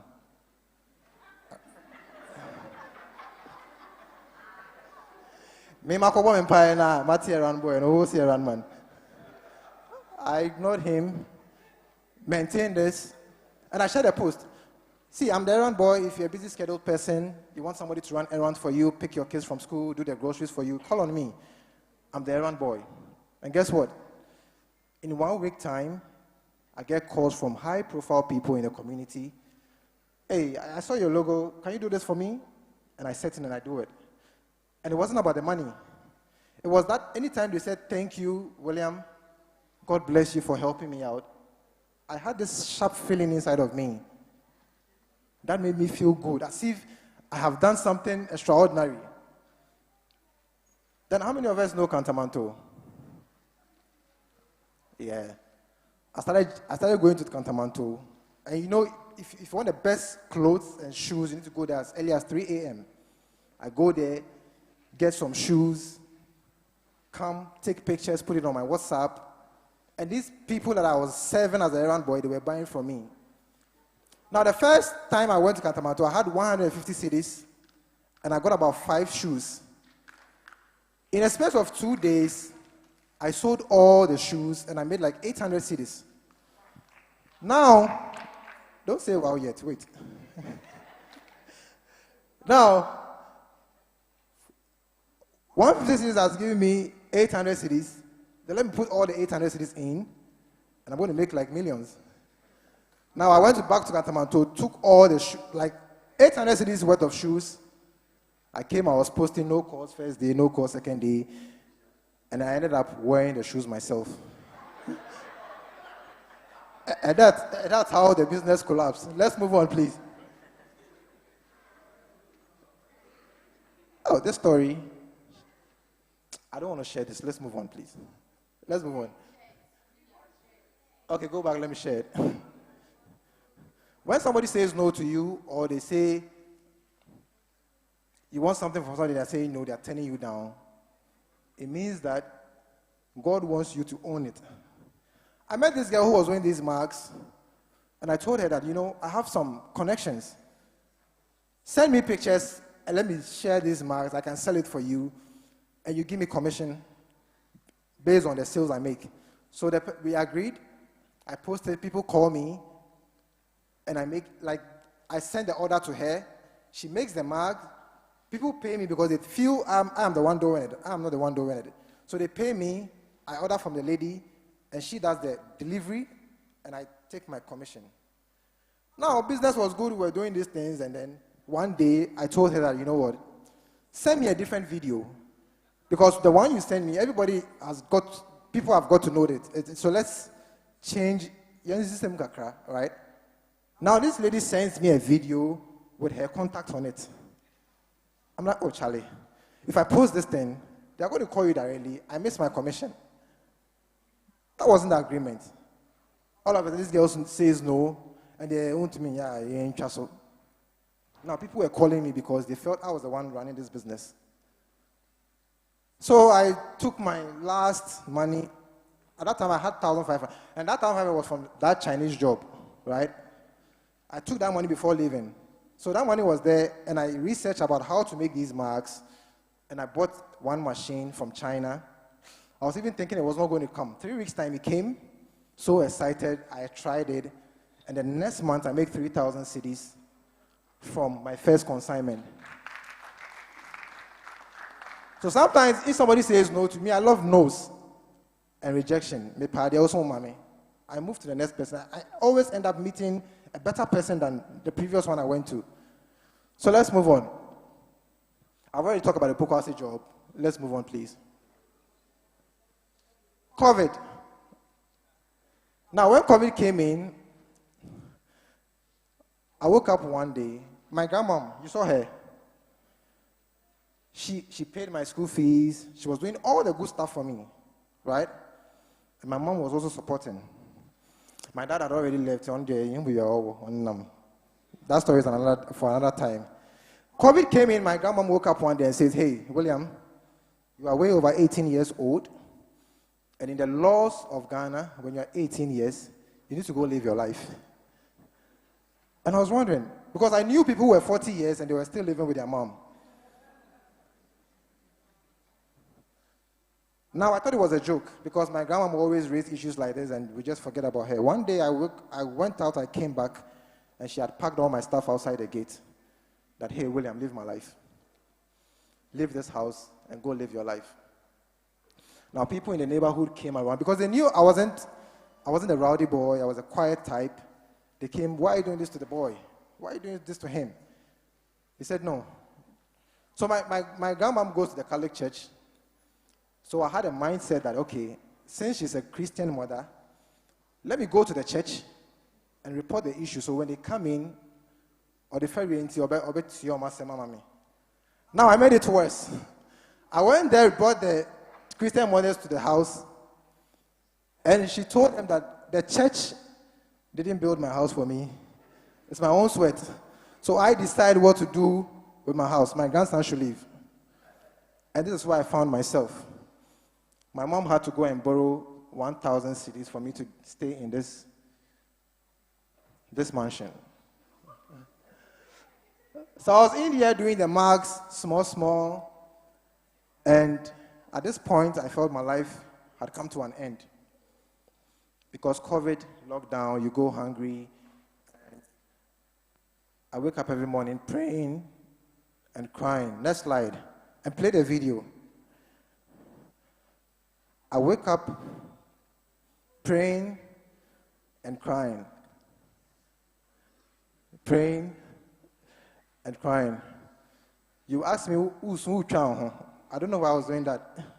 But today, I'm telling my story with it. Hey, you people, please go back there. So I was praying and I was crying while in that room. Then this same voice came back again. William, jump on LinkedIn. So I got on LinkedIn and I shared a post. Let's go. Let's move on, please. I jumped on LinkedIn. So how social media opened the door to international connections.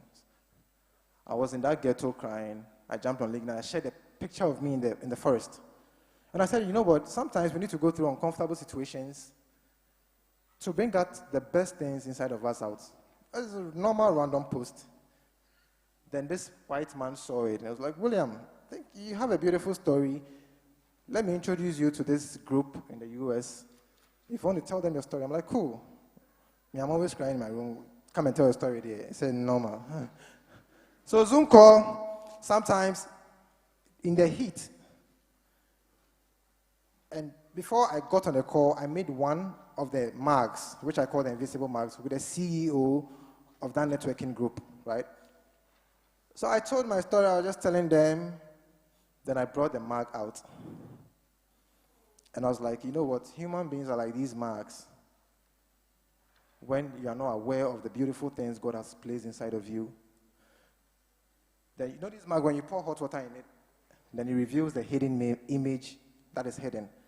So I started pouring the hot water in it, and the CEO's face was popping up slowly, and they all freaked out. They were like, wow, William, wow. What is wow about this thing? Then the next thing, I told them that, you know what, if you have one of these marks, every morning when you're going to have your hot coffee, it's going to remind you that there's something beautiful inside of you that needs to come out for the world to see. And guess what? Next slide. I started shipping these marks from Ghana to the US, from the ghetto. Don't worry. I started making few dollars, small monies. Then they made me a member of the group. So in the group, so these white people, what they do is, they set a group like if we have carpenters here, we have musicians. So if a carpenter gets a deal for a musician, then he gives it to him. So the money revolves amongst them. That's how they live their life. So I became a member of that group, and I didn't know what I was doing there, but they make me say 5 minutes motivational talk at the end, and we move on. So I was praying again. Let's move on. Okay, so they featured me on the Times Square billboard for 24 hours. I didn't even know what it meant.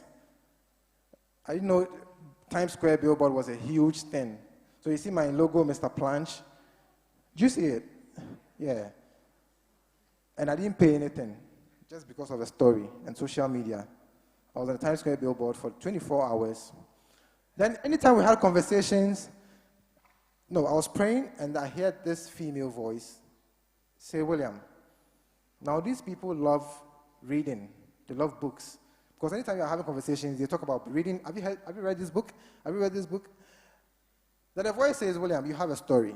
These people love books. Put your story in a book and title it, No Human Is. Next slide, please. So I started working on a book. But let me share a story about how I met an angel on a bicycle and a US job.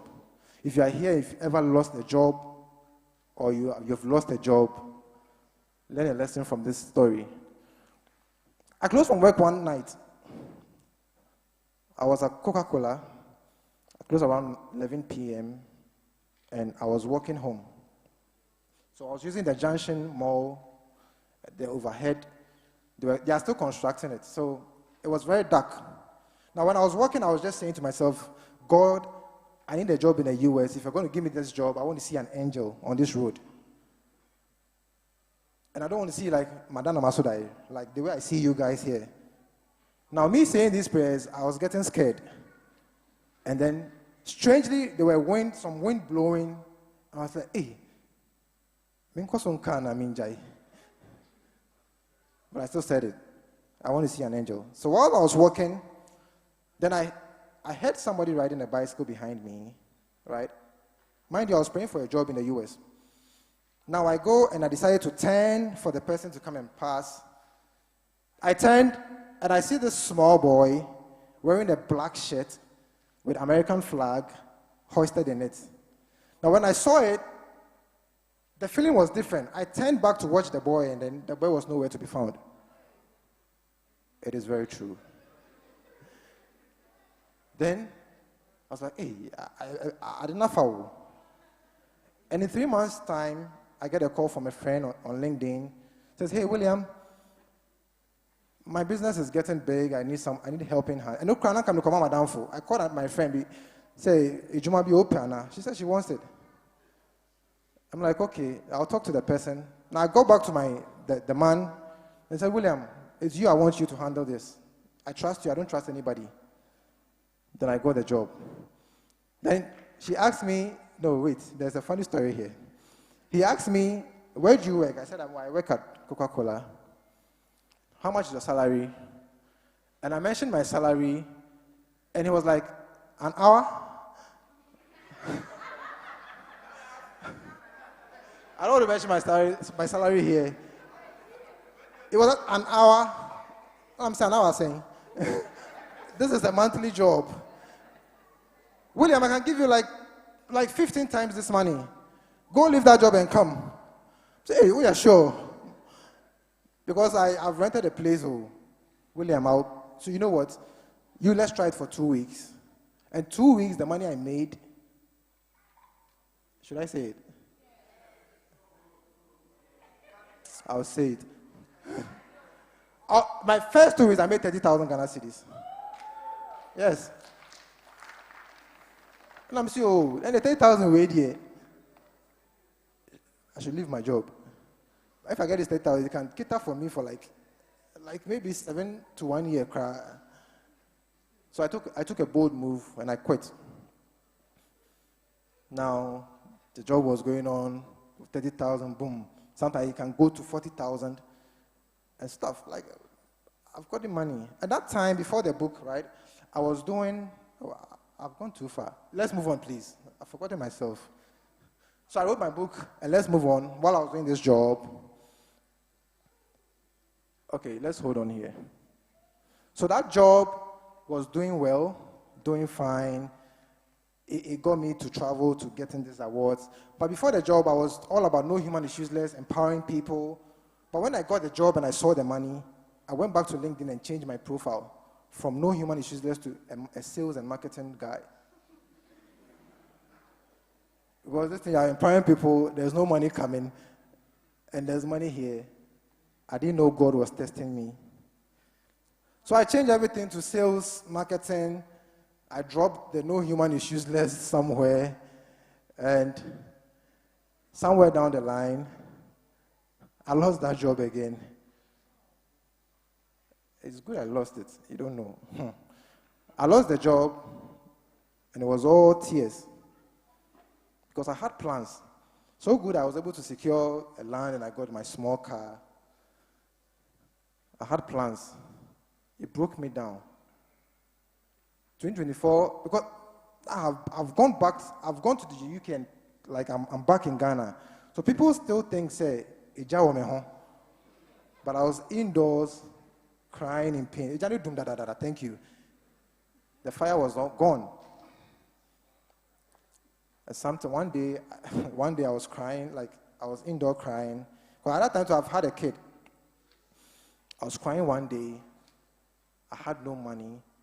My media guy, I never miss his call. When he calls me, I pick it up. I saw his call. I dropped the phone. Because I was hungry. I don't have money. Then I was there. Then I checked my phone and there was an alert.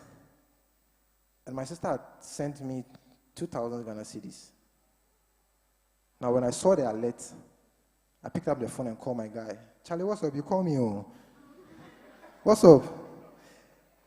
I didn't use that money for anything that day, but just having it in mind that I have 2,000 somewhere alone, count my lips. Money is important. And I pray that everybody in here should never lack money. I pray that everybody in here should always have a 2,000 Ghana cedis somewhere that you don't touch. Let's move on. So I was chilling. I went to the UK O2, taking my book around. Let's move on, please. Let me wrap up. I already talked about this. Let's move on. I lost the US job, and I wanted to end it all. Then I met this man, Annie. 2025, I met Annie, and I wanted to go and ask him for a job because I was suffering. Now, when we're having a conversation, we're having a Zoom call, I was not able to have even asked for a job. Then he loves the mags, so I showed him the mag. He's a tea guy, so he loves the mag. Then I told him, oh, I have a book. Then he said, oh, William, I can make you bestseller. I'm like, really? Because I had a dream of becoming a bestseller in 2028. We are in 2025 now. I wrote the book in 2023, and I said, oh, I give myself 5 years to become a bestseller. And I met Annie 2024. And my book is currently 9 times international best-selling. So it was 8 in UK, US, Canada, and then this year, which month? January. Germany came to add up this year. All right? So let's move on. But I got to understand that the reason why I lost that US job was that God wanted me to take care of no human is useless. And as I speak to you right now, my boss called me a month ago that, William, I want to bring back this job, and I want you to handle it. Well, but maybe I won't take it all. It might be another trap, but I need to pray. So I've been featured on the Mirror. To be on the front page is a big deal. So I get the front page, I get the whole middle page. Let's move on fast so that I can end this. Next slide, please. My achievement, I already talked about it. Now let me share this story. I went to the US Embassy. I wanted to go to US. I have no idea why I wanted to go, but I just wanted to go. Then I had what it takes. I had everything. I had what it takes to get the visa. Because when I got there, have you traveled before? I take my passport. Oh, okay. What do? I tell them. What are you going to do? I told them. Then I told them I was going to speak about depression.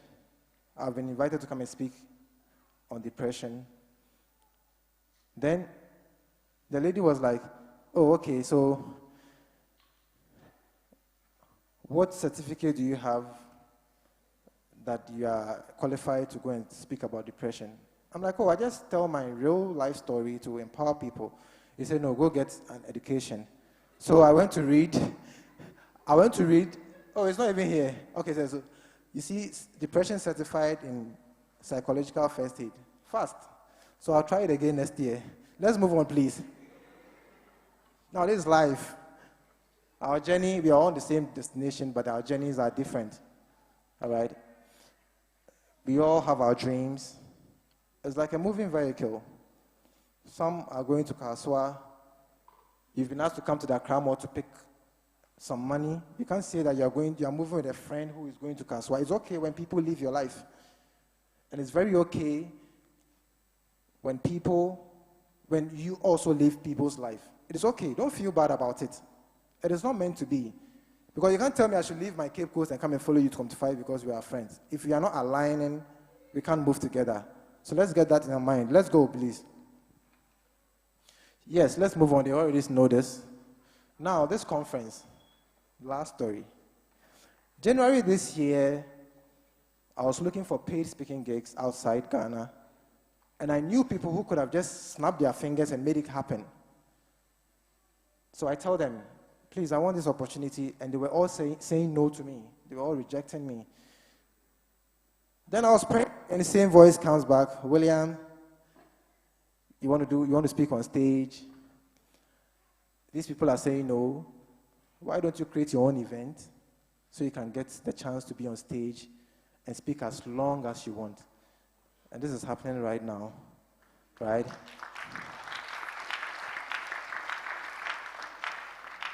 Trust me, I had no money to make this happen. I had no money. I designed a flyer, posted it, that the conference is coming. Then, I spoke to one man. We created a crowdfunding platform, and people were donating $5, $10, $2, and I set 21 days for myself for fasting. No food, no water. I wake up, I eat at 3. On the 10th day, I checked the account and $1,000 have been placed in it. And I didn't know this man. I just reached out to him. Hi, thank you so much for this. He said, no, don't thank me. If I don't do this, God is going to punish me. Inshallah. He's from Saudi Arabia. William, if you need any help, just let me know. And I came here. I don't know if I'm permitted to say this. I came to this room. I saw the place, and I was like, I like this place, God. I want this place. I went to ask for the price. I don't want to say it here.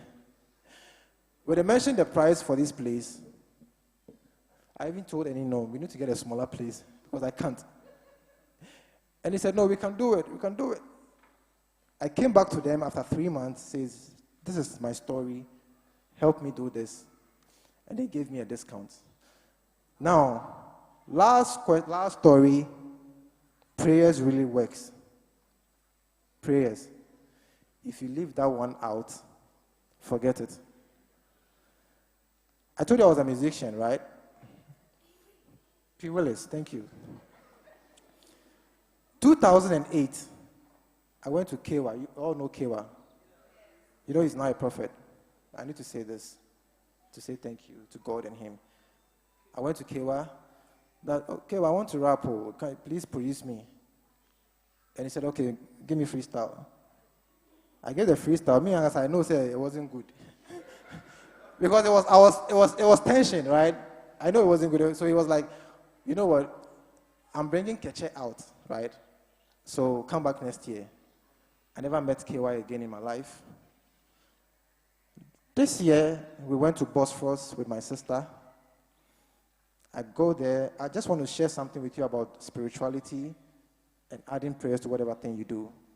KY was seated behind us, and my akonta was like, oh, go and speak to him. Go and speak to KY. Go and speak to him. I'm like, no, I don't do the music again, so there's no need. At that time, I had a plan of this conference, and I always do vision boards. So I put it at one part of my vision board that I'll have a successful conference in September. But because I didn't have the money, I hadn't let it out. It was just within me. So I said, oh, let's forget him. So when we decided to move away and go home, he also decided to leave. So we met, like a bompunimpu. I didn't know what to say. I was like, oh, boss man, I hear you do prayers on Friday. Oh, I want to pass. Oh, come on, come. And then he gives me his contact, right? And we exchange contact. Now I went to sit in my car, took my key, and before I slot it in, I hear this same voice again saying that, William, this guy is meant to cross your path in life. I sent you to him 2008 for you to see him, but this time is the right time to meet him, and he has something for you. I wouldn't have wanted to go there because I've had some bad experiences with churches, but when I hear this voice, I went to the church that Friday. Now, this guy was saying, like he was prophesying, and he saw me and he called me. Hey, my guy, so you came. He grabbed my hand, and then he was like, I see a conference. I see the month of September. That thing I had never told anybody. And September because it's my birth month. I'm 12 September. I traveled to the UK in September, and I got married in September. So That's why I chose that month. He said, God is giving you this. You're going to have an amazing event. You're going to get people come on board. And I see it in the UK. At that time, I was talking to people in the UK to get it done there. He said, I see it in the UK, and I see it in the South Africa. And the next country, this thing is going to blow up like the whole world. And it's funny how I could make this thing happen. I had no money. But what he said is coming to pass. And he gave me that gift that I heard the voice that says that he has something to give to you. So please don't leave prayers out of anything that you're doing. Add it to it, it works. Let's move on. Yeah, so this is it. It has come to life. And my last words are these. The best things in life are found in uncomfortable situations. These situations we don't want to go into.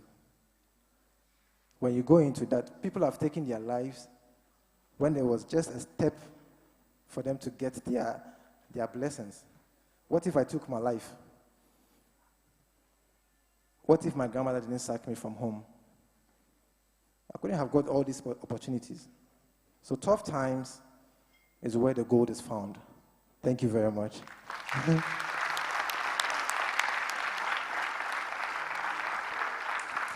Thank you very much, Mr. William Plange. So tough times is where the gold is found. Okay. So a very quick one. So when he shared the prophecy, it says that this program will be held in the US and South Africa. We are glad to be part of this first conference. So I want us to do something quickly before we move on.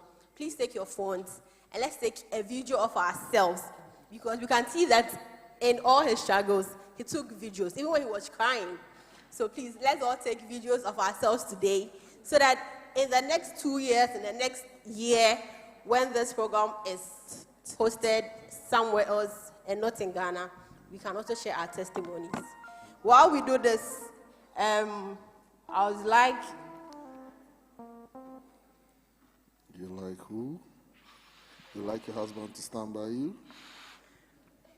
Right, so I'd like one of our sponsors to start getting ready to give us a speech. So let's welcome on stage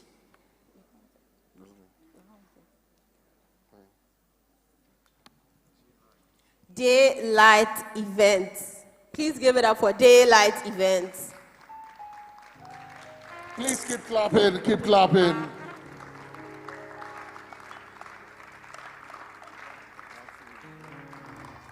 Please, let's do better. Daylight Events. Tuno. We'd like to acknowledge the presence of our brother Tuno. Thank you so much. It's late, so I'm going to make it very, very snappy. At Daylight, our main vision is to support startups. So when Mr. Plange, we connected with him, I would say we didn't come on board because we wanted to support a startup. We just realized that his vision is bigger than ours. And if you can't beat them, what do? Great. So we decided to be part of this amazing story. And lest I forget, our major hashtag, as the Gen Zs will call it, or our slogan, is the hub of amazing stories. So we were quick to join the wagon of this amazing story. After all the discussions, I realized that people are eager to share their stories. And at Daylight, we do a lot of that. So you can follow us on all our social media platforms and then be enlightened about the kind of events we do. The upcoming one is on Saturday. We are commemorating World Heart Day. And I've realized that one of the major themes that's run through all the discussions is depression. And so I'll take this opportunity to invite you again. On 26th October, we are hosting Uncle Ebo White here. Yes, his play, is centered on how people treat depression. It is very, very inspiring, especially for the Christian community. So I'll indulge you to be here on 26th October. It's a Sunday, to join so that we all watch the play and give a different perspective about depression. Thank you so much. Thank you very much. So quickly, we'll take a very short video from one of our guest speakers from the USA. Daylight one. Remember me tickets to my name and wife. Somewhere 26th. Video play. 2 noon.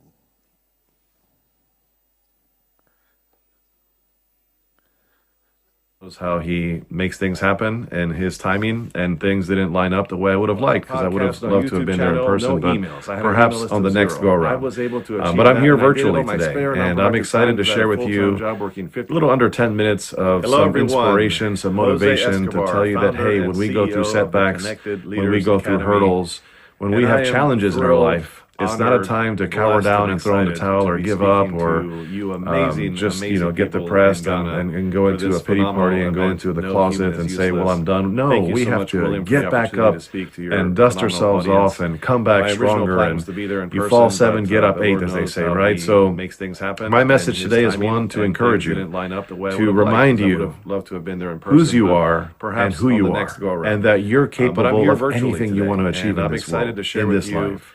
No matter what the circumstances, you have the ability to do whatever it is you choose to do, right? And I'm going to cover a couple of things here, but I'm going to take you back to January 1st of 2022.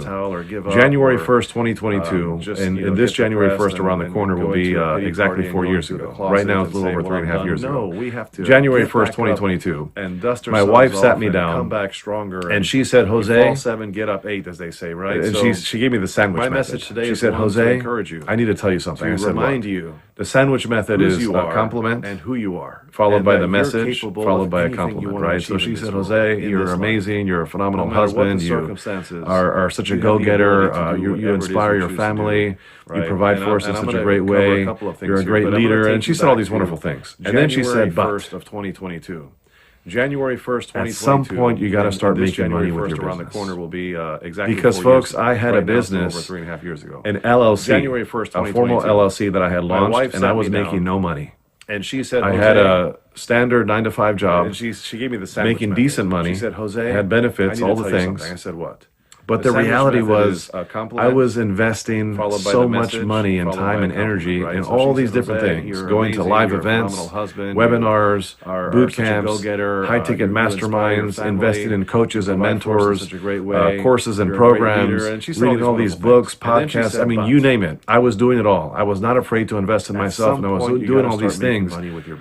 But I was not making any money. Because, folks, I had a business, and my wife had that heart-to-heart fork in the road conversation with me and said, at some point you got to start making money. Otherwise, just leave that behind and be the best employee you could be. Be the best at your career and give it your all, and you're going to be great at whatever you apply yourself to. But if it's not going to be entrepreneurship, then just stick to your job and focus on that. But we can't keep spinning the wheels and investing all that money that could be going to other things to provide for the family in other great ways, right? And she was right, folks. We all have a catalyst. We all have that moment in time where something happens that shakes our tree and rattles us a little bit to get us uncomfortable, because we have to get uncomfortable. Success is only achieved when you're outside of your comfort zone. You just cannot be successful at a high level in anything, not just financially. I'm talking about with your health, with your relationships, with your faith. It has to make you uncomfortable in order to do something great. So I went on a walk that day after that talk with my wife, and I had a cigar. I enjoy an occasional cigar, and I did some prayer and some meditation, and I did some journaling, and I came to the conclusion, and I said, I'm going to launch this business once and for all. And I did. Where something happens. And let me tell you, folks, that one conversation, that catalyst, that was long overdue. Because I call myself a personal development junkie for 2 decades, folks. For 20 years, I was in personal development, spending tons of money on all kinds of things, trying to improve myself. It was a great thing. But I was learning, planning. So I never executed. That day after that talk with my wife, and I finally said, "It's time to execute. It's time to make it the year of execution. It's time to just give it the best out of all of what I have. Right? Success in life is not going to require more than what you've got. It's just going to require all of what you've got. And let me tell you, wherever you are in that moment in time, that catalyst. So I gave it all of what I had. And folks, I created a business plan that took me less than a day, for 20 years, and I put a plan together. Tons of money on all kinds of I launched a course and I launched a community. It was a great thing. Today I have a global networking community called the Connected Leaders Academy. It wasn't always what it was. I had to start with one member.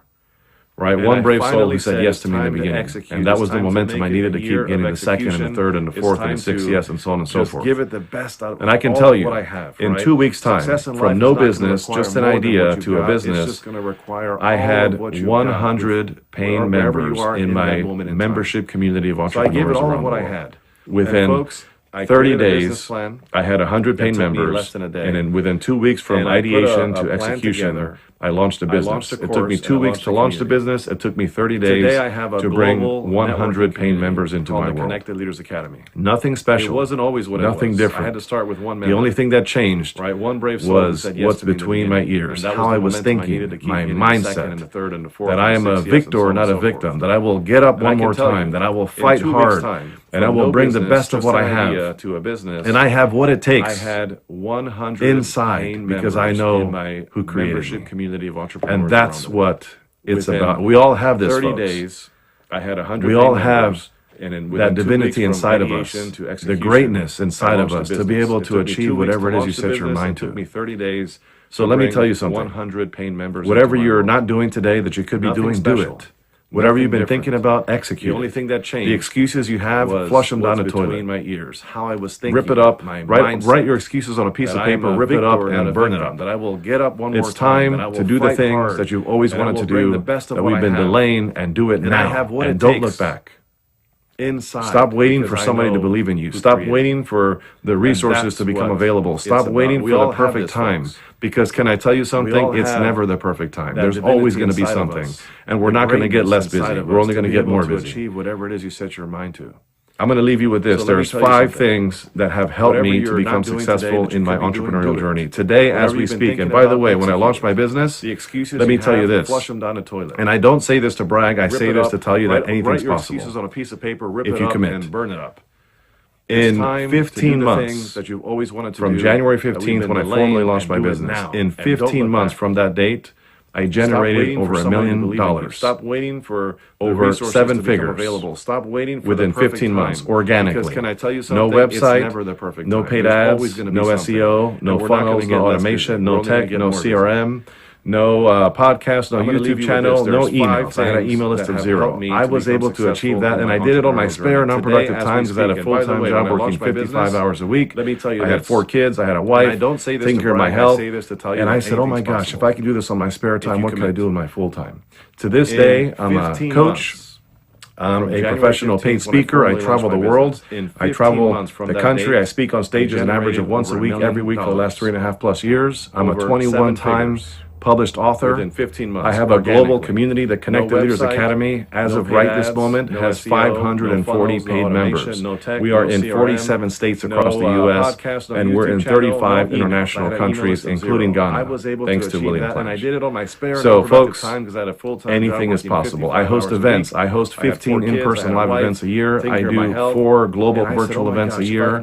I have a high-ticket mastermind, and I have anthologies where I charge people to write chapters in my books. Professional paid speaker. I now have 11 income streams. My business is growing.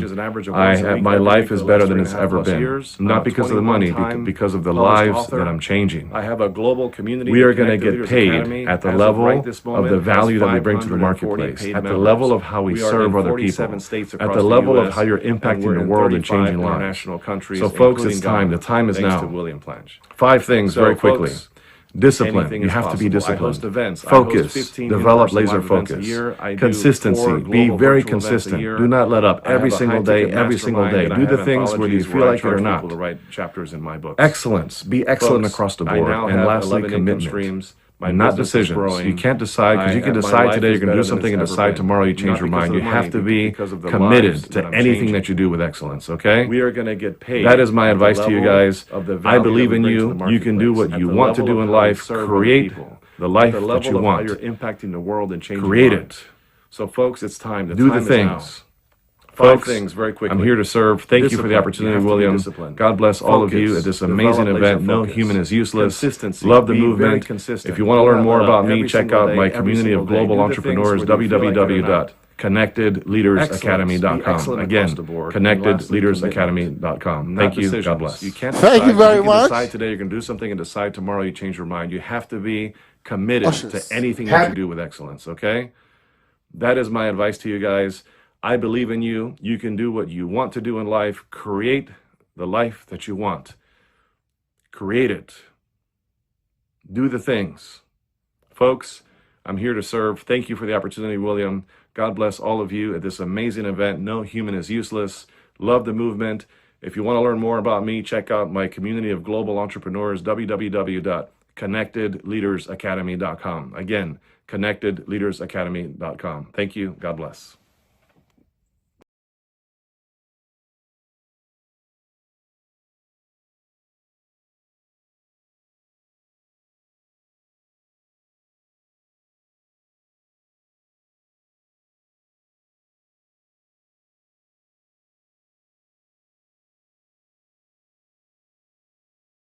This man has a big mission. And William, I thank you. I thank you for the opportunity to allow me in this space of time to share my insights and to be able to share with you my experiences. As a United States Marine Corps veteran, I've seen many of the people that I care about, civilians and veterans, again, attempt suicide, and many even take their own lives. I've learned many things during this journey of working with veterans and with folks that are not veterans, people that are brothers and sisters like you and me. And if only you or me were able to recognize some of the signs, or maybe even give them a tool, something that can help them cope with their stress and to handle this thing called life. Well, there's such a tool that saved my life, because personally I've battled with suicide ideation myself. You see, when I was a young man, I was molested and raped, not once but twice, by family members. In fact, I buried it so much that I thought it was a dream. And so that pain, that guilt, that suffering, I drowned it with alcohol. I attempted to drown it with drugs. None of it worked. And I kept moving forward, thinking that I was getting better. And I destroyed relationships. So like a tornado, destroyed relationships, job opportunities. So many things were lost because I simply lost the opportunity to handle life. There's something that I've learned that helped me reclaim my health. And that word is HALT. Write it down. Write it down. HALT. H stands for hungry. We make poor decisions when we are food deprived. I've learned this very important lesson. Don't make decisions when you're hungry. A, angry. Have you ever made a decision out of anger and then regretted it? I can tell you I've met many decisions I've made. Poor financial decisions. I was mad at my wife. I was mad at a friend. I'm like, I'll show them. I can tell you, most of those decisions I regretted. The L is lonely. Isolation is the kiss of death. That's why we need community. That's why I love what William is doing. How he's bringing people together in person. Like right now, you're watching this. You're right there. Look at the person next to you, to the left, and say, I'm glad you're here. Look to the person to the right. say, I'm glad you're here. We need to be validated. We need to be acknowledged. And people suffering from depression and those that take it a step further and want to kill themselves, it's because many times they don't feel acknowledged. You have an opportunity to help them. Every single one of you has a heart. Every single one of you can help. When it comes to the L, lonely, don't isolate. We need each other. We need community. Lastly, the T is tired.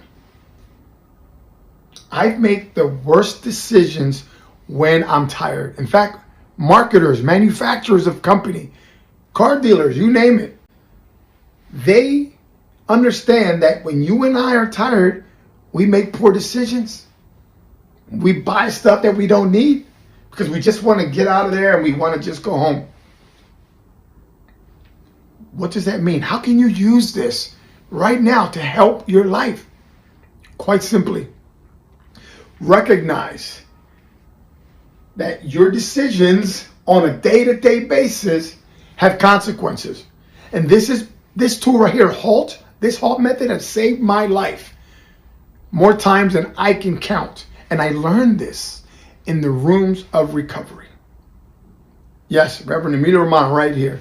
I've had to learn on tools. I prayed and prayed. I continue to pray, and I will continue to pray for William and his mission. But you need to understand that God has given you and me tools. He's given us knowledge and wisdom. He's given us community. And you're surrounded right now in this room. HALT is such a powerful tool. HALT. Hungry, angry, lonely, and tired. Pay close attention when you are experiencing this so that you give yourself a fighting chance to get through another day, because at the end of the day, it is one day at a time. No human is useless. Not you, not me, none of us. We are all worthy. We all have a story and we all have a heart. And I'm here to tell you that we're all valuable. And again, you matter. William, big hugs, my brother. Big hugs to you. I can't wait to join you next year, wherever you're going to have this around the globe. I couldn't be there this time, but my promise to you is that if the good Lord gives me the strength, energy, and resources, I will be by your side next year when you do this again, because you continue to impact, influence so many people, because you've had the courage to stand up.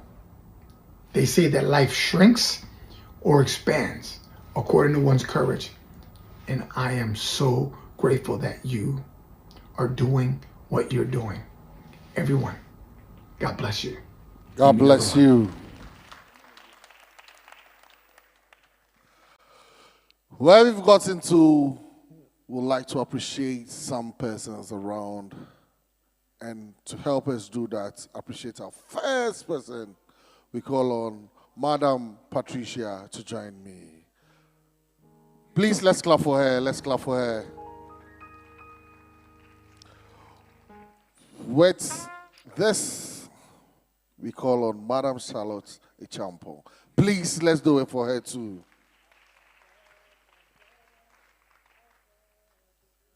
Photographers on standby, cameras rolling. We appreciate you for your time and your speech. Thank you very much, Madam Patricia. Hey, yes, a change photo number.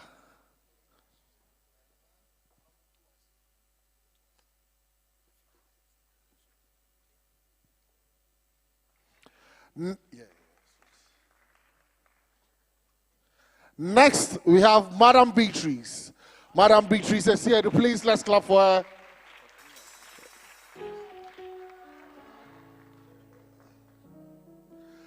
Doing the presentation to Mr. Scott Williams. Please, let's clap for our speaker.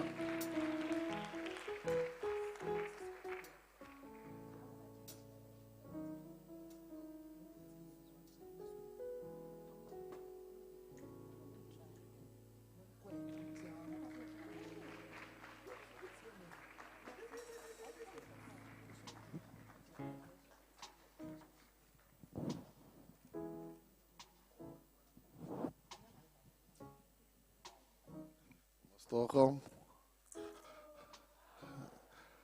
Next, we have Madam Priscilla Nyako Mensah.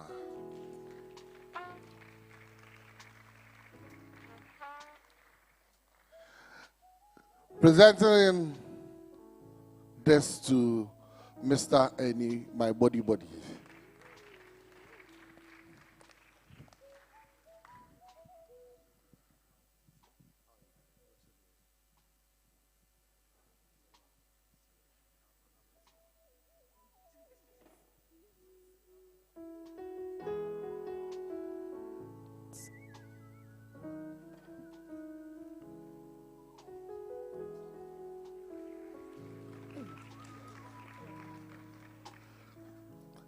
Next, we have Mr. Bernard, aka Too Known. Please do us this honor by presenting this to Dr. Chantel. Mr. Bernard, please join us.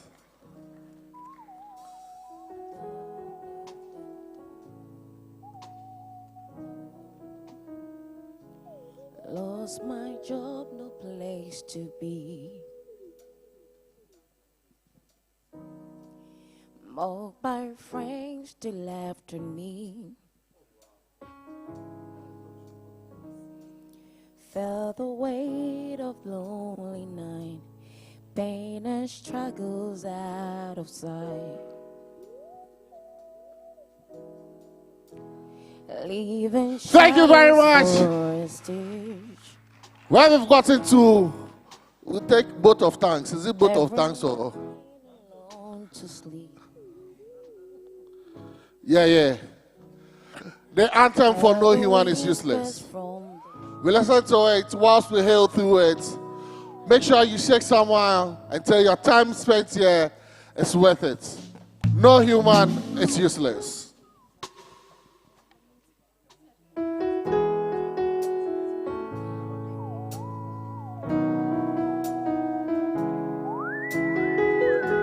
Make sure you connect with someone.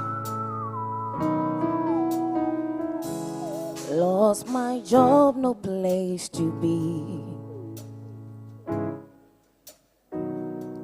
Mocked by friends. Share somebody. Shake hands with somebody. Sarah, come and shake my hand. Felt the weight of lonely night, pain and struggle. Prison, don't shake prison.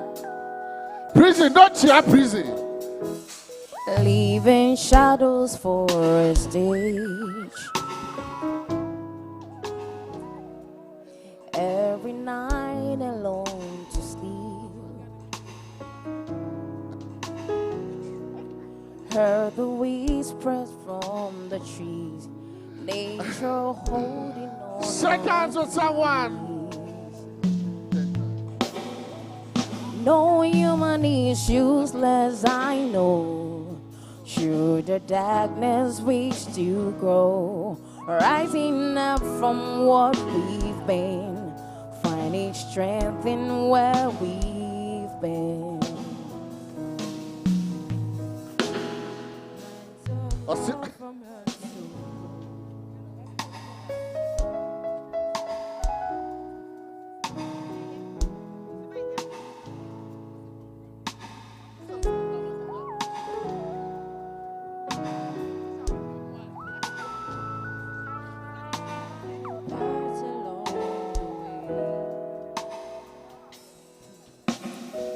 Stars above that gave me hope, taught me how to dream and cope. Moonlight guided through the dark. GOB number. Nagare say you connect again. No human is useless, I know. Through the darkness we still grow. Rising up from where we've been. Finding strength. Thank you very much for coming. We appreciate everybody. From earth so cold.